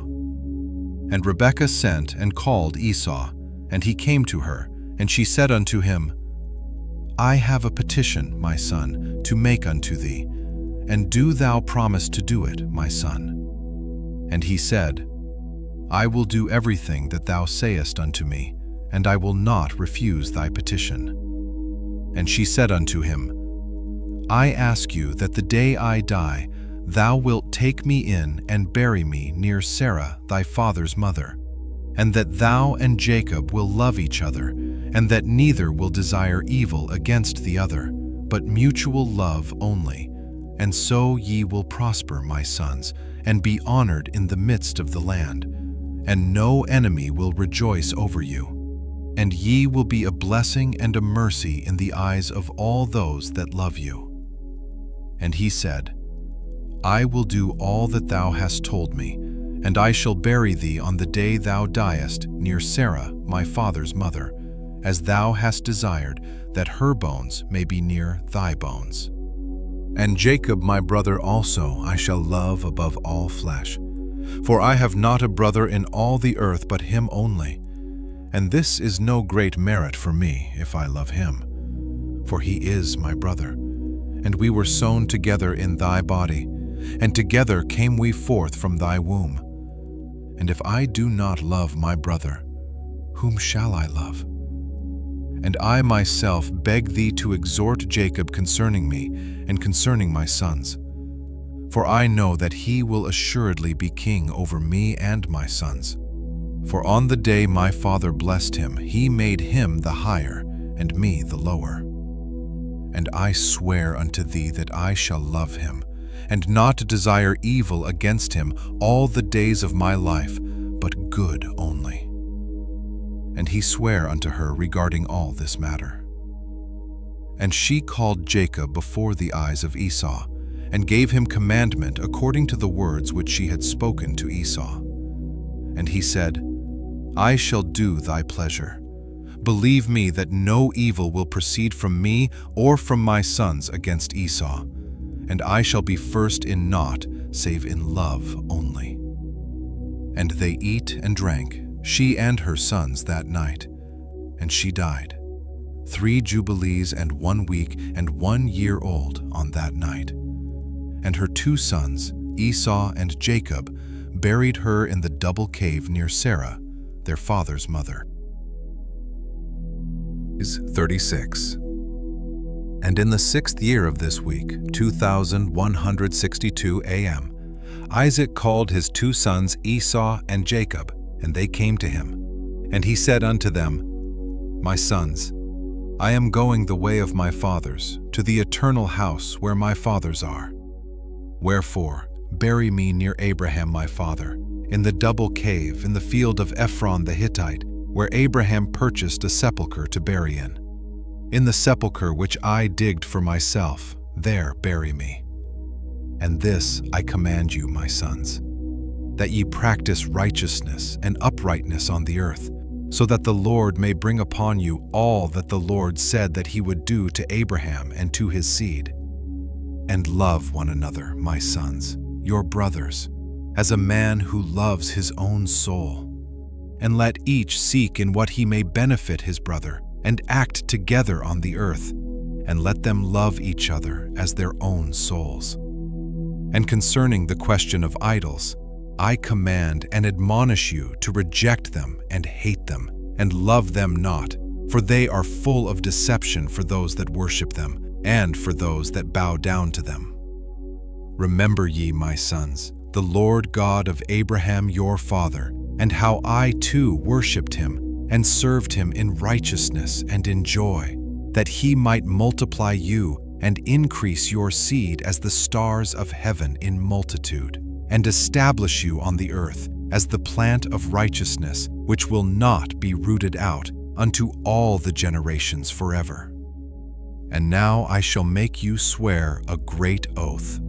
For there is no oath which is greater than it, by the name glorious and honored and great and splendid and wonderful and mighty, which created the heavens and the earth and all things together, that ye will fear him and worship him, and that each will love his brother with affection and righteousness, and that neither will desire evil against his brother from henceforth forever, all the days of your life, so that ye may prosper in all your deeds and not be destroyed.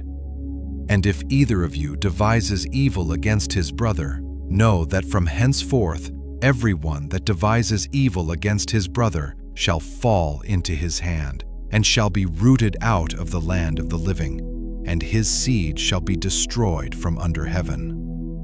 But on the day of turbulence and execration and indignation and anger, with flaming, devouring fire, as he burnt Sodom, so likewise will he burn his land and his city and all that is his, and he shall be blotted out of the book of the discipline of the children of men, and not be recorded in the book of life, but in that which is appointed to destruction, and he shall depart into eternal execration, so that their condemnation may be always renewed in hate and in execration and in wrath and in torment and in indignation and in plagues and in disease forever.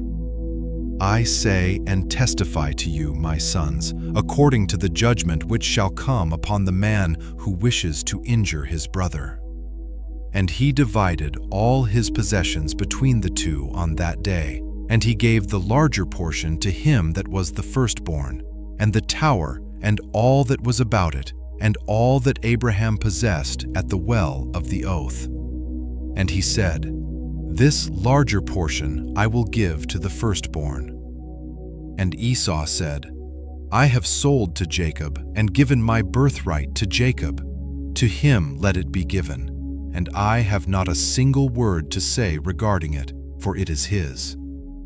And Isaac said, May a blessing rest upon you, my sons, and upon your seed this day, for ye have given me rest, and my heart is not pained concerning the birthright, lest thou shouldest work wickedness on account of it. May the Most High God bless the man that worketh righteousness, him and his seed forever. And he ended, commanding them and blessing them, and they eat and drank together before him.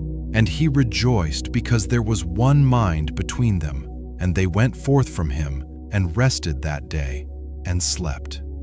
Isaac slept on his bed that day rejoicing, and he slept the eternal sleep, and died 180 years old. He completed 25 weeks and 5 years, and his 2 sons, Esau and Jacob, buried him. And Esau went to the land of Edom, to the mountains of Seir, and dwelt there. And Jacob dwelt in the mountains of Hebron, in the tower of the land of the sojournings of his father Abraham, and he worshipped the Lord with all his heart, and according to the visible commands, according as he had divided the days of his generations. And Leah his wife died in the 4th year of the 2nd week of the 45th Jubilee, 2167 AM. And he buried her in the double cave near Rebekah his mother, to the left of the grave of Sarah, his father's mother. And all her sons and his sons came to mourn over Leah his wife with him, and to comfort him regarding her, for he was lamenting her, for he loved her exceedingly, after Rachel her sister died.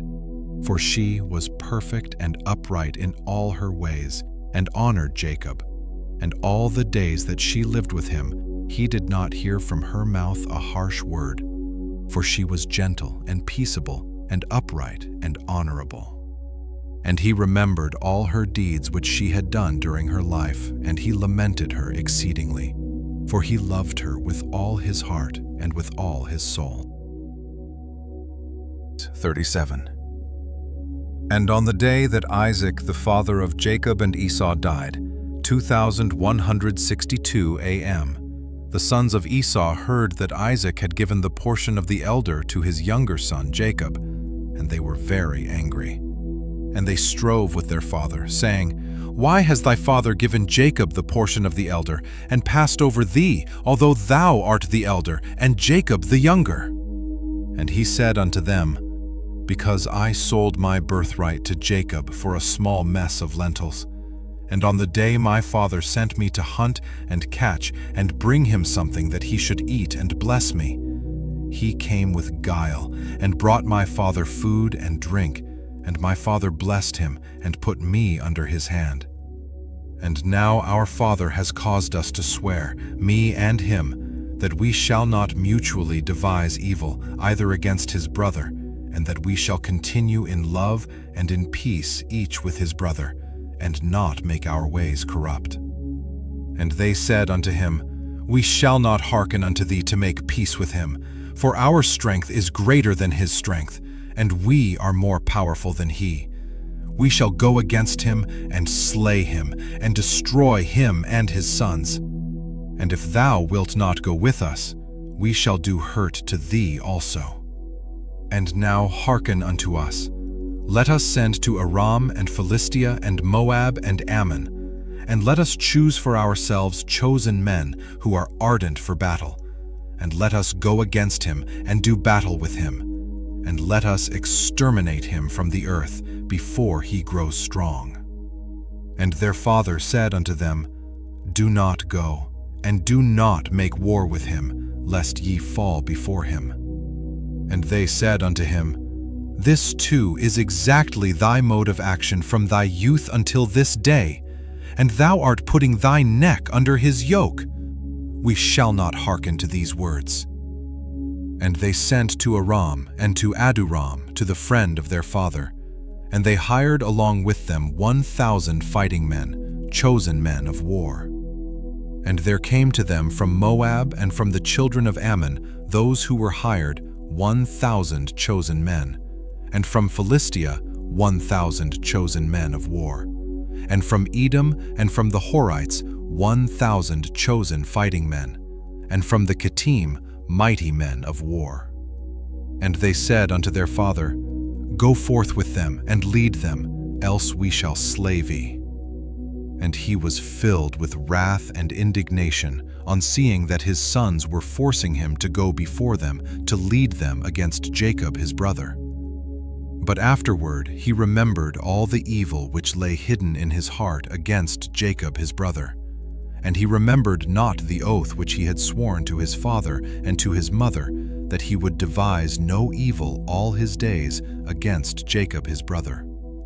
And notwithstanding all this, Jacob knew not that they were coming against him to battle, and he was mourning for Leah his wife, until they approached very near to the tower with 4,000 warriors and chosen men of war.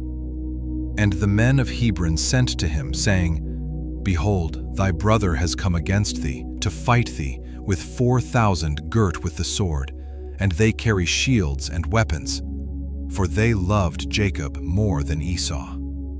So they told him, for Jacob was a more liberal and merciful man than Esau.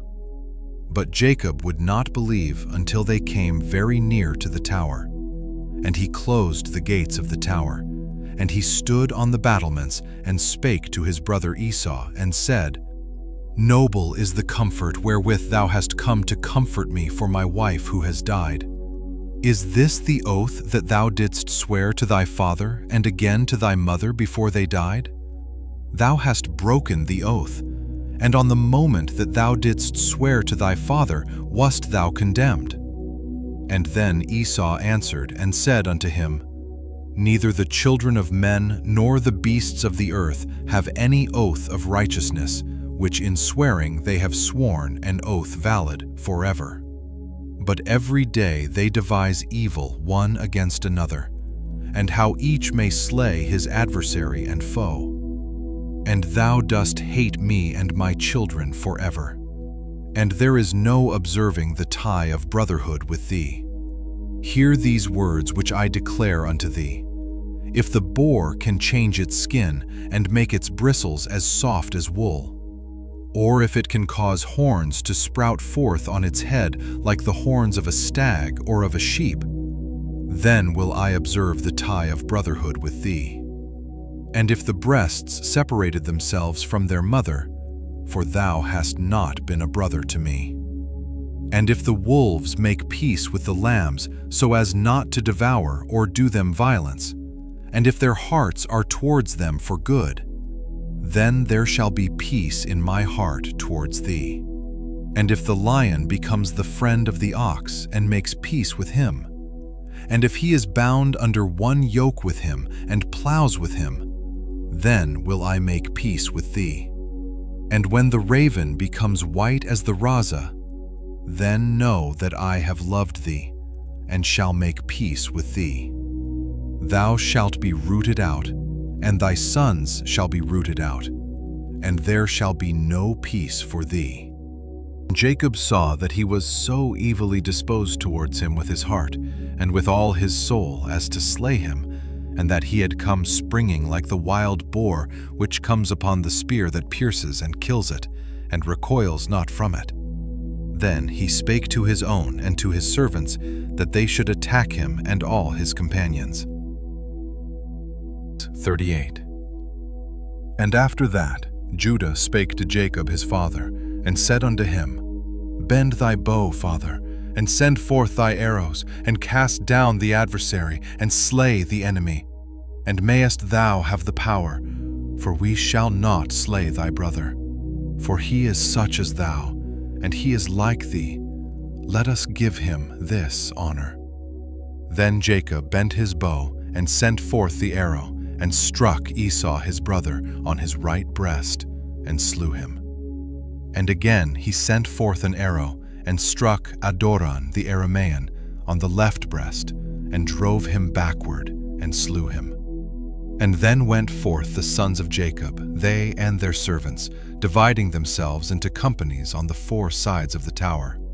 And Judah went forth in front, and Naphtali and Gad with him, and 50 servants with him on the south side of the tower. And they slew all they found before them, and not one individual of them escaped. And Levi and Dan and Asher went forth on the east side of the tower, and 50 men with them, and they slew the fighting men of Moab and Ammon. And Reuben and Issachar and Zebulun went forth on the north side of the tower, and 50 men with them, and they slew the fighting men of the Philistines. And Simeon and Benjamin and Enoch, Reuben's son, went forth on the west side of the tower, and 50 men with them. And they slew of Edom and of the Horites 400 men, stout warriors. And 600 fled, and 4 of the sons of Esau fled with them, and left their father lying slain, as he had fallen on the hill which is in Aduram. And the sons of Jacob pursued after them to the mountains of Seir. And Jacob buried his brother on the hill which is in Aduram, and he returned to his house. And the sons of Jacob pressed hard upon the sons of Esau in the mountains of Seir, and bowed their necks so that they became servants of the sons of Jacob. And they sent to their father to inquire whether they should make peace with them or slay them. And Jacob sent word to his sons that they should make peace, and they made peace with them, and placed the yoke of servitude upon them, so that they paid tribute to Jacob and to his sons always. And they continued to pay tribute to Jacob until the day that he went down into Egypt. And the sons of Edom have not got quit of the yoke of servitude which the 12 sons of Jacob had imposed on them until this day. And these are the kings that reigned in Edom before there reigned any king over the children of Israel until this day in the land of Edom. And Balak, the son of Beor, reigned in Edom, and the name of his city was Danaba. And Balak died, and Jobab, the son of Zara of Boser, reigned in his stead. And Jobab died, and Asam of the land of Teman reigned in his stead. And Asam died, and Adath, the son of Barad, who slew Midian in the field of Moab, reigned in his stead, and the name of his city was Avith. And Adath died, and Salmon from Amaseka reigned in his stead. And Salmon died, and Saul of Raaboth by the river reigned in his stead. And Saul died, and Baalunan the son of Achbor reigned in his stead. And Baalunan the son of Achbor died, and Adath reigned in his stead, and the name of his wife was Maitabith, the daughter of Matarat, the daughter of Metabedzaab. These are the kings who reigned in the land of Edom. 39. And Jacob dwelt in the land of his father's sojournings, in the land of Canaan. These are the generations of Jacob.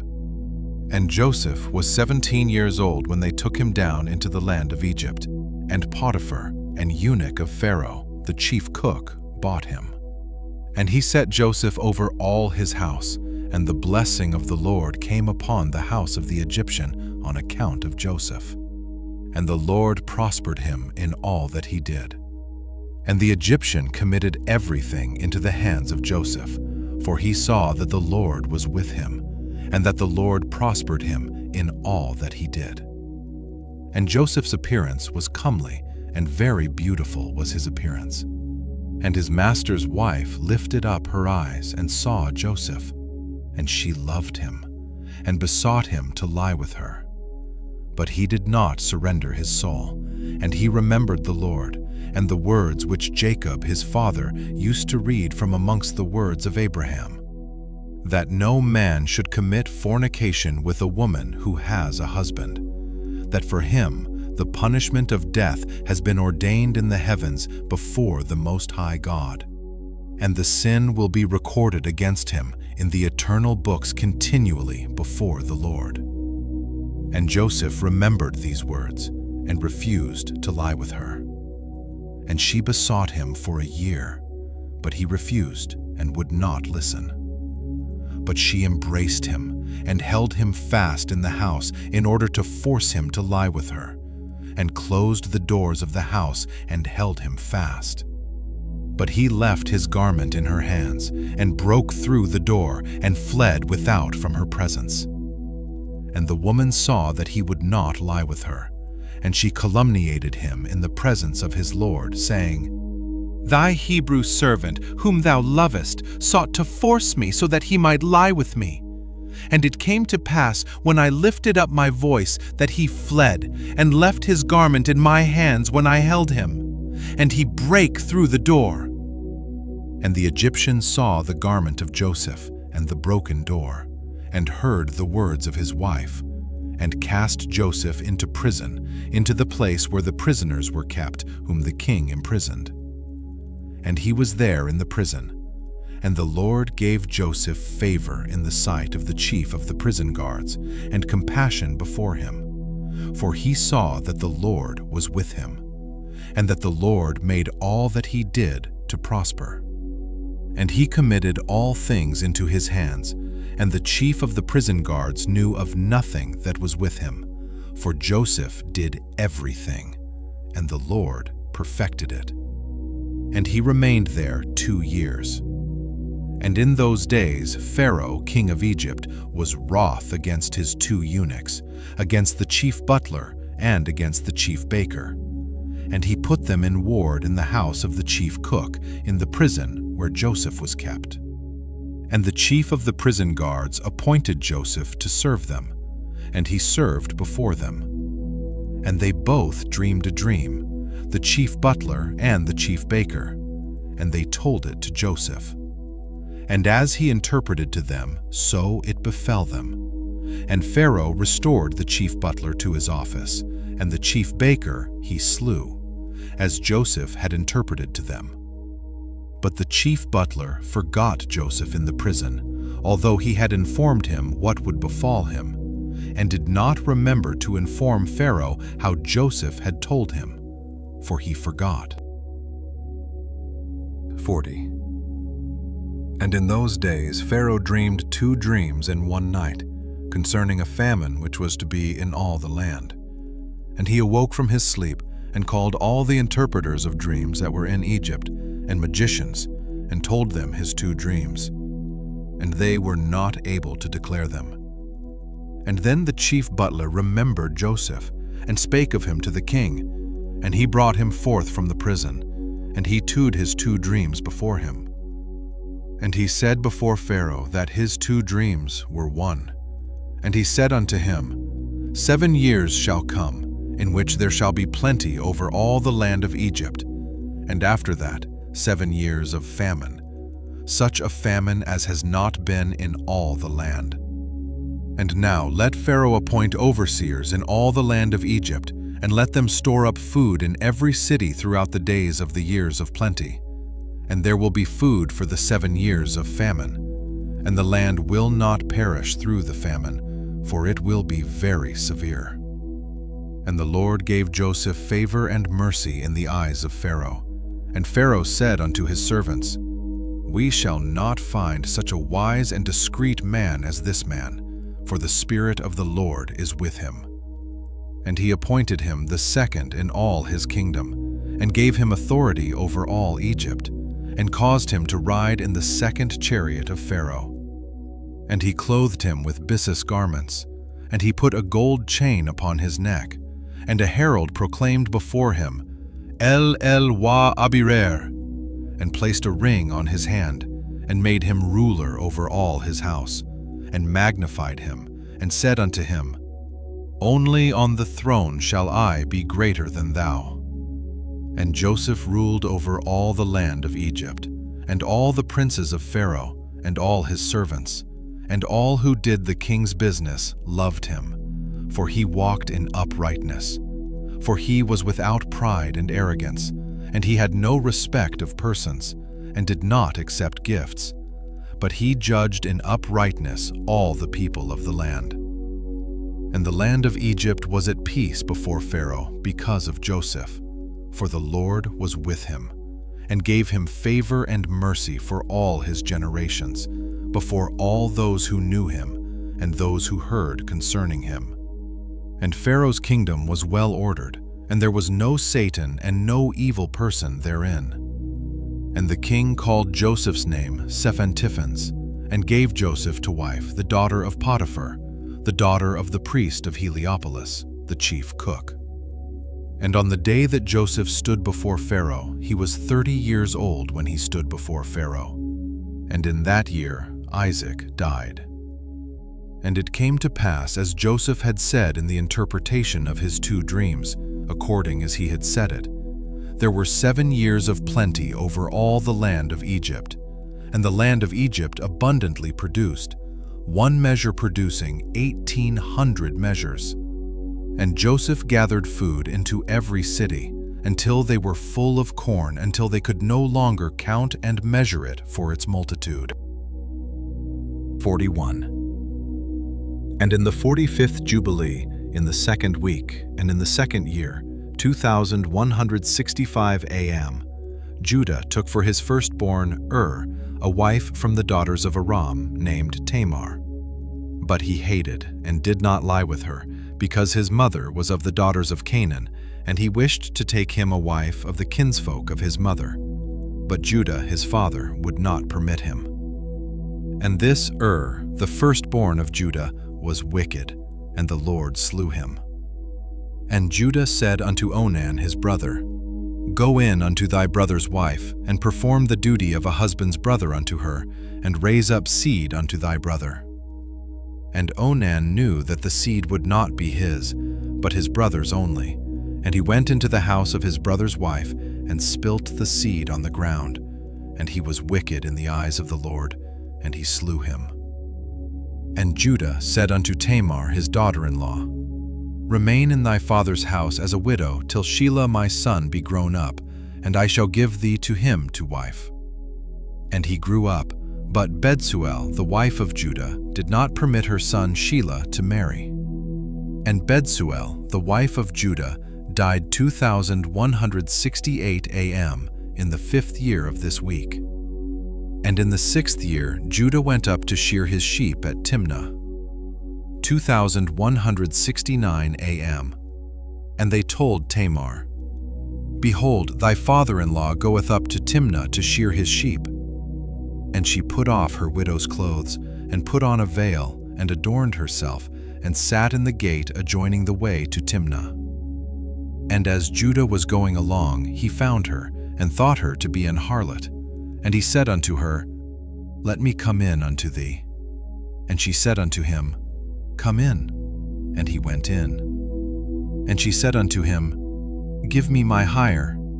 And he said unto her, I have nothing in my hand save my ring that is on my finger, and my necklace, and my staff which is in my hand. And she said unto him, Give them to me until thou dost send me my hire. And he said unto her, I will send unto thee a kid of the goats. And he gave them to her, and he went in unto her, and she conceived by him. And Judah went unto his sheep, and she went to her father's house. And Judah sent a kid of the goats by the hand of his shepherd and a Dulamite, and he found her not. And he asked the people of the place, saying, Where is the harlot who was here? And they said unto him, There is no harlot here with us. And he returned and informed him, and said unto him that he had not found her. I asked the people of the place, and they said unto me, There is no harlot here. And he said, "Let her keep them, lest we become a cause of derision."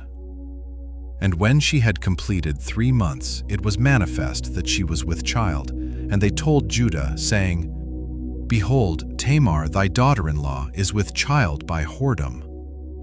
And Judah went to the house of her father, and said unto her father and her brothers, "Bring her forth, and let them burn her, for she hath wrought uncleanness in Israel." And it came to pass, when they brought her forth to burn her, that she sent to her father-in-law the ring and the necklace and the staff, saying, "Discern whose are these, for by him am I with child." And Judah acknowledged and said, "Tamar is more righteous than I am, and therefore let them burn her not." And for that reason she was not given to Shelah, and he did not again approach her. And after that she bare 2 sons, Perez 2170 AM, and Zerah, in the 7th year of this 2nd week. And thereupon the 7 years of fruitfulness were accomplished, of which Joseph spake to Pharaoh. And Judah acknowledged that the deed which he had done was evil, for he had lain with his daughter-in-law, and he esteemed it hateful in his eyes.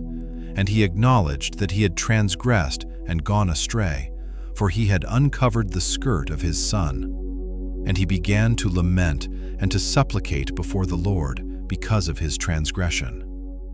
And we told him in a dream that it was forgiven him, because he supplicated earnestly and lamented and did not again commit it. And he received forgiveness because he turned from his sin and from his ignorance, for he transgressed greatly before our God. And every one that acts thus, every one who lies with his mother-in-law, let them burn him with fire, that he may burn therein. For there is uncleanness and pollution upon them. With fire let them burn them. And do thou command the children of Israel that there be no uncleanness amongst them.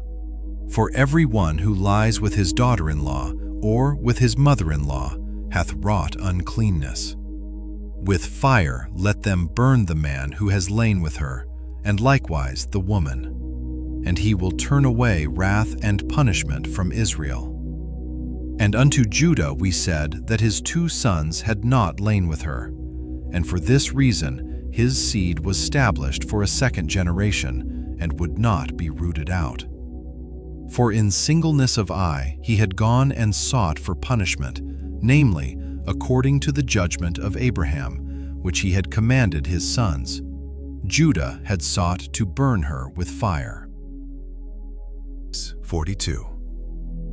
And in the 1st year of the 3rd week of the 45th Jubilee, the famine began to come into the 2171 Amland, and the rain refused to be given to the earth, for none whatever fell. And the earth grew barren, but in the land of Egypt there was food. For Joseph had gathered the seed of the land in the 7 years of plenty, and had preserved it. And the Egyptians came to Joseph that he might give them food. And he opened the storehouses where was the grain of the 1st year, and he sold it to the people of the land for gold. Now the famine was very sore in the land of Canaan, and Jacob heard that there was food in Egypt. And he sent his 10 sons that they should procure food for him in Egypt. But Benjamin he did not send. And the 10 sons of Jacob arrived in Egypt among those that went there. And Joseph recognized them, but they did not recognize him. And he spake unto them and questioned them. And he said unto them, Are ye not spies? And have ye not come to explore the approaches of the land? And he put them in ward. And after that he set them free again, and detained Simeon alone, and sent off his 9 brothers. And he filled their sacks with corn, and he put their gold in their sacks, and they did not know. And he commanded them to bring their younger brother, for they had told him their father was living, and their younger brother. And they went up from the land of Egypt, and they came to the land of Canaan. And they told their father all that had befallen them, and how the Lord of the country had spoken roughly to them, and had seized Simeon till they should bring Benjamin. And Jacob said, Me have ye bereaved of my children. Joseph is not, and Simeon also is not, and ye will take Benjamin away. On me has your wickedness come. And he said, My son will not go down with you, lest perchance he fall sick.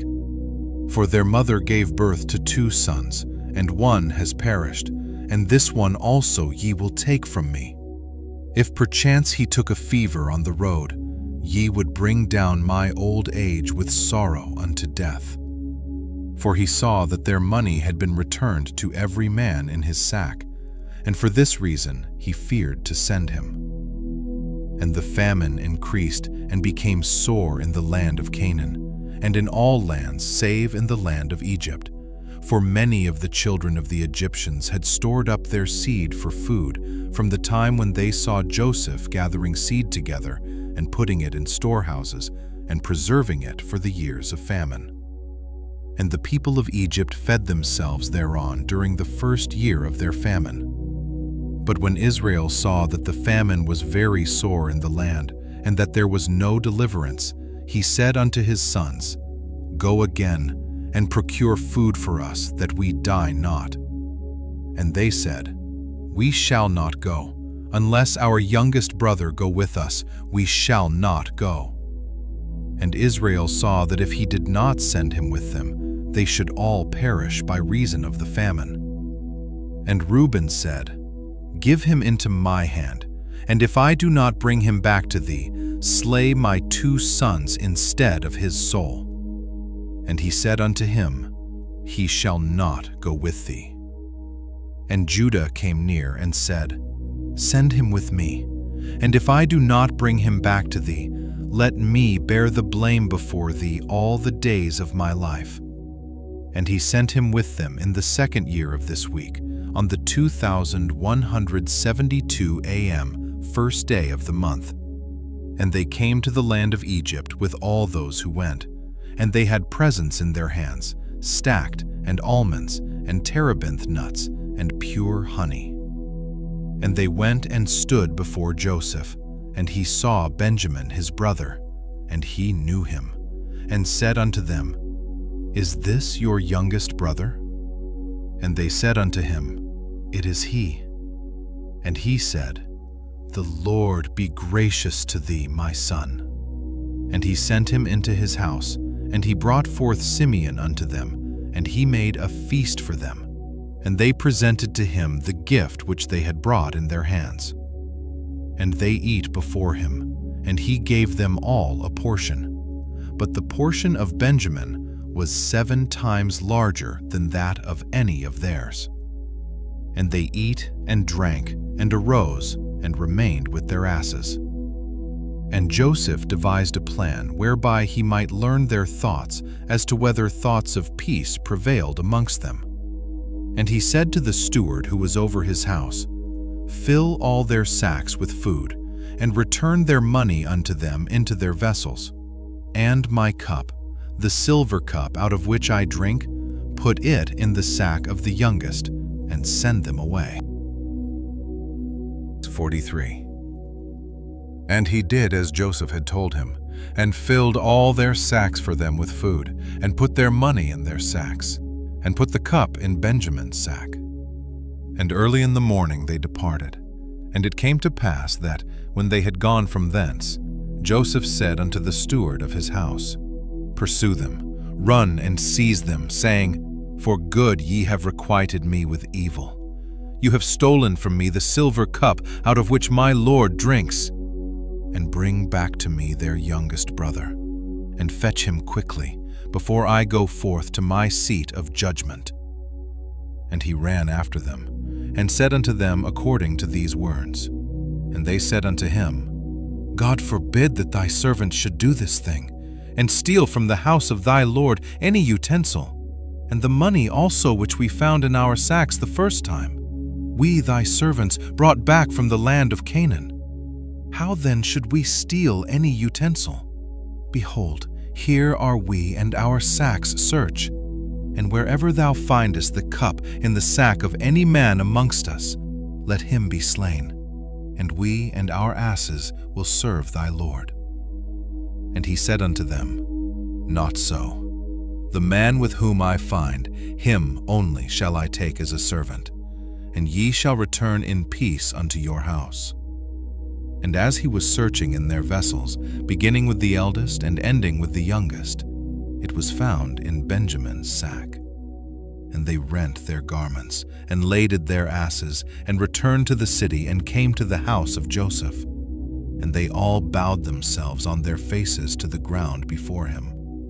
And Joseph said unto them, Ye have done evil. And they said, What shall we say, and how shall we defend ourselves? Our Lord hath discovered the transgression of his servants. Behold, we are the servants of our Lord, and our asses also. And Joseph said unto them, I too fear the Lord.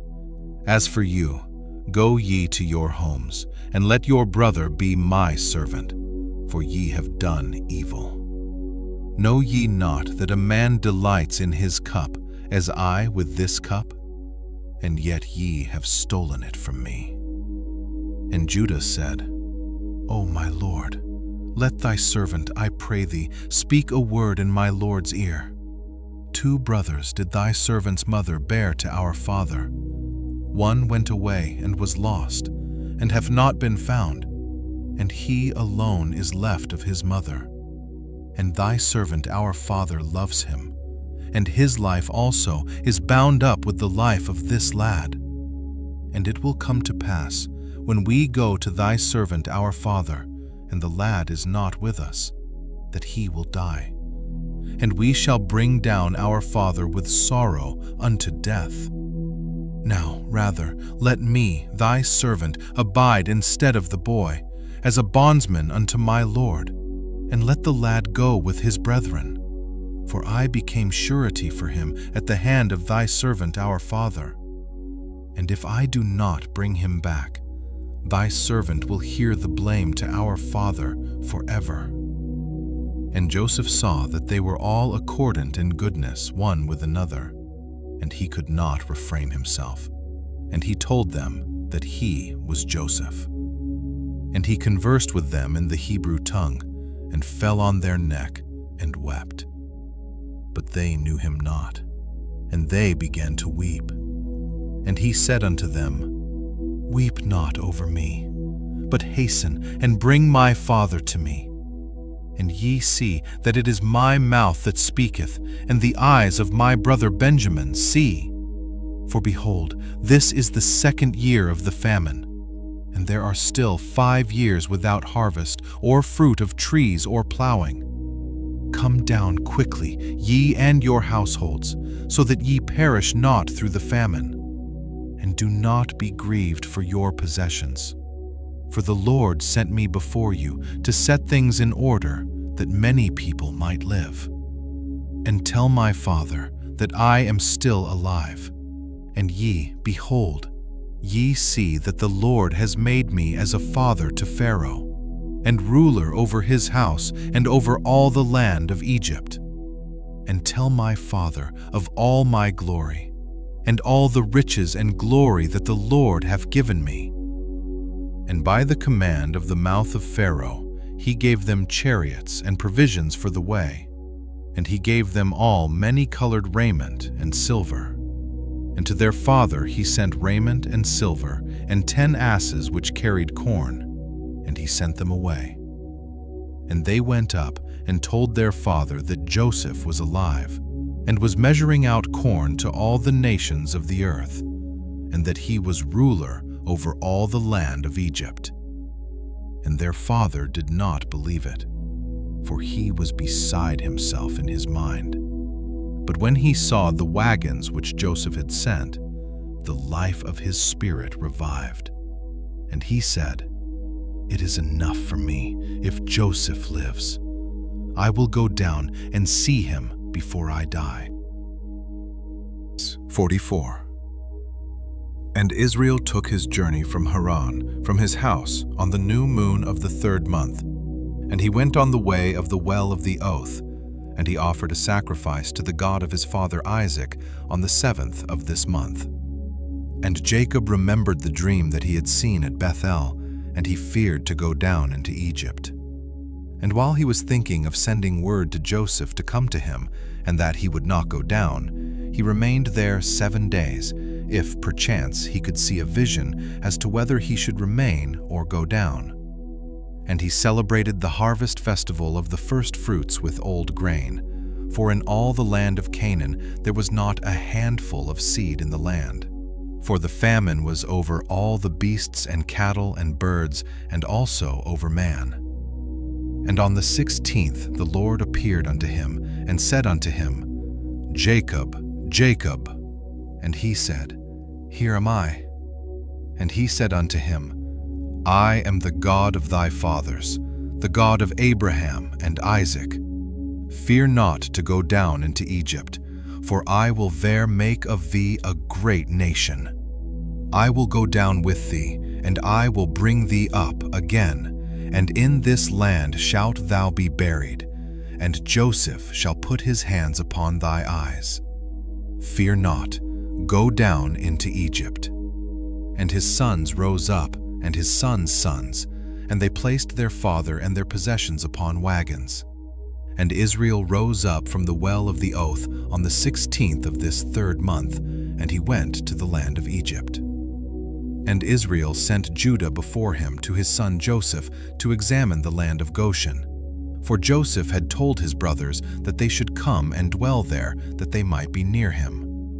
And this was the goodliest land in the land of Egypt, and near to him, for all of them, and also for the cattle. And these are the names of the sons of Jacob, who went into Egypt with Jacob their father. Reuben, the firstborn of Israel. And these are the names of his sons, Enoch, and Palu, and Hezron, and Carmi, 5. Simeon and his sons, and these are the names of his sons, Jemuel, and Jamin, and Ohad, and Jachin, and Zohar, and Shaul, the son of the Zephathite woman, 7. Levi and his sons, and these are the names of his sons, Gershon, and Kohath, and Merari, 4. Judah and his sons, and these are the names of his sons, Shelah, and Perez, and Zerah, 4. Issachar and his sons, and these are the names of his sons, Tola, and Phua, and Jasub, and Shimron, 5. Zebulon and his sons, and these are the names of his sons, Sered, and Elon, and Jaleel, 4. And these are the sons of Jacob, and their sons whom Leah bore to Jacob in Mesopotamia, 6.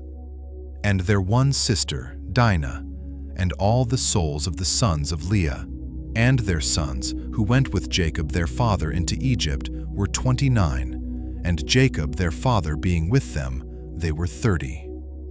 And the sons of Zilpah, Leah's handmaid, the wife of Jacob, who bore unto Jacob Gad and Ashur. And these are the names of their sons who went with him into Egypt. The sons of Gad, Ziphion, and Haggai, and Shuni, and Esbon, and Areli, and Arodi, 8. And the sons of Asher, Imnah, and Ishva, and Beriah, and Serah, their one sister, 6. All the souls were 14, and all those of Leah were 44. And the sons of Rachel, the wife of Jacob, Joseph and Benjamin. And there were born to Joseph in Egypt, before his father came into Egypt, those whom Asenath, daughter of Potiphar, priest of Heliopolis, bare unto him, Manasseh and Ephraim, 3. And the sons of Benjamin, Bela, and Becher, and Ashbel, Gera, and Naaman, and Ehi, and Rosh, and Mupim, and Hupim, and Ard, 11. And all the souls of Rachel were 14. And the sons of Bilhah, the handmaid of Rachel, the wife of Jacob, whom she bare to Jacob, were Dan and Naphtali. And these are the names of their sons who went with them into Egypt. And the sons of Dan were Hushim, and Salmon, and Asudi, and Ijaka, and Salomon, 6. And they died the year in which they entered into Egypt, and there was left to Dan Hushim alone. And these are the names of the sons of Naphtali: Jaziel, and Guni, and Jezer, and Shallum, and Eve. And Eve, who was born after the years of famine, died in Egypt. And all the souls of Rachel were 26. And all the souls of Jacob which went into Egypt were 70 souls. These are his children and his children's children, in all 70. But 5 died in Egypt before Joseph, and had no children. And in the land of Canaan 2 sons of Judah died, and Onan, and they had no children. And the children of Israel buried those who perished, and they were reckoned among the 70 Gentile nations. 45.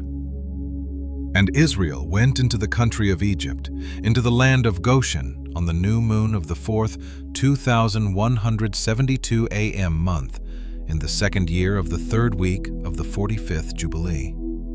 And Joseph went to meet his father Jacob to the land of Goshen, and he fell on his father's neck and wept. And Israel said unto Joseph, Now let me die, since I have seen thee. And now may the Lord God of Israel be blessed, the God of Abraham and the God of Isaac, who hath not withheld his mercy and his grace from his servant Jacob. It is enough for me that I have seen thy face whilst I am yet alive. Yea, true is the vision which I saw at Bethel. Blessed be the Lord my God for ever and ever, and blessed be his name. And Joseph and his brothers eat bread before their father, and drank wine, and Jacob rejoiced with exceeding great joy, because he saw Joseph eating with his brothers and drinking before him. And he blessed the Creator of all things, who had preserved him, and had preserved for him his 12 sons. And Joseph had given to his father and to his brothers as a gift the right of dwelling in the land of Goshen and in Ramses and all the region round about, which he ruled over before Pharaoh. And Israel and his sons dwelt in the land of Goshen, the best part of the land of Egypt. And Israel was 130 years old when he came into Egypt. And Joseph nourished his father and his brethren, and also their possessions with bread, as much as sufficed them for the 7 years of the famine. And the land of Egypt suffered by reason of the famine, and Joseph acquired all the land of Egypt for Pharaoh in return for food, and he got possession of the people and their cattle and everything for Pharaoh. And the years of the famine were accomplished, and Joseph gave to the people in the land seed and food that they might sow the land in the 8th year. For the river had overflowed all the land of Egypt. For in the 7 years of the famine it had not overflowed, and had irrigated only a few places on the banks of the river. But now it overflowed, and the Egyptians sowed the land, and it bore much corn that year. And this was the 1st year of 2178 a.m., the 4th week of the 45th Jubilee. And Joseph took of the corn of the harvest the 5th part for the king, and left 4 parts for them for food and for seed. And Joseph made it an ordinance for the land of Egypt until this day. And Israel lived in the land of Egypt 17 years, and all the days which he lived were 3 jubilees, 147 years, and he died in the 4th 2188 a.m. year of the 5th week of the 45th Jubilee. And Israel blessed his sons before he died, and told them everything that would befall them in the land of Egypt.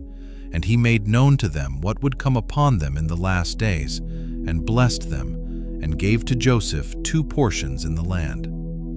And he slept with his fathers, and he was buried in the double cave in the land of Canaan, near Abraham his father, in the grave which he dug for himself in the double cave in the land of Hebron.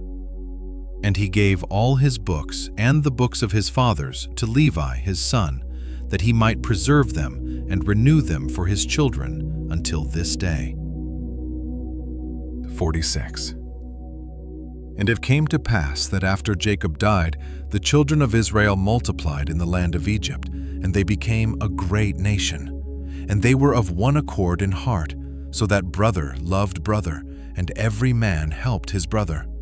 And they increased abundantly and multiplied exceedingly, 2,242 weeks of years, all the days of the life of Joseph. And there was no Satan nor any evil all the days of the life of Joseph, which he lived after his father Jacob. For all the Egyptians honored the children of Israel all the days of the life of Joseph. And Joseph died being 110 years old. 17 years he lived in the land of Canaan, and 10 years he was a servant, and 3 years in prison. And 80 years he was under the king, ruling all the land of Egypt. And he died, and all his brethren, and all that generation. And he commanded the children of Israel before he died that they should carry his bones with them when they went forth from the land of Egypt. And he made them swear regarding his bones, for he knew that the Egyptians would not again bring forth and bury him in the land of Canaan.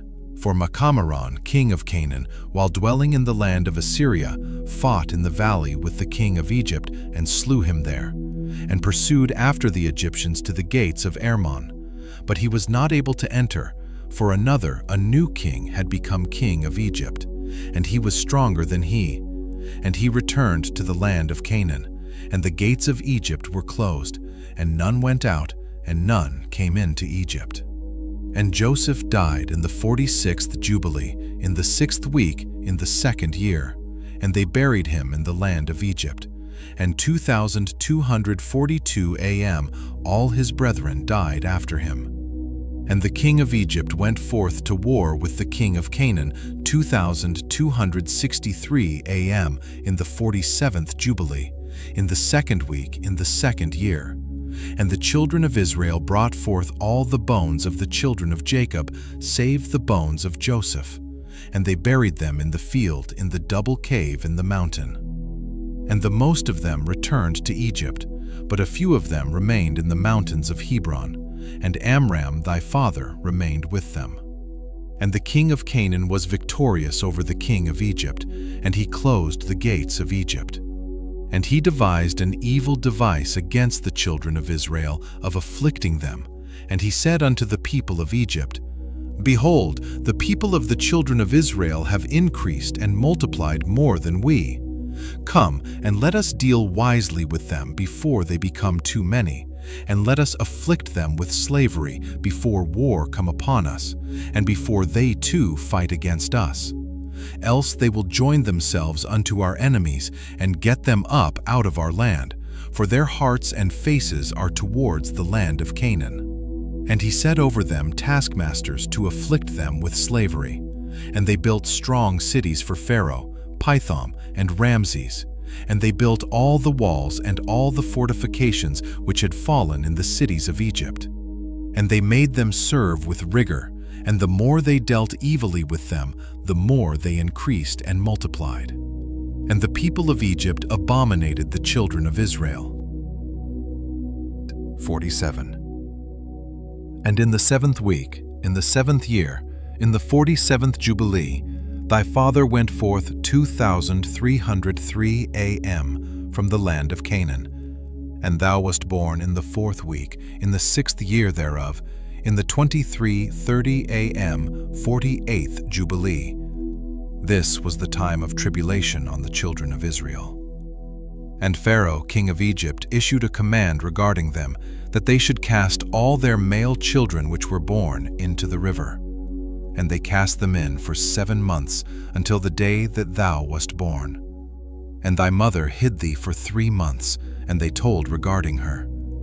And she made an ark for thee, and covered it with pitch and asphalt, and placed it in the flags on the bank of the river.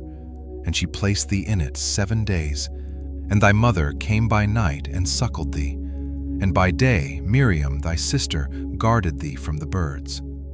And in those days Tharmuth, the daughter of Pharaoh, came to bathe in the river, and she heard thy voice crying. And she told her maidens to bring thee forth, and they brought thee unto her. And she took thee out of the ark, and she had compassion on thee. And thy sister said unto her, Shall I go and call unto thee one of the Hebrew women to nurse and suckle this babe for thee? And she said unto her, Go. And she went and called thy mother Jochebed, and she gave her wages, and she nursed thee. And afterwards, when thou wast grown up, they brought thee unto the daughter of Pharaoh, and thou didst become her son. And Amram thy father taught thee writing. And after thou hadst completed 3 weeks, they brought thee into the royal court. And thou wast 3 weeks of years at court, until the time 2351, when thou didst go forth from the royal court, and didst see an Egyptian smiting thy friend, who was 2372 am of the children of Israel. And thou didst slay him, and hide him in the sand. And on the 2nd day thou didst in 2 of the children of Israel striving together. And thou didst say to him who was doing the wrong, Why dost thou smite thy brother? And he was angry and indignant, and said, Who made thee a prince and a judge over us? Thinkest thou to kill me as thou killedst the Egyptian yesterday? And thou didst fear and flee on account of these words. 48. And in the 6th year of the 3rd week of the 49th Jubilee, thou didst depart, and dwell in 2372 am, the land of Midian, 5 weeks and 1 year. And thou didst return into Egypt in the 2nd week, in the 2nd year, in the 50th Jubilee. And thou thyself knowest what he spake unto thee on 2410 am, Mount Sinai, and what Prince Mastema desired to do with thee when thou wast returning into Egypt. On the way, when thou didst meet him at the lodging place, did he not with all his power seek to slay thee and deliver the Egyptians out of thy hand, when he saw that thou wast sent to execute judgment and vengeance on the Egyptians? And I delivered thee out of his hand, and thou didst perform the signs and wonders which thou wast sent to perform in Egypt against Pharaoh, and against all his house, and against his servants and his people. And the Lord executed a great vengeance on them for Israel's sake, and smote them through the plagues of blood and frogs, lice and dog-flies, and malignant boils breaking forth in blains, and their cattle by death, and by hailstones. Thereby he destroyed everything that grew for them, and by locusts which devoured the residue which had been left by the hail, and by darkness, and by the death of the firstborn of men and animals. And on all their idols the Lord took vengeance and burned them with fire. And everything was sent through thy hand, that thou shouldst declare these things before they were done. And thou didst speak with the king of Egypt before all his servants and before his people. And everything took place according to thy words. 10 great and terrible judgments came on the land of Egypt, that thou mightest execute vengeance on it for Israel. And the Lord did everything for Israel's sake, and according to his covenant, which he had ordained with Abraham, that he would take vengeance on them, as they had brought them by force into bondage. And the prince Mastema stood up against thee, and sought to cast thee into the hands of Pharaoh. And he helped the Egyptian sorcerers, and they stood up and wrought before thee the evils indeed we permitted them to work, but the remedies we did not allow to be wrought by their hands. And the Lord smote them with malignant ulcers, and they were not able to stand, for we destroyed them so that they could not perform a single sign. And notwithstanding all these signs and wonders, the prince Mastema was not put to shame, because he took courage and cried to the Egyptians to pursue after thee with all the powers of the Egyptians, with their chariots and with their horses, and with all the hosts of the peoples of Egypt. And I stood between the Egyptians and Israel, and we delivered Israel out of his hand, and out of the hand of his people. And the Lord brought them through the midst of the sea as if it were dry land. And all the peoples whom he brought to pursue after Israel, the Lord our God cast them into the midst of the sea, into the depths of the abyss beneath the children of Israel, even as the people of Egypt had cast their children into the river. He took vengeance on 1,000,000 of them, and 1,000 strong and energetic men were destroyed on account of one suckling of the children of thy people, which they had thrown into the river. And on the 14th day, and on the 15th, and on the 16th, and on the 17th, and on the 18th, the prince Mastema was bound and imprisoned behind the children of Israel, that he might not accuse them.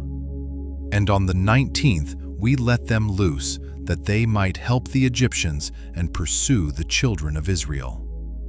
And he hardened their hearts and made them stubborn. And the device was devised by the Lord our God, that he might smite the Egyptians and cast them into the sea. And on the 14th we bound him, that he might not accuse the children of Israel on the day when they asked the Egyptians for vessels and garments, vessels of silver and vessels of gold and vessels of bronze, in order to despoil the Egyptians in return for the bondage in which they had forced them to serve. And we did not lead forth the children of Israel from Egypt empty-handed. 49.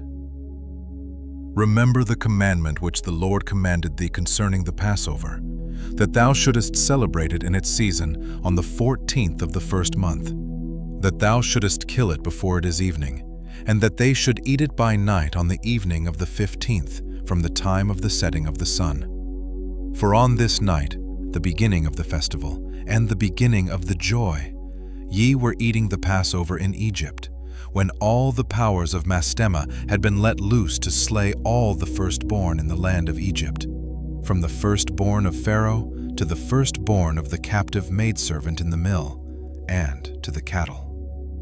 And this is the sign which the Lord gave them. Into every house, on the lintels of which they saw the blood of a lamb of the first year, into that house they should not enter to slay, but should pass by it, that all those should be saved that were in the house, because the sign of the blood was on its lintels. And the powers of the Lord did everything according as the Lord commanded them. And they passed by all the children of Israel. And the plague came not upon them, to destroy from amongst them any soul, either of cattle, or man, or dog. And the plague was very grievous in Egypt, and there was no house in Egypt where there was not one dead, and weeping and lamentation. And all Israel was eating the flesh of the paschal lamb, and drinking the wine, and was lauding, and blessing, and giving thanks to the Lord God of their fathers, and was ready to go forth from under the yoke of Egypt, and from the evil bondage. And remember thou this day all the days of thy life, and observe it from year to year all the days of thy life, once a year, on its day, according to all the law thereof, and do not adjourn it from day to day, or from month to month. For it is an eternal ordinance, and engraven on the heavenly tablets regarding all the children of Israel, that they should observe it every year on its day, once a year, throughout all their generations. And there is no limit of days, for this is ordained forever. And the man who is free from uncleanness, and does not come to observe it on occasion of its day, so as to bring an acceptable offering before the Lord, and to eat and to drink before the Lord on the day of its festival, that man who is clean and close at hand shall be cut off, because he offered not the oblation of the Lord in its appointed season, he shall take the guilt upon himself. Let the children of Israel come and observe the Passover on the day of its fixed time, on the 14th day of the first month, between the evenings, from the third part of the day to the third part of the night. For 2 portions of the day are given to the light, and a third part to the evening. This is that which the Lord commanded thee, that thou shouldest observe it between the evenings. And it is not permissible to slay it during any period of the light, but during the period bordering on the evening, and let them eat it at the time of the evening, until the third part of the night.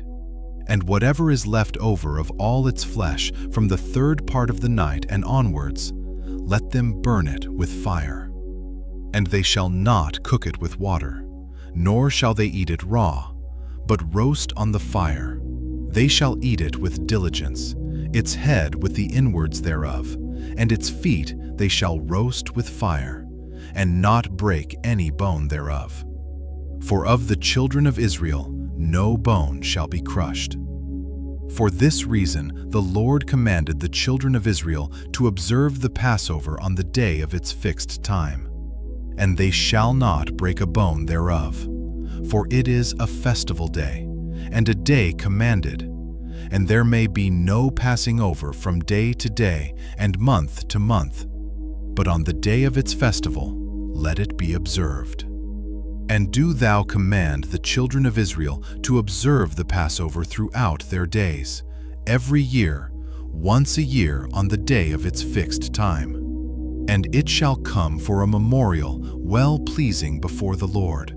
And no plague shall come upon them to slay or to smite in that year in which they celebrate the Passover in its season, in every respect, according to his command. And they shall not eat it outside the sanctuary of the Lord, but before the sanctuary of the Lord. And all the people of the congregation of Israel shall celebrate it in its appointed season. And every man who has come upon its day shall eat it in the sanctuary of your God, before the Lord, from 20 years old and upward. For thus is it written and ordained, that they should eat it in the sanctuary of the Lord. And when the children of Israel come into the land which they are to possess, into the land of Canaan, and set up the tabernacle of the Lord in the midst of the land in one of their tribes, until the sanctuary of the Lord has been built in the land, let them come and celebrate the Passover in the midst of the tabernacle of the Lord, and let them slay it before the Lord from year to year. The days when the house has been built in the name of the Lord in the land of their inheritance, they shall go there and slay the Passover in the evening, at sunset, at the third part of the day. And they shall offer its blood on the threshold of the altar, and shall place its fat on the fire which is upon the altar. And they shall eat its flesh roasted with fire in the court of the house which has been sanctified in the name of the Lord.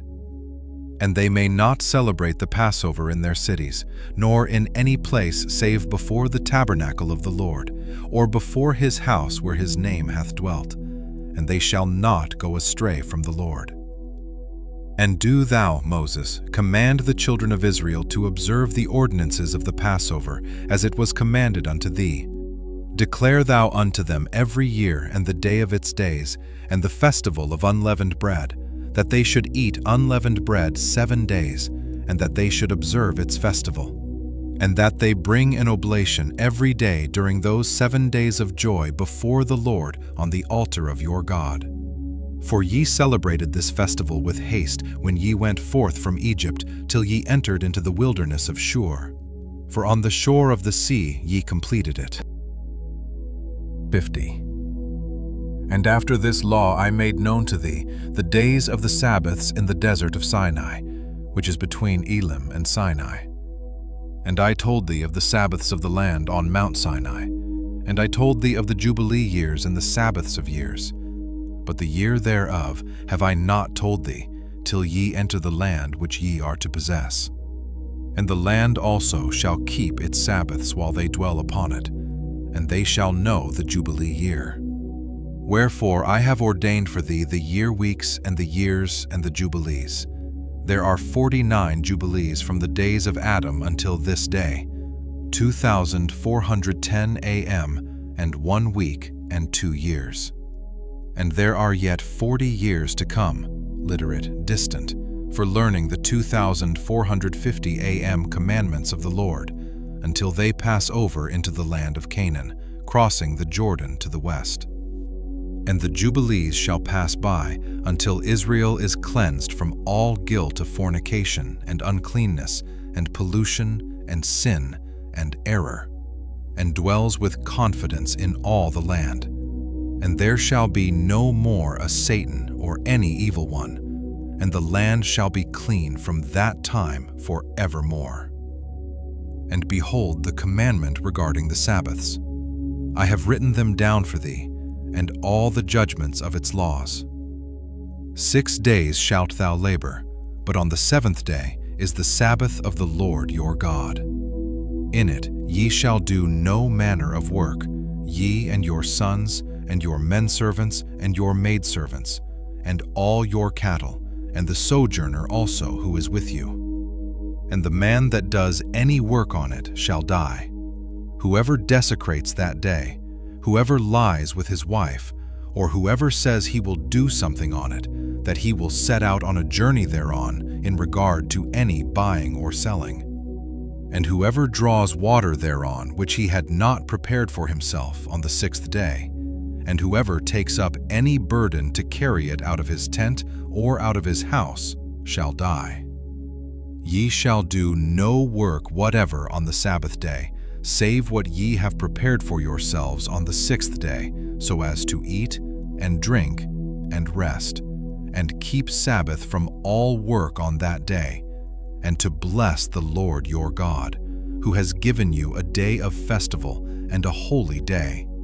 And a day of the holy kingdom for all Israel is this day among their days forever. For great is the honor which the Lord has given to Israel, that they should eat and drink and be satisfied on this festival day, and rest thereon from all labor which belongs to the labor of the children of men, save burning frankincense and bringing oblations and sacrifices before the Lord for days and for Sabbaths.